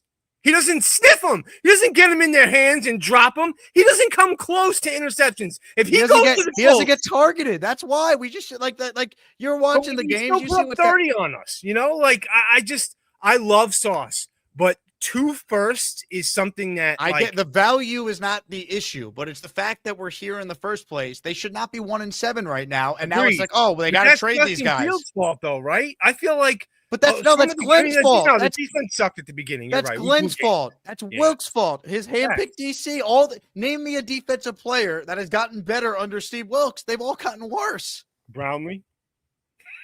Which he was not on the team last year though. Muji gets credit. No, I know. Like Brownlee's been a good, like the in-season trades have been good. Like give Muji and Glenn credit for that, fine. But there hasn't been enough that gives me yes, they should be allowed to trade Sauce, trade Quinnen, but then not even go all the way in on trading Breece and trading Quincy too. That's where I disagree with you. I don't think that they look at Breece as like, yeah, let's trade Breece for a 4th. They look at it like, yo, keep them, extend him. Maybe do that, but if Breece plays well, we win games. Breece affects the team more than almost anyone else besides Garrett and Justin Fields. Like, he's a big part of our offense. So, like, getting a 4th for Breece ain't helping us win games, and I don't think they want to lose games. They want to win games. Quincy, right? We should have traded Quincy. They're probably looking at it like, yo, Quincy can help us win games. He could fit our scheme a little better. I think they looked at it as we got AZ. Stevens has been probably our best defensive player the last couple of weeks. AZ Thomas is already – I trust Joe Blewett, and when Joe Blewett tells me that AZ Thomas already looks like making him be like, damn, like this kid's actually coming to play and he's showing us tangibles and potential, it's like, yo, maybe they're looking at it like we're going to get 2 first-round picks. We're going to let our third-round player who has potential now develop, and Stevens is playing great. We just won without Sauce. Why not take – I get the, 5 years of Sauce and all that, but Sauce has been struggling in this scheme. He's been holding too much. He's been trailing players in man. He still can't sniff an interception. And then it's like, how do you say no to that trade? If I offered you that trade before the deadline and said, yo, would you give up 2 first-round picks for Sauce? I don't know if you would have said no. But here's the problem, Bonesy. It's the fact that we're here in the first place. They shouldn't be 1-7. That's the problem. You could have all the picks you want. If your head coach is terrible, you're not winning shit anyway. We're not winning. We're not winning with this guy. That's my fear. I don't care how many picks they have. I don't care. And the reason why you were able to get picks for these players is because they are good football players that have been put in a terrible environment to win. And it's not getting any better now. That's the problem. How does this improve?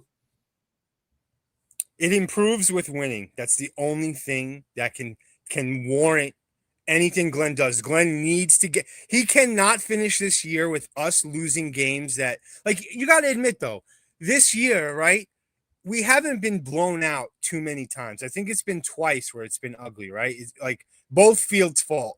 The Buffalo game and the Cowboys game, right? Those are the two. I mean, the defense sucked in those games, too, though. It wasn't just Justin Fields. Agreed. The defense has not been better until we played shittier teams. And Fields should be blamed specifically for Fields and Glenn should be blamed for the London debacle because Glenn's decision making at the end of each half was horrendous, and he should have benched Fields. And the Carolina game was horrific. I mean, the defense did its job. They allowed 13 points and still lost. I really do believe that when you eliminate a cornerback and a D tackle that, yes, they've been all pro before, I think it still is going to revert to quarterback winning. We will not be able to evaluate this trade until we pick our quarterback and we see what happens with that, because that is everything. And getting these picks, getting what we got for Quinnen is unreal. A first and a second. I mean, we are super loaded the next 2 years, and It's not about what they got. but It's how Muji we showed got us here. that he could draft though so far in the first two I days. mean, okay, like Joe Douglas, your guy drafted pretty well too with these players. All right, like, Agreed. And then the he fr- missed and- on quarterback though. and right, you can't right, do and that. this, and they, and like Aaron Glenn's awareness of offensive football is embarrassing. Like, I like let's be Tanner, real. right? Tanner's showing a little something. I guess. I mean, you know, I thought he caught a really good game, you know, against the Bengals, but I don't know, man. It's just let's hope they pick the right quarterback, and that guy is so good he could overcome any concerns we have with coaching. Otherwise, they're going to be bad again. Jake, you know the Jets are winning Sunday because of how we all feel. They're playing the Browns. The Browns suck. They should win. Who cares? But it's just going to be like, all right. Everyone's been saying, "Oh man, we just traded our 2 guys because we're in rebuild mode. We're not winning another game, and then we're going to come win a game." And look, they could. They should win a game. They should win multiple games. There's still good players on this team, even without Sauce and Quinnen. They still have Garrett Wilson and an offensive line. They didn't trade Breece, so they still have him. Like Mason Taylor looks good. I'm glad we didn't trade JJ because I love JJ as a player. I think he's a great scheme fit. He can stop the run. He could rush the passer. You know, I haven't been big on Quinnen for his effort has been a little scary the past, 2 years. He's always shown me someone who could show a little quit, and he doesn't make enough impact plays. He doesn't cause any turnovers. He doesn't cause enough big plays that you're like, that's what my whole thing with Sauce, man. Sauce has 3 interceptions in his career, and he doesn't like get close enough to like jump in a pass. It's always a deflect. And he's also never targeted. Like there's like numbers that prove this. I agree. I don't know, man. When what's his name was on here from U Stadium. Why am I missing his name? Frankie. Help me out. When Frankie was on his Sauce thing, he was going a little overboard, but I was like, man, he's got some points. He's got some. I saw this too. I saw this. We act like this, like it's and also it's not that once again. They got a lot for these players, Bonesy, and good call, man. I love the passion. It's just we're now locked into this regime for a couple more years. They don't like that's what scares me the most. They haven't earned this. Like they sold Woody Johnson on this plan and then completely changed the plan, and Woody's just going along with it because he has no clue. So yeah, I mean it could work. Pick the right quarterback, but okay. Couple notes here. There was another trade the Jets made. It's a nothing burger trade, but it is a trade. They made a deal with the Chargers. They traded away a 2028 conditional 7th for cornerback Jasir Taylor. He was drafted in 2022 in the 6th round. Or Jasir Taylor. Jasir Taylor, corner, 6th round pick. Played at Wake Forest. He's actually from New Jersey. He went to Brick Township. It's from Asbury Park, it says on his Pro Football Reference page. So a minor trade there. And then the other move that is not a move, but something I wanted to talk about is Jermaine Johnson's tweet. This is why I'm thrilled they didn't trade him. Jermaine posted, "I'd be lying if I said I was happy my brothers are gone because I'm not. I'm sick, but I believe strongly in the organization, staff, and my other brothers in the locker room. I said when I got drafted, I wanted to be the reason or part of the reason this thing gets changed for the better, and that's going to continue to be my outlook. I love this team and this fan base, and y'all will continue to get my all, my absolute best on and off the field. Let's look onward and upward because better things are coming, and I give my word on that. Go Jets always." This is the guy who, if you're going to buy any Jet jersey, there's 2 of them you should buy, a number 5 or a number 11, and they better extend Jermaine Johnson. This is the guy you keep. So I'm thrilled they didn't trade him today. But I love his optimism, man. But I don't know how. I don't know if you're a Jet fan, how you could be blindly optimistic. Yes, they got great value for 2 great players they traded. It means nothing. You don't have a head coach right now. I'll feel better if Aaron Glenn proves he's a good coach the rest of the way.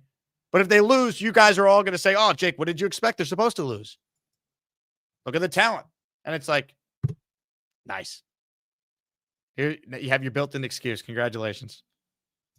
Ralphie, there's no way AG's guaranteed all of 26. Carolina, New England, Chicago, Tennessee all got rid of coaches early once they drafted their QB1. Oh, he's going to get all of 2026, Ralphie. Let's be real. none of those teams you mentioned, did their coach also have GM power? Right? Matt Eberflus wasn't the GM. In Tennessee, Callahan wasn't the GM. New England, Mike Vrabel is now the GM. Elliot Wolf reports to him now. So, Glenn, the Jets can win 4 games next year. He could have proven at that point that he's a terrible coach, and he's getting a year 3 after what they did today. That's my problem with this. We are now locked into Aaron Glenn for 2 more years, no matter what. So he has to improve. Otherwise, I don't care how many picks they have. They're not going to win. Jet Fans Anonymous, several first-round picks and shedding huge contracts is huge for us. Can the Jets do something with that's the big question. It's not huge for them. They already had $75 million in cap space this year, and we're going to have a top 3 pick to get a quarterback. Hennessy says, Sauce, pick 6, first game with the Colts. Well, now we're rooting against the Colts every week. And it's like the Seattle thing all over again. We rooted against Jamal Adams. I don't want to root against Sauce, but I hope he doesn't win a lot of games. I hope Daniel Jones plays like Giants Daniel Jones. The Cowboys, the first-round pick is the better of the 2 first-round picks, either Green Bay or Dallas. So we'll see how next year looks for that. The 2 this year is great. Look, the returns are great today. It's not about that, though. It's how we got here and how we are now moving the goalposts and giving a new regime that has sucked so far, guaranteeing them 2 more years. NYJ, Jake's life is like Al's from Married with Children. I've never seen Married with Children, so I will take your word for it. Joe says, please tell us who you would get when you fire Glenn. An offensive coach with previous head coaching experience. But they're not going to fire Aaron Glenn now, so we're not going to entertain it. He's not going anywhere. You can't wait for me to sing their praises next year. I hope I do. See, if you're new to the show, I talk about this team for 4 hours a day, year round, right? I'm as diehard of a Jet fan as you're going to find. So I hope they are great and Glenn is awesome. And I could be like, wow, he really improved. I was dead wrong about him. I hope I get to say that. But I can't pretend like I feel that like that's going to happen. I can't lie to you guys. I got to just tell you my honest opinions in real time. And when there's new evidence to evaluate and change my opinion, I have no problem changing it.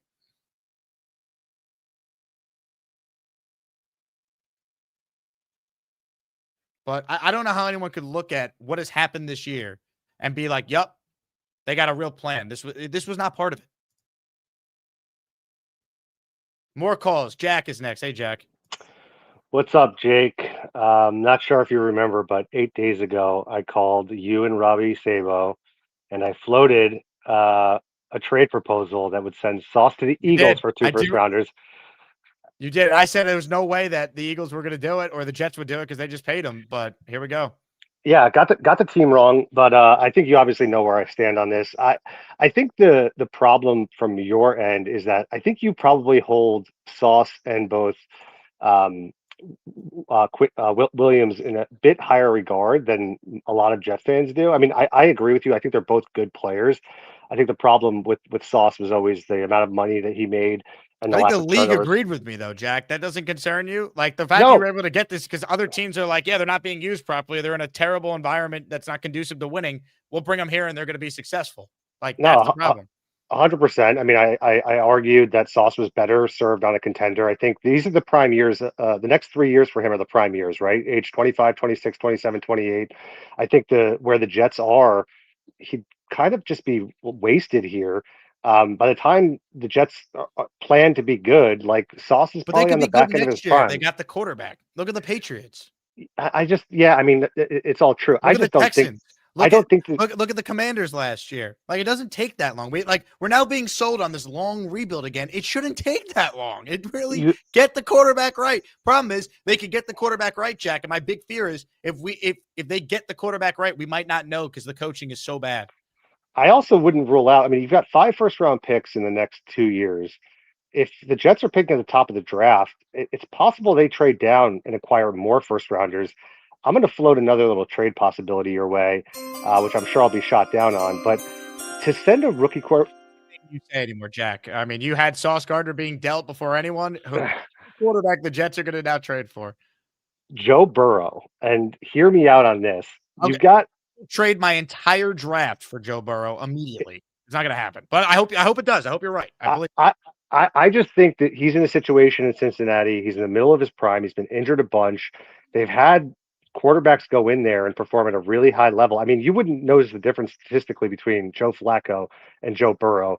I just wonder, knowing how cheap that organization is, do they decide, like, if we can get 3 first-rounders for Joe Burrow, do they end up pulling the trigger on that? I mean, their window is basically closed.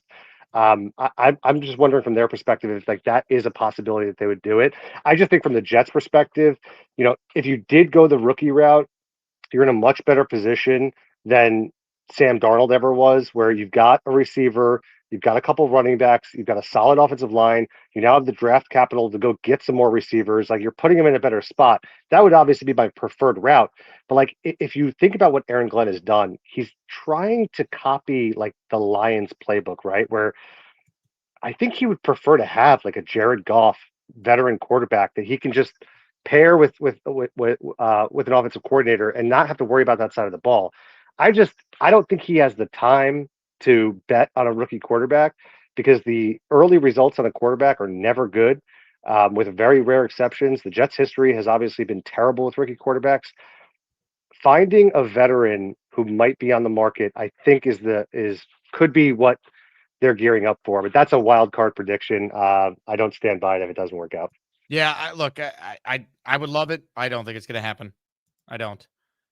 Let's see. JJ, been on hold 2 hours because I really want to say 95-1 are overrated. Surprised we got what we got. Defense terrible this year. AG also to blame. Well, I'm looking for you right now, JJ. I don't see you on hold. But thanks for waiting. I got a bunch of people on hold. I'm going in order here. Tommy's next. Hello, Tommy. Jake, thanks for taking my call. You can hear me okay? I hear you. Let it rip, Tommy. All right. I'm going to be fast. I know that you were on for over almost 3.5 hours now. 2 positive things for the Jets family today is you killed it today on ESPN New York radio. You killed it. And Boy Green's son turns 1 year old today. So God bless his son and happy birthday. You had a whole bunch of great callers call in, and I agree with some of their takes, and I disagree with some of them. Like, I'm not as negative as Hamburger. I'm not as negative as Neil, but the thing is, what gets to me, hold on, because everything you said today, I agree with, and you speak a hell of a lot better than me. It's in my brain, but you're speaking it. We got 2 first-round picks for Sauce, but one is in 2027. So we got 1 first-round pick for next year. And with Quinnen, we got a 2nd-round pick, and the 1st-round pick is in 2027. So to me, as a Jet fan, it's basically saying, whatever we did positive against Cincinnati, like you already gave up on this year, and you're giving up on next year. Because when we draft our quarterback next year, he's gonna have to, he's gonna have to develop. And you got 3 first rounds, so you're basically saying 2 years are just shot. And you're hoping for 2027 to turn out, and I don't understand why Quincy wasn't traded, but Quinnen was, and I don't understand. Quincy wanted to be traded. You see his tweet? I'm just saying this. Also, Tommy, your audio now is acting like you're underwater. Good Lord. Quincy just had a tweet. I'm seeing this. He tweeted a GIF of like Will Smith going like this. And it says, I mean, how do you not get something for him?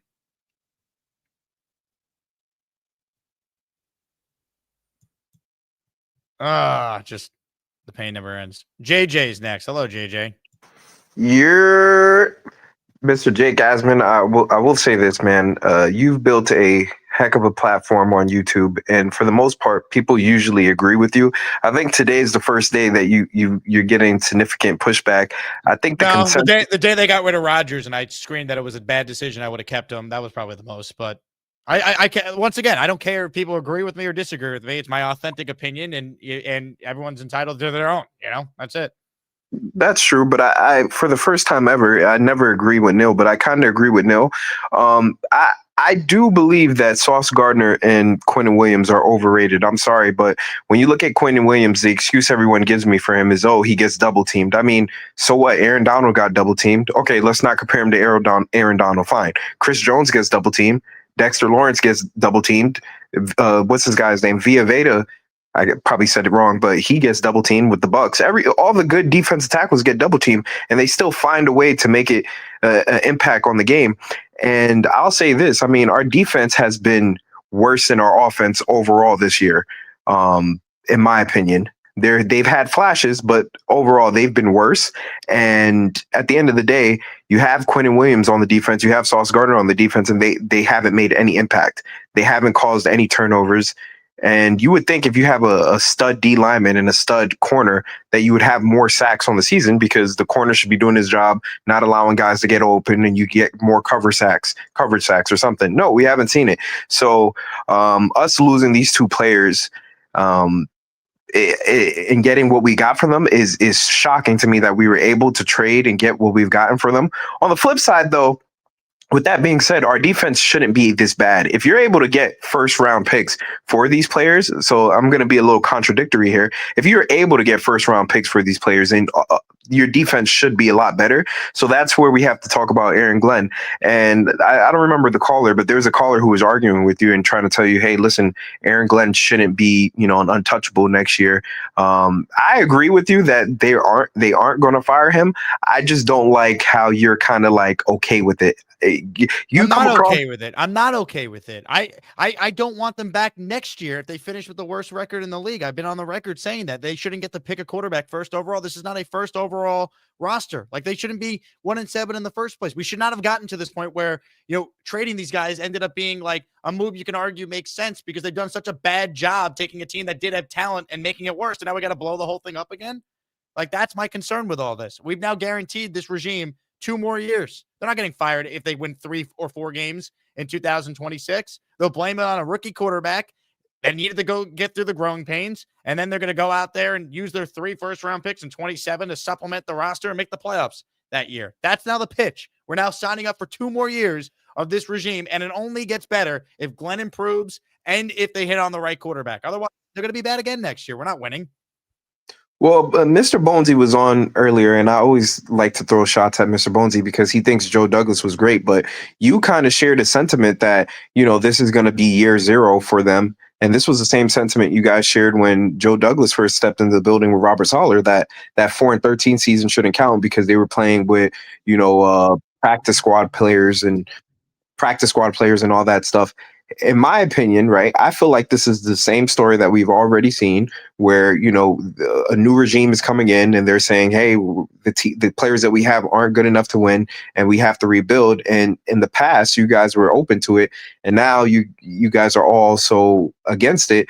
I think that I was completely wrong about Robert Saleh. I don't think Robert Saleh was as bad as I thought he was. In retrospect, it was actually Joe Douglas was a terrible GM, and Robert Saleh had the team playing better than the talent that was on the team. When you look back at what's transpired, you can clearly see, okay, we didn't have as good as a football roster as we thought we did, and the Robert coaching Saleh, this year is so much worse. Well, no, 2 things could be true. I think the coaching is even worse, and it's highlighting how bad the players actually are. But I don't right? think these players are that. I think it's a combination of both Joe Douglas and Robert Saleh were not overall great at their jobs. I don't think it's like what you're saying where, Saleh took guys that weren't good and made them better. I think he maximized the players they did have. And my fear with Glenn is a lot of the players he chose to keep was because he didn't think they were coached properly last year. And he was going to get the most. Remember Will McDonald, the whole thing with him and Connor Hughes? It's coaching, man. It's coaching. Will McDonald has been nowhere near the level of player that he was last year. I think there's just so many examples of that, right? That's my big thing.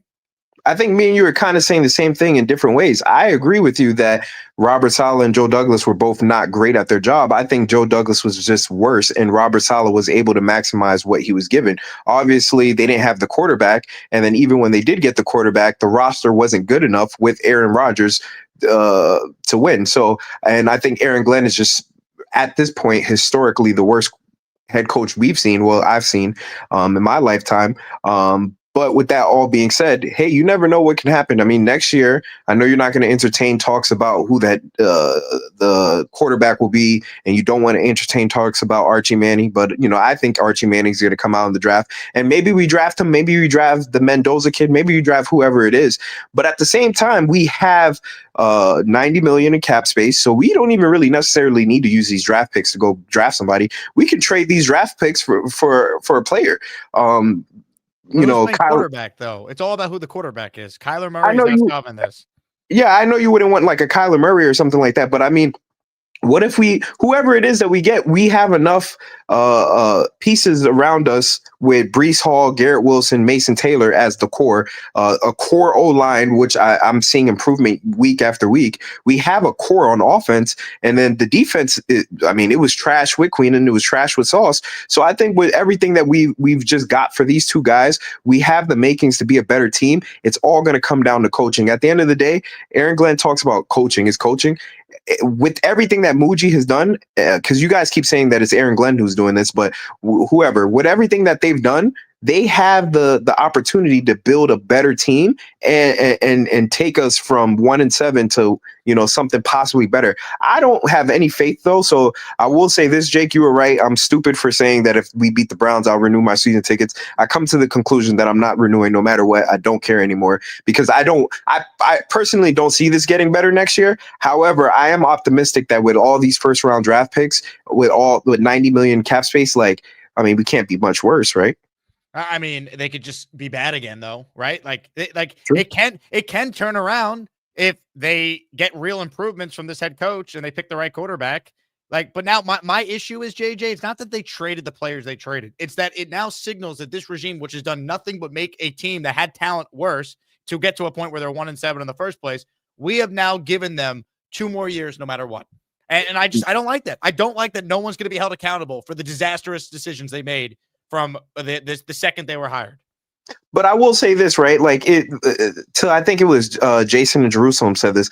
It's a little bit different when you're watching film and then when you actually get into the building in person and then you're evaluating, and maybe they misevaluated through film, and now that they're being asked to evaluate a quarterback and who they're going to take and then what they need around that quarterback to make them successful. That's my fear.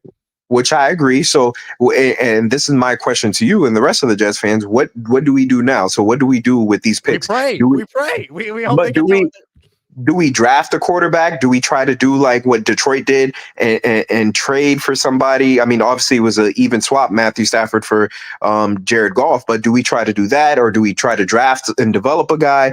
Like, we have a lot of capital now. So what do we do with this capital? We're in a better position for a quarterback. I think what they're going to do, though, they're going to heavily load up on players that could help their young quarterback, which is smart. That the approach they're taking is right. Just like the approach the Jets took rebuilding their team post Gase was right. You got quarterback, you tried to draft offensive linemen, tried to draft playmakers, Breece, Garrett. You go out there, you sign some guys in free agency you thought could help you on that side of the ball.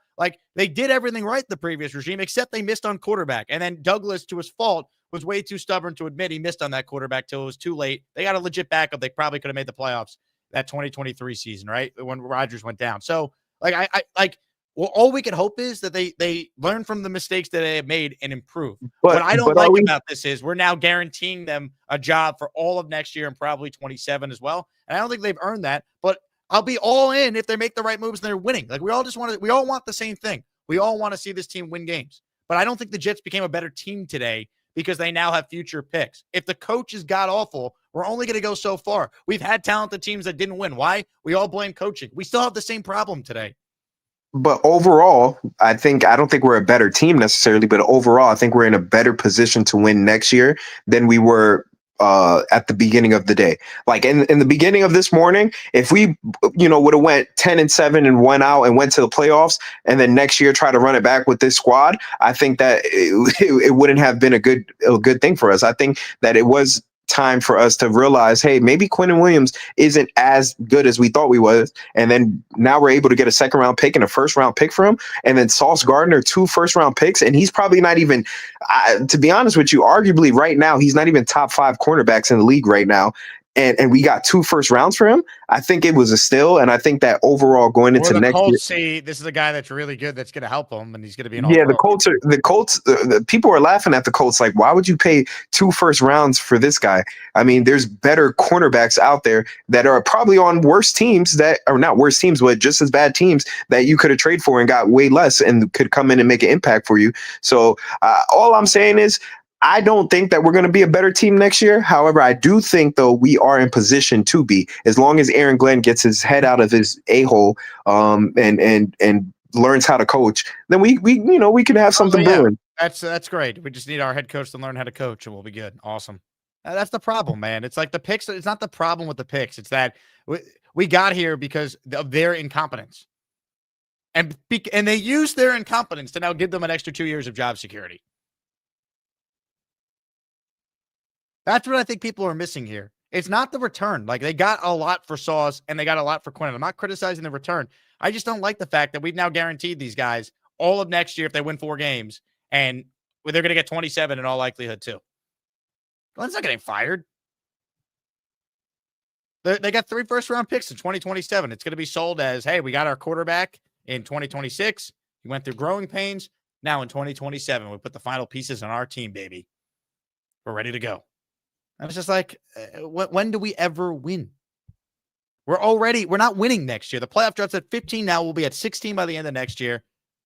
And if Aaron Glenn is this bad, is it really going to turn around? Like, but Jake, Dan Campbell was bad too. Awesome. Let's bank on outliers as the reason why this will turn around. I hope everyone out there is right. Believe me. I'm just like, I got to keep it real. I could smell where this is headed, and I don't like it. And honestly, when I smelt the 4-win season after they got rid of Rodgers, I was being too kind. And yet I bought into what Glenn was saying all summer, and I moved my win total to 6.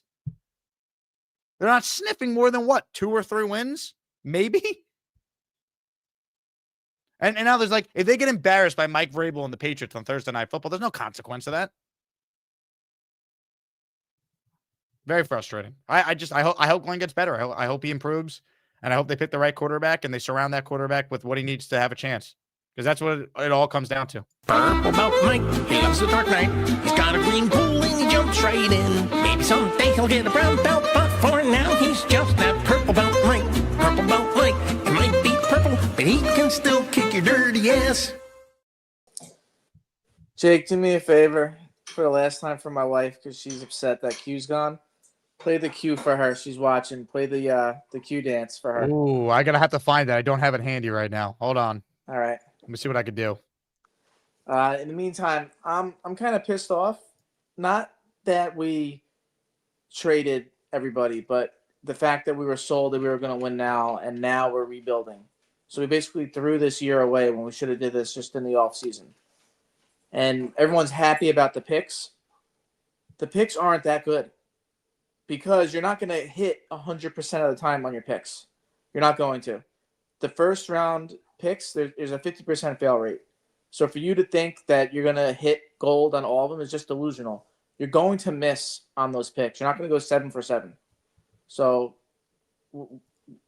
my opinion is next year we shouldn't draft a quarterback if it's not at our pick, and get rid of the picks and draft up, because we have a lot of holes now. A lot of holes on this team, and draft where you are or trade back and get as much as you can and try to hit on that. And if the quarterback is there, let's say we have the number 1 overall pick, fine.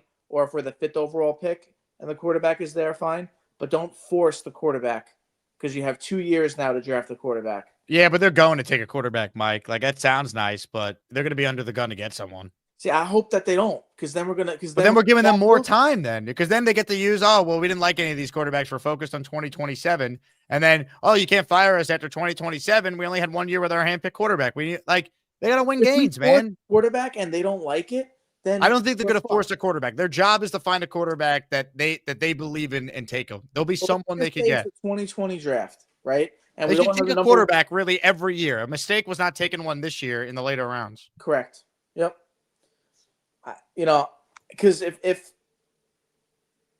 I don't even know if this is possible, this might be like super delusional, but let's just say next year we draft our picks and none of them are a quarterback.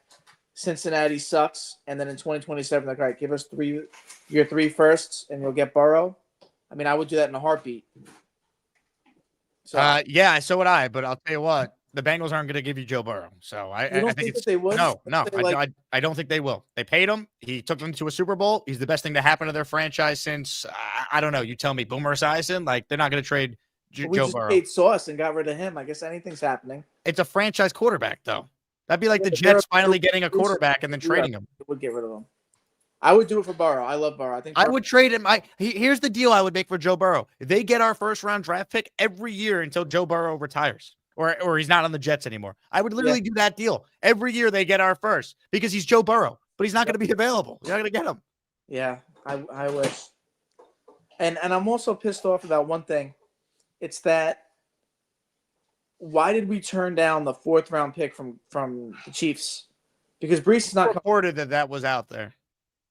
It's all over the place. Yeah, Frankie V's got it. It's all over. I need to know which NFL, not Frankie, who's taking it and they're repurposing it on U Stadium. Which someone sent me or told me which NFL reporter said that the Jets had a 4th on the table for Breece from Kansas City. Because if they did and didn't take it, they better now extend them. Dan Rossini reported it too. Dan Rossini said the Jets got a 4th on the table for Breece from the Chiefs. Yeah. Then I would have done that. And unless you're telling me you're going to keep Breece Hall. If not, then I think it's a mistake not to trade him. They should have just took it. I don't know. We'll see. I don't know. I don't have a lot of faith in this regime. It sucks, but I don't see a tweet where she said they got that. The only tweet I see from her on Breece is the Jets asking price for Breece is a 3rd round pick. Teams who get to meet their asking price with an hour to go to the deadline. There was nothing about the Chiefs offering that. So I don't know if that's true. I'm not going to run with that. All right, I'll find it and then I'll send it to you. Sounds good. And if your wife is watching, this is for her. Quinnen gets the sack. Oh, Baker goes down. Quinnen and Big D now, baby. Quinnen gets the sack. Oh, Baker goes down.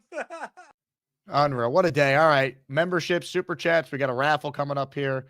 This will be one of the longest shows we've ever done, but you know what? Fine. It is what it is. This is what we do around here. By the way, if you haven't joined the Patreon yet and you want 10 raffle tickets, join. Patreon.com/Jake Asman Show. I will add you to our raffle tomorrow for a signed Fields jersey, signed Corbett football, signed RIP Nick Mangold football. Matt L is in the Asmaniac raffle. Yeah. Let's go to eat a damn snack. Thank you, Matt. Nick Shine says, free money for everyone this weekend. Bet Sauce to get a pick. I agree. He will get an interception sooner rather than later. You know that's coming. And let's not act like because Sauce didn't have a pick this year, he's not having an all-pro level season. He is. I mean, Dylan said it earlier. He'd be a second-team all-pro. Jake, I agree with your concern. Tiki Barber just said it's normal to break it down when you get a new coach. Well, if Glenn ain't the right coach, do we then break it down again? That's the problem, right? But they didn't break it down right away. They took a team and said that they were going to be better than what they were a year ago because they weren't coached properly. And they did such a bad job that they now pivoted to blowing the whole thing up. It didn't need to be this way. And now, by blowing it up, you've now guaranteed that the coach, who's also the de facto head decision maker with personnel, gets all of next year no matter what. He doesn't need to win. He's getting all of this year because the games now don't matter. He's getting all of next year, and we can only hope that he gets better and improves because we're stuck with him either way. Joe writes in, our Jets' luck will be the Cowboys will be playing the Colts in Super Bowl 2027. Look, we could say that. The Adams trade worked out great. They got Garrett Wilson because Seattle in year 2 with Jamal was terrible. That's why it was a top 10 pick. We can only hope. We need Daniel Jones to play like Giants Daniel Jones. And we need the Cowboys and Packers to be bad. It's more likely to be the Cowboys, I suppose. Because the Jets first in 27 is the worst of the two. Or I guess the better of the two from a draft positioning standpoint. Henny says, we always win trades, never win games. You're not wrong. That's a moral victory.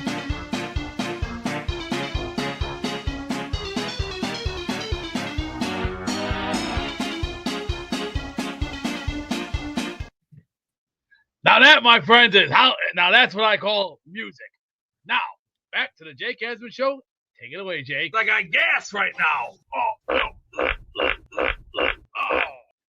Ladies and gentlemen, more of your calls. The Lump Man is on the line. Hello, Lumpy. You had to make me laugh again, Jake. That's what you do best. I saw you I don't know giggling. how I'm laughing today, though. Wow. I mean, wow. Deja vu all over again. Well, we have This all is these every- picks. It's a great day, according to It's some. like Groundhog's Day, but Jet style, right? We do the same thing. We get all this talent, we fuck it up, we the coaches stink, and then we get these draft packs and we hope again, and then we fall back on our face. It's like deja vu all over again. And I know the pain, Jake. The pain is we had this talent.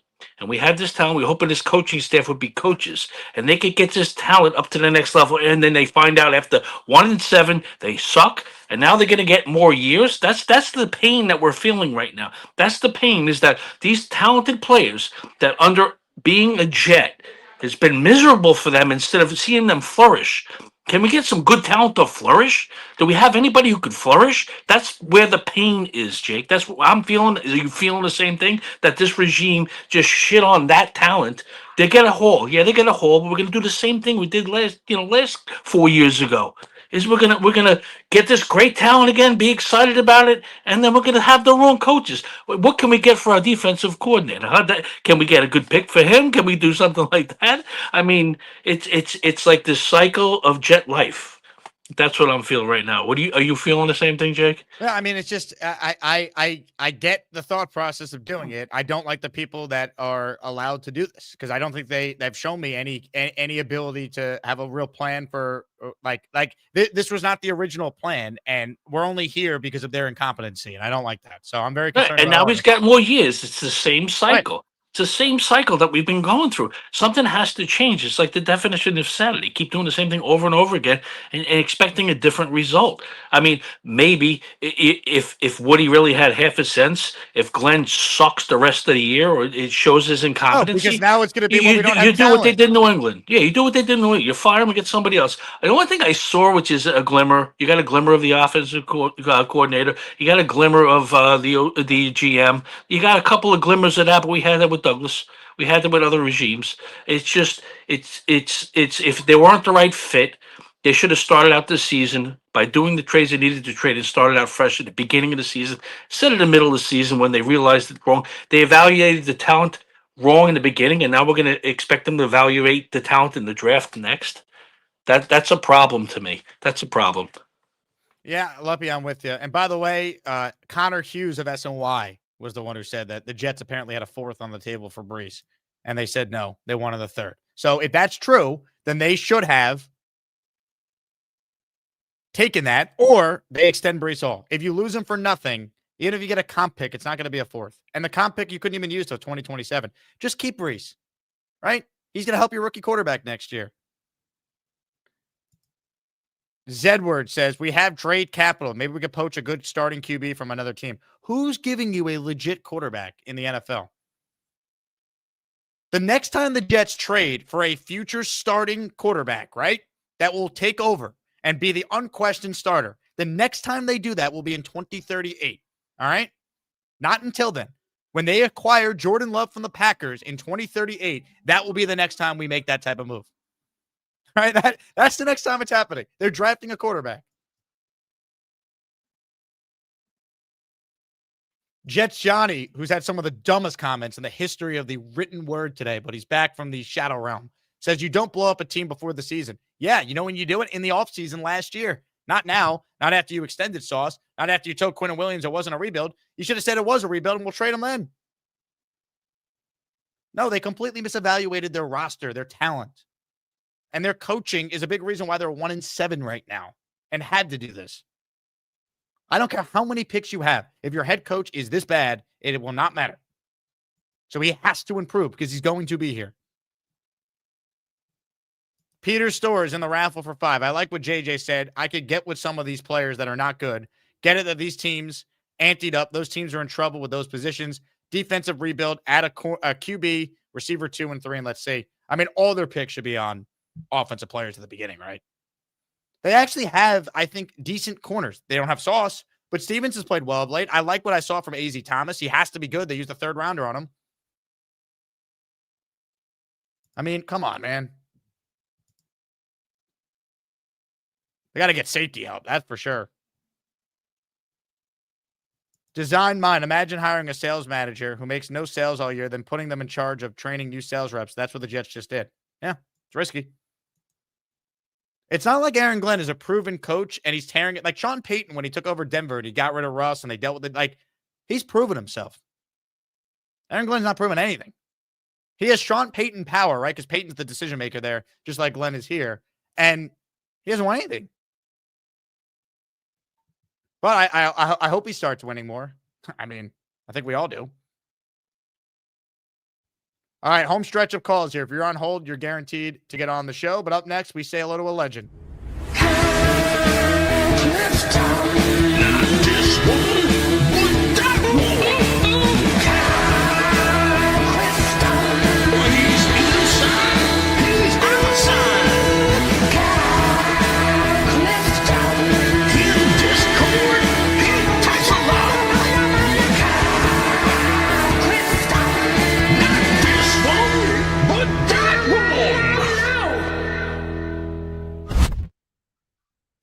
So 2 weeks ago, we were ready to run Aaron Glenn out of town on a rail, right? 0-6. If he doesn't win more than 3 games, he's not going to be back. We make these moves today, which I don't think anyone can really argue with the value that they got back. But now they basically, I think that they're in for a guaranteed 4 years of Glenn, because especially if they keep these picks and they make them, right? If they go all in and they try and trade for or trade up and get a quarterback and they expend some of that capital, then maybe he'll be gone after year 3. But I think he's going to have a 4th year now. And based on what we saw in the first 6 or so games, both with the media and the in-game stuff, I don't think he's the guy. Like, that's the thing that worries me. Like, is it possible that we hired the right GM and the wrong head coach? Because it certainly is. Yeah. I mean, but the thing is, like, any big move, like, this is not Muji necessarily. Like, Muji could be the one but it's him in the value. But yeah, it's him extracting the value, though, right, Jake? That's true. But I don't know if he was all in on these particular moves here. I don't know. Yeah, I'm not so frustrated. You know, obviously with the Quinnen, I'm not. I don't even like giving AD Mitchell is probably a good start. This guy is an incredible athlete. He's got decent size. He might be a good X distraction across from Garrett. That might be like a hidden gem. You know, I kind of like taking these flyers on these guys that were drafted kind of high, like him and Mazzie Smith, and seeing if we can use them for the future. You know, Mechie, all these guys. By the way, Muji is speaking right now. The Jets are not airing the press conference on any of their socials. So when it's done, I will grab a couple of clips and react to it at the end of our show here. But continue, Kyle. Right, but you're 1,000% right. Like, to get stuck with Breece, like either you trade him first or like you extend him, because like once you signal that you're having a fire sale, then you're never going to be able. I mean, they must have been adamant that they needed to get a 3rd-round pick because that's what was out there in the media. I agree with you. I don't think that they would have gotten that for him, but like, I think what you said was you're not seeing a comp pick until 2027, and it's not going to be the value of a Chiefs 4th rounder in 2026. The Chiefs are really struggling this year. This is the year to go get their 4th rounder. They should have traded Breece if they have no plans to keep him. If they keep him, then I understand why they didn't trade him. But to me, there needs to be an extension for Breece today. Let him know that you value him, you want him here. Based on what he's signaling in social media, though, right? I don't think he wants to be here, so you're going to lose him for nothing. So if that's the case, they should have taken the. If Connor Hughes' report from SNY is accurate, they should have taken the 4th from the Chiefs and traded Breece. Right, and you know, I see that they made a lesser deal of the guy they think they can develop. 4th. He's been in the league for like 4 years already. Like, I don't know how much development there is. I mean, a 7th round was a 2028 pick or something like that. Yep. Yeah, maybe special teams value or what have you. Maybe they think he fits what Glenn wants to do. Whatever. I mean, they've shown enough in trading for other teams' players, especially with this Brownlee deal, that I kind of trust them with that a little bit.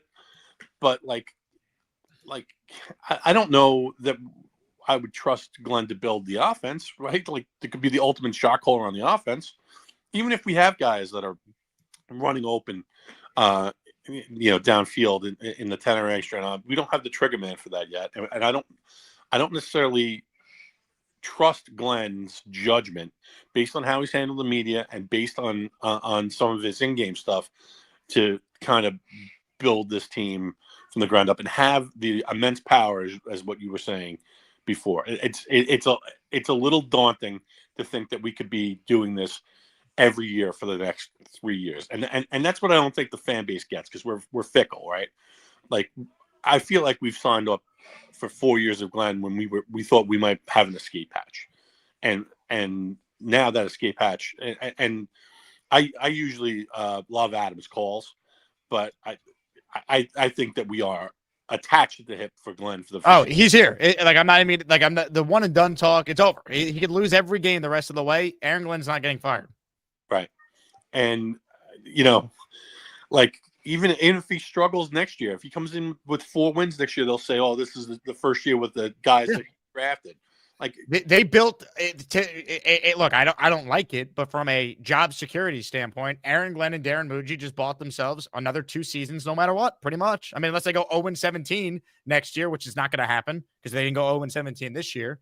Like they have now built in at least 2 more years. They're going to get the rest of this year, no matter what. They'll get all of next year, and they'll get all of 2027 because they'll use the fact they have 3 first-round picks. That's it. And here's where the team building comes in, right? All that cap room for a terrible free agent class, you need to be able to trade for other teams that players that are under contract that are still viable, and bring them into your and bring them into your building. Yep. And I have some confidence that Muji may be able to do that, but I don't have ultimate confidence that he'll be able to do that.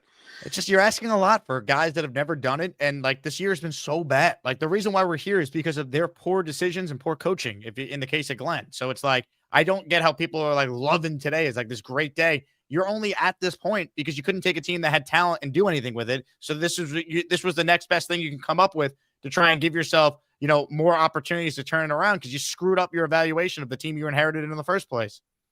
If you don't have ultimate confidence in Glenn, what it comes down to is you're crossing your fingers yet again. We're praying. Yeah, great call, Kyle. Well said. I hope Aaron Glenn's awesome, but like I've seen nothing that tells me he is. And Kyle's so right. Before the Bengals win, even the Glenn fanboys were saying, I don't know, man. Like maybe he will be one and done. But now we just gave him 2 more years. Here's Muji's opening statement. I've seen some of the quotes. I'm calling BS on some of them, but we'll get to that after we hear from the GM of the Jets, who's speaking with reporters right now. In regards to the trade deadline and the trades we made today, a little kind of backstory, leading up to it. A lot of work goes into it. Never an easy day. A lot of tough decisions. Never easy moving on from any player, let alone guys like Sauce and Quinnen, who've been a part of this organization and a part of this team this year. So essentially nothing in the opening statement that the Jets posted them. Let me read you some tweets. Why don't we do that? That would probably be better to kind of recap everything. Let's start with this from Muji. We got up today and we had these offers that we felt were too good for the team to pass up. Darren Muji on Sauce said they structured the contract in a way that would be tradable, and that sort of opportunity came to pass. Darren Muji said Indianapolis kept getting richer and richer with their trade value for Sauce, and they felt it was too good to pass up. Quote, the goal is always to win. The focus is winning, so that remains the focus every week, even now. Darren Muji won't say if Quinnen Williams requested a trade. Darren Muji said Darren Muji on if the Jets are shifting their focus to 2026. Quote, the focus is winning Sunday against the Browns, and that's the only focus. Darren Muji declined to say if Quinnen requested a trade. That's another one there. Darren Muji said being 1-7 didn't factor into the team's decisions to make the trades today. That's horseshit. Said these discussions about potential trade start as far back as week 4. Yeah, because you started 0-4. Hey, of course it factored in. You're 1-7.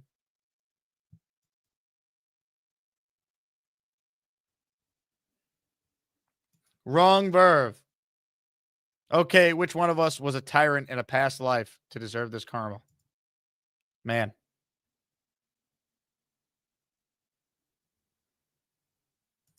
This team, dude. Look, I think we've been a little light on energy today, though, right? Like, I feel like we haven't had people come in, scream and yell, be really passionate, have strong opinions. I think we've been missing that the first, 4 hours I've been doing the show today. So why don't we try and get back to what this show is obviously all about? Does that work for you? Does it? Because it should. Because joining us right now is a man who needs no introduction. He's a man who might be on drugs or Adderall or Red Bull or Monster energy drinks or all of the above. It's time. If Mad Max ain't yapping about jets, that boy, he's jamming. He's slamming, freaking dancing, wall smashing. I'm Jake Asman. If Mad Max ain't ever stopped yapping, that boy, he still be dancing. Then call Jake Asman. He got an orange wall. Can you guys hear me? Oh my God, yes. Let's talk about the trade deadline. So the Sauce move, it was the worst move I've ever seen in my life. You know, why would you trade Sauce Gardner? Like, come on, he's a cornerstone. You paid him $140 million extension. It's a horrible move. This move just shows me Aaron Glenn is just the most clueless head coach I've ever seen. Like, I'm sorry, you do not trade Sauce Gardner. Like, I'm sorry. Like, I understand, like, you got 2 first-round picks. I'm like, we need talented players in the building. I think Sauce is the best corner in the league. I mean, yes, I understand, like, the last few years he's fell off, but he's a productive corner. He plays better than 90% of NFL corners. And I think the Colts got a good deal. You know, I think Sauce is a good corner. And then for Quinnen, I understand why he made the move. Like, he was lied to. He said Aaron Glenn was like, oh, this team isn't going to rebuild. Oh, we're going to win right away. Like, and then he's like, oh, and then we'll start 1-7. You know, like, I understand why Quinn got traded because, you know, like the Rodgers move, he's like, oh, and Glenn's like, oh, we're here to win now. And then he's flip-flops, you know, he's like, oh, sinking ships need time to rebuild. You know, we're not the same old Jets.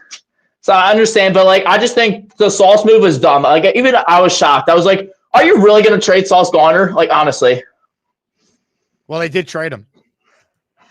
I was shocked. I was like, what? Like, are you crazy? I thought it was a fake one. I thought it was fake. And then I just saw it. I was like, are you crazy for trading Sauce? Like, honestly. Now, Mad Max, the jacket that you're wearing, is that actual leopard fur? Just a coat, a sweatshirt I got from Marshalls. A little fleece. Like, I got at Marshalls like last year. It looks good on you. Thank you. Hey, Mad Max, did you see the message I sent you on Discord today? What's it about? I have 2 tickets and parking for the Jets game on Sunday. It was donated by a listener. I know you said you wanted to go to the game after the Jets trades today. Do you not want to go anymore? I mean, I bought 2 tickets just today, Jake. I already bought 2 tickets. Jake, I bought 2 tickets like earlier today. I just bought them on. I messaged you around 11 a.m. Why didn't you check your messages before you bought tickets? Oh man, it was. Stop checking your phone in the middle of the call. It ruins your video. Stay on StreamYard. Okay, so I mean, I got a good deal, Jake. You know, I got a really good deal on SeatGeek for like $75 per person for 2 tickets. Well, guess what? $75 is not a good deal because you would have had to have paid $0 if you checked your messages. Sounds good, Jake. All right, Mad Max. Well, you have a great day. All right, go make Sounds good. College ladies. Sounds good. All right. What do you guys' opinion on me doing a backflip through this orange wall? Mad Max, ladies and gentlemen, if you're new to the show, welcome. Tom D in the raffle for 5. Last chance to get in. We're going to give away a Jets jersey, not of a current player, because why would we do such a thing? They won't be here. But we got Nick Mangold, Darrell Revis, Wayne Crabette, Curtis Martin, Joe Klecko, and Joe Namath as your options. So enter the raffle like Tom did with the super chat. Q didn't want to be here, and I love Sauce, but see more value in stacking offensive talent with these picks for a rookie QB. Agree with you. I don't feel confident in the staff, but hoping they improve. It's all we can do now. Totally fair. But how we got here is because of Aaron Glenn and his inability to coach thus far. How we get out of this is him improving and then finding a quarterback. I don't feel great about it. Ladies and gentlemen, Sauce Gardner might not be a Jet anymore, but he is a member of this guy's favorite team. Hi, I'm Charles, and I'm going to talk about Spider-Man and movies and sports and video games and maybe hot chicks. Hello, Mr. Asman. Colts Nation, how we feeling? Sauce Gardner. This, it was unexpected. I had no idea this was coming. I was congratulated earlier today by Sham BTW. Huge shout out to him. I had no idea Sauce was going to be traded at all this year. But hey, shit happens, I guess. Are you excited? Are you excited to watch a two-time first-team All-Pro corner play for your team? Yes.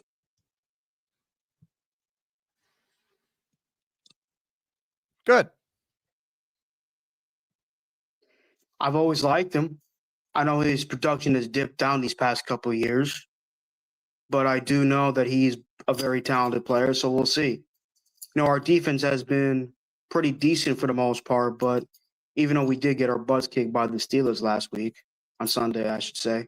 Hey, Charles, can you make a horse noise in honor of you being a Colts fan? No, I can't do that. Give me a neigh. Come on. I'm giving you a horse noise. No. No, come on. Yes, I'm not giving you a horse noise. Anyway, just wanted to, I know Purple Belt Mike was teasing me saying I had something to do with it. I had nothing to do with it. I heard you called the Jets personally and said trade Sauce to Indy. I don't have the Jets number. So I don't know what the heck you guys are talking about. I know people. Hey, is your favorite athlete rooting- besides? Wait, Charles, is your favorite athlete besides Sauce Gardner now Secretariat? Wait, what? I heard you're a big Secretariat fan. I don't know who else Secretariat is. He won the Triple Crown in '76. Never heard of him. You guys are right sometimes. Listen, all I'm gonna say is I know you guys are gonna hate watch every other team this year, including the Packers, Colts, and Cowboys. Well, guess So what? you guys- I have every reason to hate your team now. I hope you lose every game, Gorman. I want the highest pick possible. We'll see what happens. All right, now give us a horse noise. Come on. Why? So you can hate watch my team even more? I don't think so, bub. What do you mean? Jake, I know you're supposed to want to be my friend, but sometimes I think you just do things just to run a show. I am your friend, Charles, but I also am your friend who's not going to let you get away with ditching the Jets after all this community has done for you. I'm not the only person who did. I mean, there was another guy in the chat that says I stopped being a Jets fan last year. Yeah, And but he that said doesn't he- mean they're actively rooting for the Colts. Doesn't matter. It does matter. You could be disgusted with the Jets, but you can't actively root for a different team. That's the whole point. I can do whatever I want with my life, Jake. I can make Obviously, you whatever- can, but that's not the point of this, Charles. Look, Jake, I'm going to stick with my guns here and keep the Colts as my team this year. And maybe I might next year use my new team permanently. I might. But who knows, Jake? What do you mean, who knows? Here, Charles, can I give I'm you a some crazy inspiration? person. I'm a crazy person, Jake. I know, you're insane. You're nuts. Here, why don't we do this, Charles, all right? You tell me if you could hear this. All right? A little inspiration. I can't make that noise. Look, Jake, I'm going to get going now. I'm going to watch some TV. So, have a great day.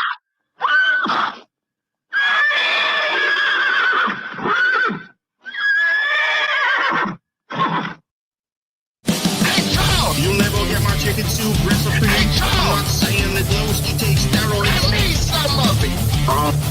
Hey, Charles, who is that lovely lady? Send it this way, Charles. Thank you, Charles. I guess Charles is off his meds because last time he called in, he said he wasn't on his meds, which was why he made the poor judgment of being a Colts fan. But today he called in and he was all about being a Colts fan. Harvey Bouchard is in the Asmaniac raffle for $5. I got gas right now. Tom D says, Charles, your mother's chicken soup is overrated. Traitor. Well done, Tom. All right. I went to this guy. I think he might have been the first call today. and his potty mouth was so vulgar, we had to remove him. But maybe he's calmed down and he just dropped off the line. Rob, I was about to go to your call. You're not even there. All right. Chuck Wagon, close us out. Hello, Chuck. Hey Jake, listen, couple of things. One, it's kind of funny that the line moved for the Browns game because the Jets were initially 1.5 point favorites. Now they're 2.5 point dogs after those trades. But I didn't bet on that. I bet on the under, so it doesn't really matter who wins. For everybody who's saying that Mitchell was a good pickup as a wide receiver, I really would like to know if they checked his stats because he only has 32 career catches and he has 3 fumbles. So almost 10% of his catches, he's fumbling. So, yeah, good job. Can't say much. I agree with you, Jake. I thought that once I heard about these trades that, yes, I thought that Glenn can do no wrong this year. About him coming back for 26 is most likely going to happen. I have a feeling they'll probably use their 2 picks in the draft and go offense. Who knows? I did look up the Lions when they started 0-10-1 in 2021. I went to see if they made any fire sale trades or anything like that in the deadline. They made no trades. No, of course not, because they had no talent. No trade.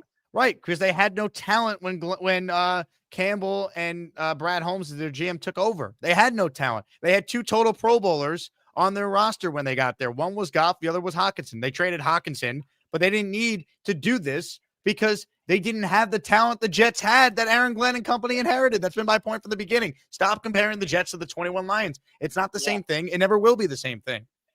No. But, I mean, I will push back a little bit on this, Jake. In 2026, because, again, I do believe he'll be back for next season. If he starts 0-6, he's gone. I don't know. He will not. He will not last the year if they go 0-6, 0-7. He should be, but I don't think so. I think he probably will get the year, and if they finish with 3 wins, maybe it's a conversation. But I mean, I don't know about that. Yeah. You better hope he improves, because I'm going to be sitting here miserable, just like you are, if this team continues to suck next year. And we have a rookie quarterback at each time shouldn't be a legit excuse. You chose to go in this direction by tearing down the roster. Now you got to show improvement, and you don't need a great quarterback to necessarily look competent. We've seen teams in the league. Mike Tomlin every year has never had good quarterback play since Big Ben retired. He wins every year. He's every a great year. Coach. Great coach. Right. He's a great coach.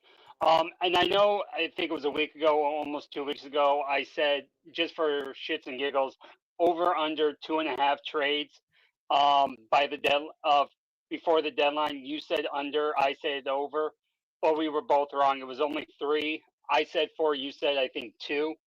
So we were right in the middle of that. And hearing that the Chiefs were going to give a 4th rounder for Breece, but the Jets were hard set on the 3rd.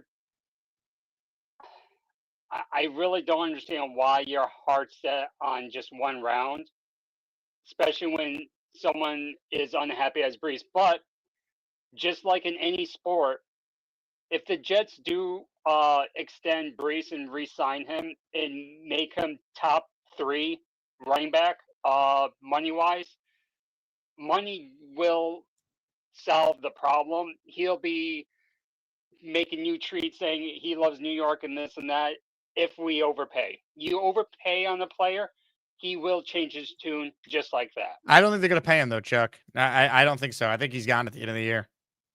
Now, maybe he's so good the next 9 weeks it changes. I don't know. Winning cures all. Like, if the Jets actually somehow start winning some games here in the second half and Breece is a big part of it and they want to keep him, maybe he would want to stick around because it is about money. But I'm not so sure. If they had a 4th from Kansas City for Breece, after what they did with Sauce and Quinnen, they should have traded him. Because my thought process of not trading Breece was, like, I want to win games here, man. Because I thought Aaron Glenn had to show us, some competency to definitely be back but he's back now no matter what. So what do I care? Get me the 4th for Breece. He's not going anywhere. Aaron Glenn can lose every game by 30 points these next 9 weeks. It will not matter. He's back. So I don't care anymore, honestly. That's my big thing. Like, I didn't want them to be able to use the excuse, well, we traded away our players. So I wanted them to keep everyone because I didn't want them to get the opportunity to do this. I don't think they deserved the opportunity to do what they did today, but Woody felt differently. They've done it now, so I don't care. Now they're going to get nothing for Breece Hall. The comp pick they're going to get, they're not even going to get a comp pick. They're going to spend money in free agency. They might be able to get a 6th or a 7th compensatory pick. They're not getting, if Kansas City offered you a 4, I'd take it. They didn't take it. I want to hear a little bit more from Muji here. Now that I know that the screen sharing has worked, where you guys could hear sound because I was able to play the horse sound effects for Gorman. I'm going to play a little Muji, and then Rob from Glen had called back in. So assuming he doesn't sound like a sailor again, we could take a couple of his calls here, or his last call here, and then we'll get to the raffle. So let me get to, though, the presser sound we have here. This is all from SNY Jets. To the trade deadline and the trades made. In the chat, let me know. Make sure you guys can hear this before I start rolling the clips. Today, a little kind of backstory, leading up to it. Give me a thumbs up in the chat if you hear Muji. Into it. Never an easy day. A lot of tough decisions. Never easy moving on from any player, let alone guys like Sauce and Quinnen, who've been a part of this organization and a part of this team this year. But we put a lot of effort leading up into this day. We meet weekly as a staff to discuss our roster and the potential trade values of our players. And we do this weekly as we go through the season leading up to it. So we have these values kind of set and these comps discussed as we go through the ebbs and flows of the season. So when you get to this trade deadline, you kind of have your set values that might not be, more, I'm losing track. Sorry, it's been a long day, but you're set on what these values are really, what they're really worth in these players and what you might be willing to do to part ways with them. And we got to today and had these offers that we just felt were too good for the team.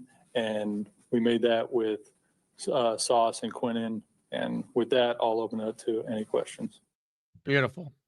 Beautiful. Here we go. More from Muji. The natural question with Sauce is, less than 4 months ago, you guys made a pretty substantial commitment to him with the contract. What changed between then and now that we're here and you're trading him? Yeah, I understand the question. And I'll start by saying, just like this process leading up to the trade deadline, the process for doing that contract is a very detailed one where, credit to Nick Sabella, we had a lot of discussion going through that contract process and some of the details we had to have in that contract, because you never know how the future is going to unfold. And we always wanted to be in a position to potentially trade these contracts. And credit to Nick Sabella, he did a great job on that contract, made that contract still a tradable contract for the case that you get into a situation where the value you think is just too good to pass up. And that happened to be the case here. I think the Value too good to pass up. I get it. You got a lot for him, but you're also in a spot where you had to trade him because you're 1-7. That's the whole thing. You shouldn't be 1-7. Of the Colts talks, how long have you been talking to them? Did you contact them? How did it all materialize? Yeah, Rich, good question. So throughout the year, I have a lot of discussions around the league with different GMs and a lot of discussions with players. And you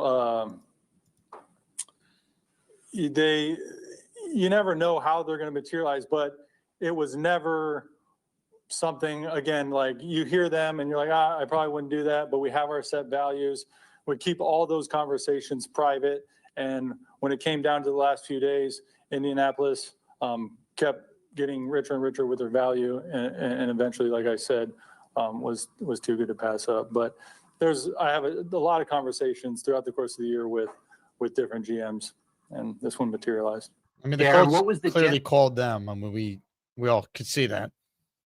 Muji. Oh, we got more clips to get to here. Muji asked about the message to Jet fans. Either to the team or the fans of, you obviously got a lot of trade draft pick value, but you did just trade away 2 of your best players. So here's what would your message to be about what the goal is for the Jets right now?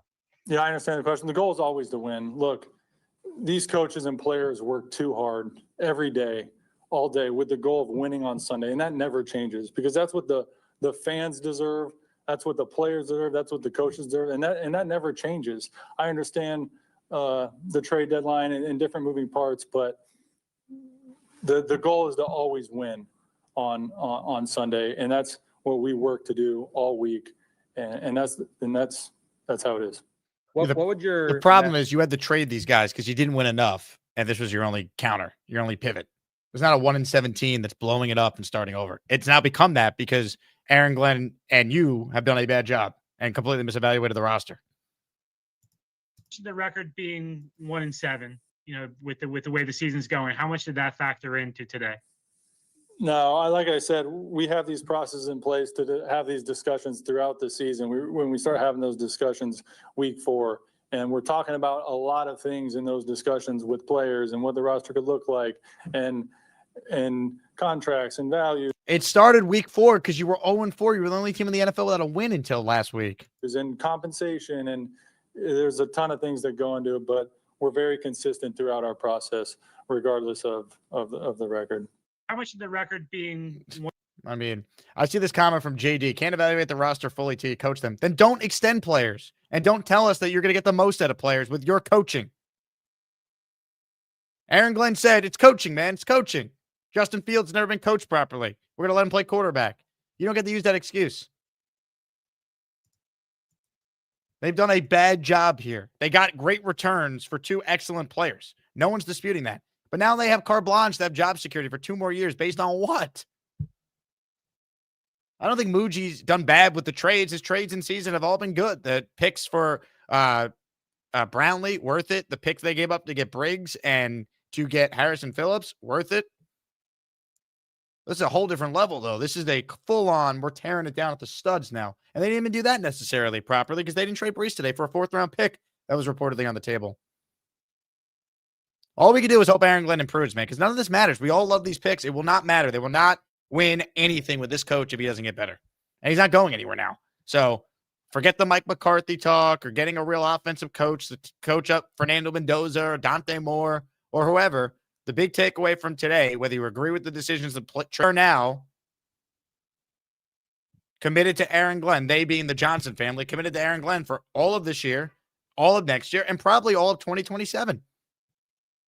And if they don't make the playoffs after the 27 season, then they'll be fired. But they're getting a 2nd year, and they're going to get a 3rd year because the 3rd year is going to be, we have our quarterback. We went through the growing pains in 2026 with him. 2027, the offseason, we have 3 first-round picks. We'll solidify our team. Quarterback takes the leap in year 2, and we're going to make the playoffs in year 3. That's where this is headed. They've now given themselves 2 additional years when I think if this was trending the way it was trending till they finally won a game, you can make a strong case that they should have got over it. They should have been one and done. Jquest says, dude, get over it. I will not, Jquest, because I am reacting to one of the craziest days in the history of the franchise, and I'm going to give you my unfiltered opinion. If you don't like it, you could leave. No one's forcing you to watch the show. I've been live for 4.5 hours. You could check in and out. That's fine. But no, I will not get over it when they just traded away Sauce Gardner and Sauce Gardner and Quinnen Williams today. I will not just get over that. Like, no. All right. All right, that's not how this works. You just get over that. This is a pretty big deal.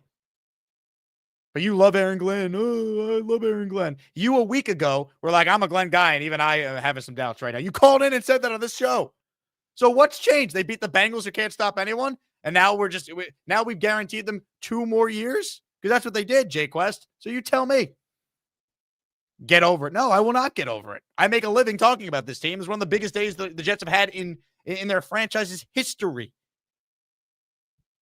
You never see player movement at the deadline like this, and they traded away 2 cornerstones. So, no, I'm not going to get over it. Sorry, man. I can't get over it. I live and die with this team, for better or worse.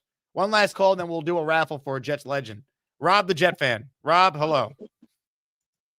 Hey, Jake. Yeah, I'm sorry I lost my crap before, but I'm just really pissed, Jake. what I see is going on. And the thing that bugs me the most, Jake, is that we're stuck with this regime for the next 2 or 3 years. No matter what happens, it's not going to matter if we lose the rest of the games by 40, 50 points. We're stuck with these jerk-offs, and I don't trust them picking players. Everyone's, the Neils and the Peter Castros are all happy and stuff. But the thing that they don't realize, Jake, is Pryor put some nuance to what's going on. Quinnen and Sauce, when Saleh was there, were all pros.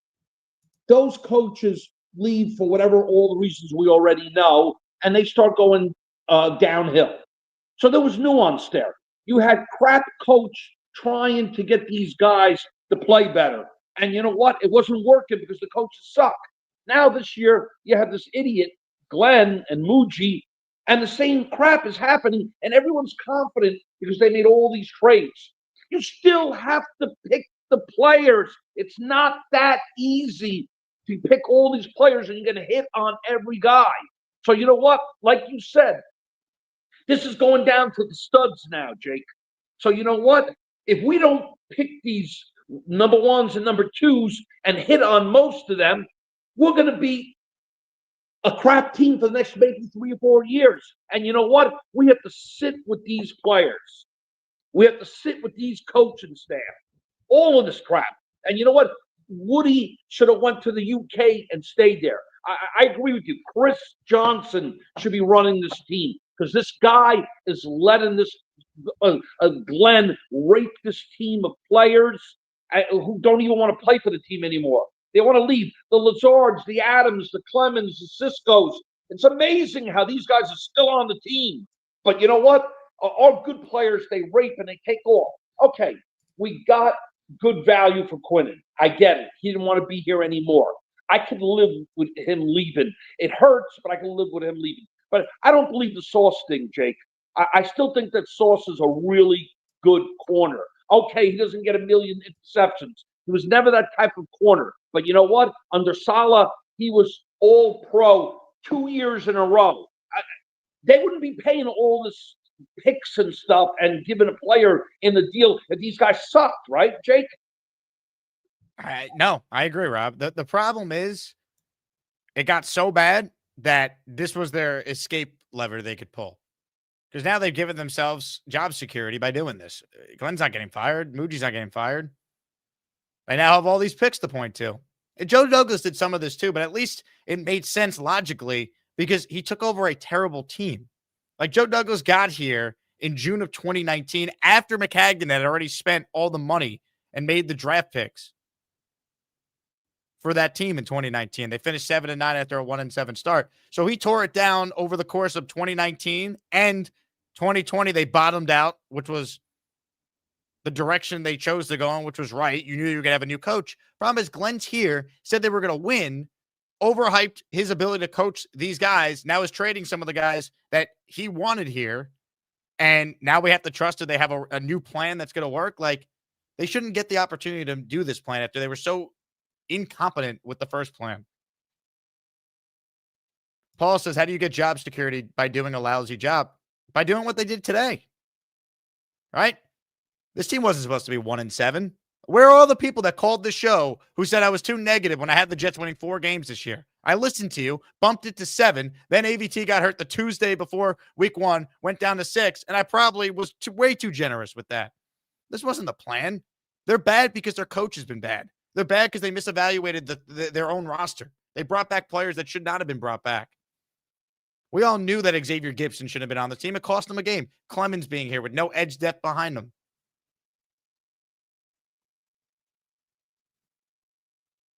They got job security because they turned their good players that they had at their disposal that they inherited.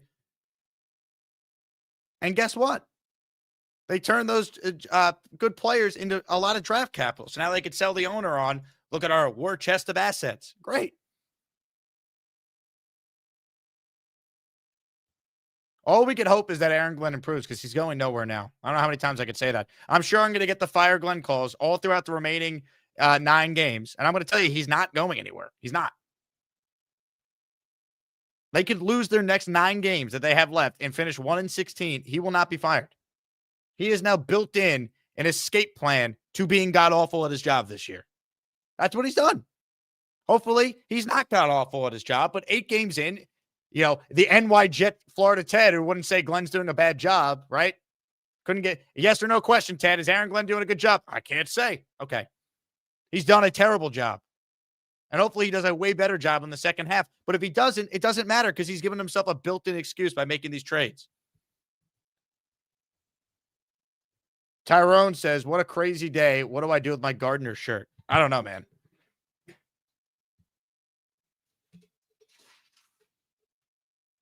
What do I do with all this? Huh? I mean, some of these, like, Sauce, he ain't going to be here. Breece, he's not going to be here. Come on. The only guy who will be here, him and JJ, I hope. Oh, Sauce jersey? Nope. Don't need that. Oh, this Gardner Wilson shirt? Nah, don't need that. Oh, this passing the torch shirt? Nah, we're good. Oh, this other Sauce jersey? We don't need that. I mean, there's 2 jerseys that I could now proudly wear that are active players. Jermaine Johnson and Garrett Wilson. That's it. That's it. That's where we're at. Sucks. We're back to rebuilding. Tear it down. We have to get our guys in here. No, you chose to keep these guys, and you couldn't win with them because you were bad, and now this is your pivot to buy yourself more time. It's lame. Like, anyone with a brain can see through it. Hopefully, they pick the right quarterback and Glenn improves, because that's the only way they get out of this mess. Nick Shine says, Muji drew his line and made them pay. It's a great sign to have a GM that doesn't get taken advantage of. Nick, he got a 4th-round pick on the table for Breece. He turned it down. Are they keeping Breece Hall? If they don't end up keeping Breece Hall, that's a mistake. That's a mistake. He should have traded Breece. Also, Quincy wanted to be traded, too. You couldn't get anyone to give you something for Quincy?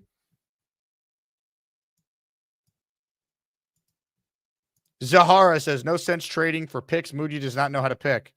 I mean, look, the draft is not terrible, which gives you a little hope. But if your head coach and your coaching staff remains this bad, we've seen the Jets have talented teams that don't win the last 3 years. Because if you screw up quarterback or you don't have the right head coach, you can't overcome it. I don't care how good your roster is. You're hoping you draft players as good as what Sauce and Quinnen have been.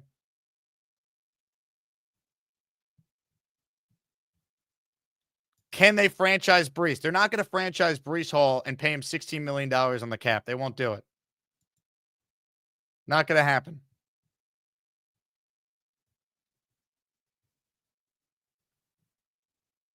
It's the whole thing just sucks. But we'll be locked in on the couch on Sunday. I know I will be. And I'm rooting for a win. I am. Edward Ziff, I think I missed his super chat earlier. We now have 5 first-round picks and 3 second-round picks the next 2 years. I'm aware of what they have. Do we have a head coach? Do we have a quarterback? If we're saying no at this time next year, it doesn't matter how many picks they have going forward.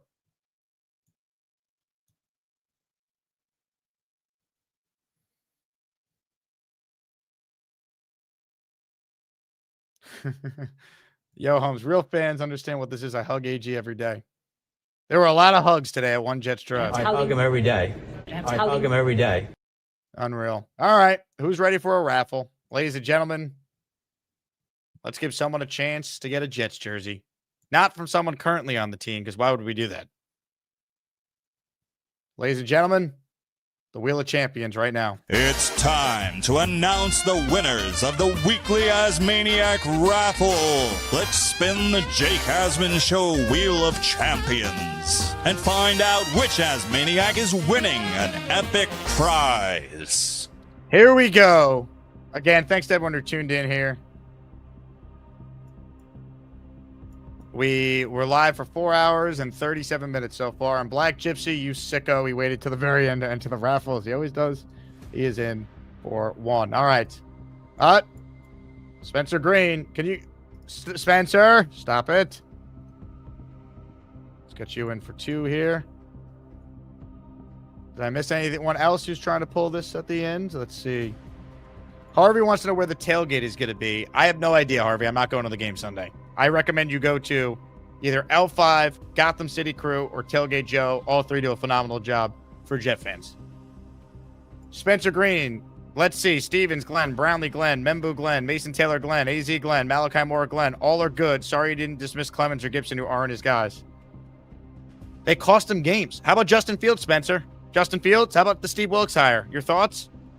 How about no depth on your defensive line? I mean, come on.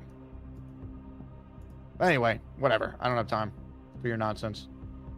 Ladies and gentlemen, good luck to everyone. If you win, please email me, asmanjake@gmail.com. Your name, the player you want the jersey in, size, most importantly, your address. The winner is...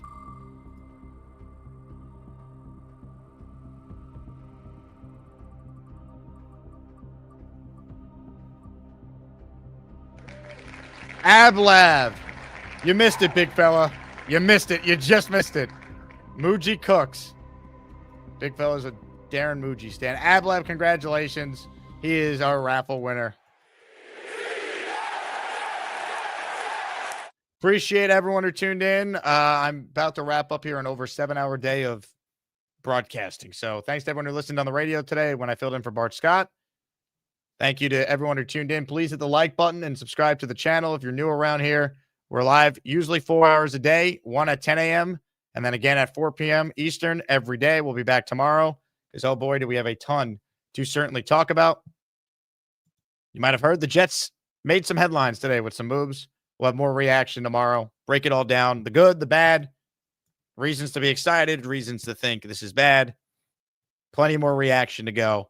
So I look forward to that tomorrow. Again, 10 a.m. tomorrow is the plan. We will be live. So I'll talk to you guys then. Until then, though, enjoy the rest of your evening.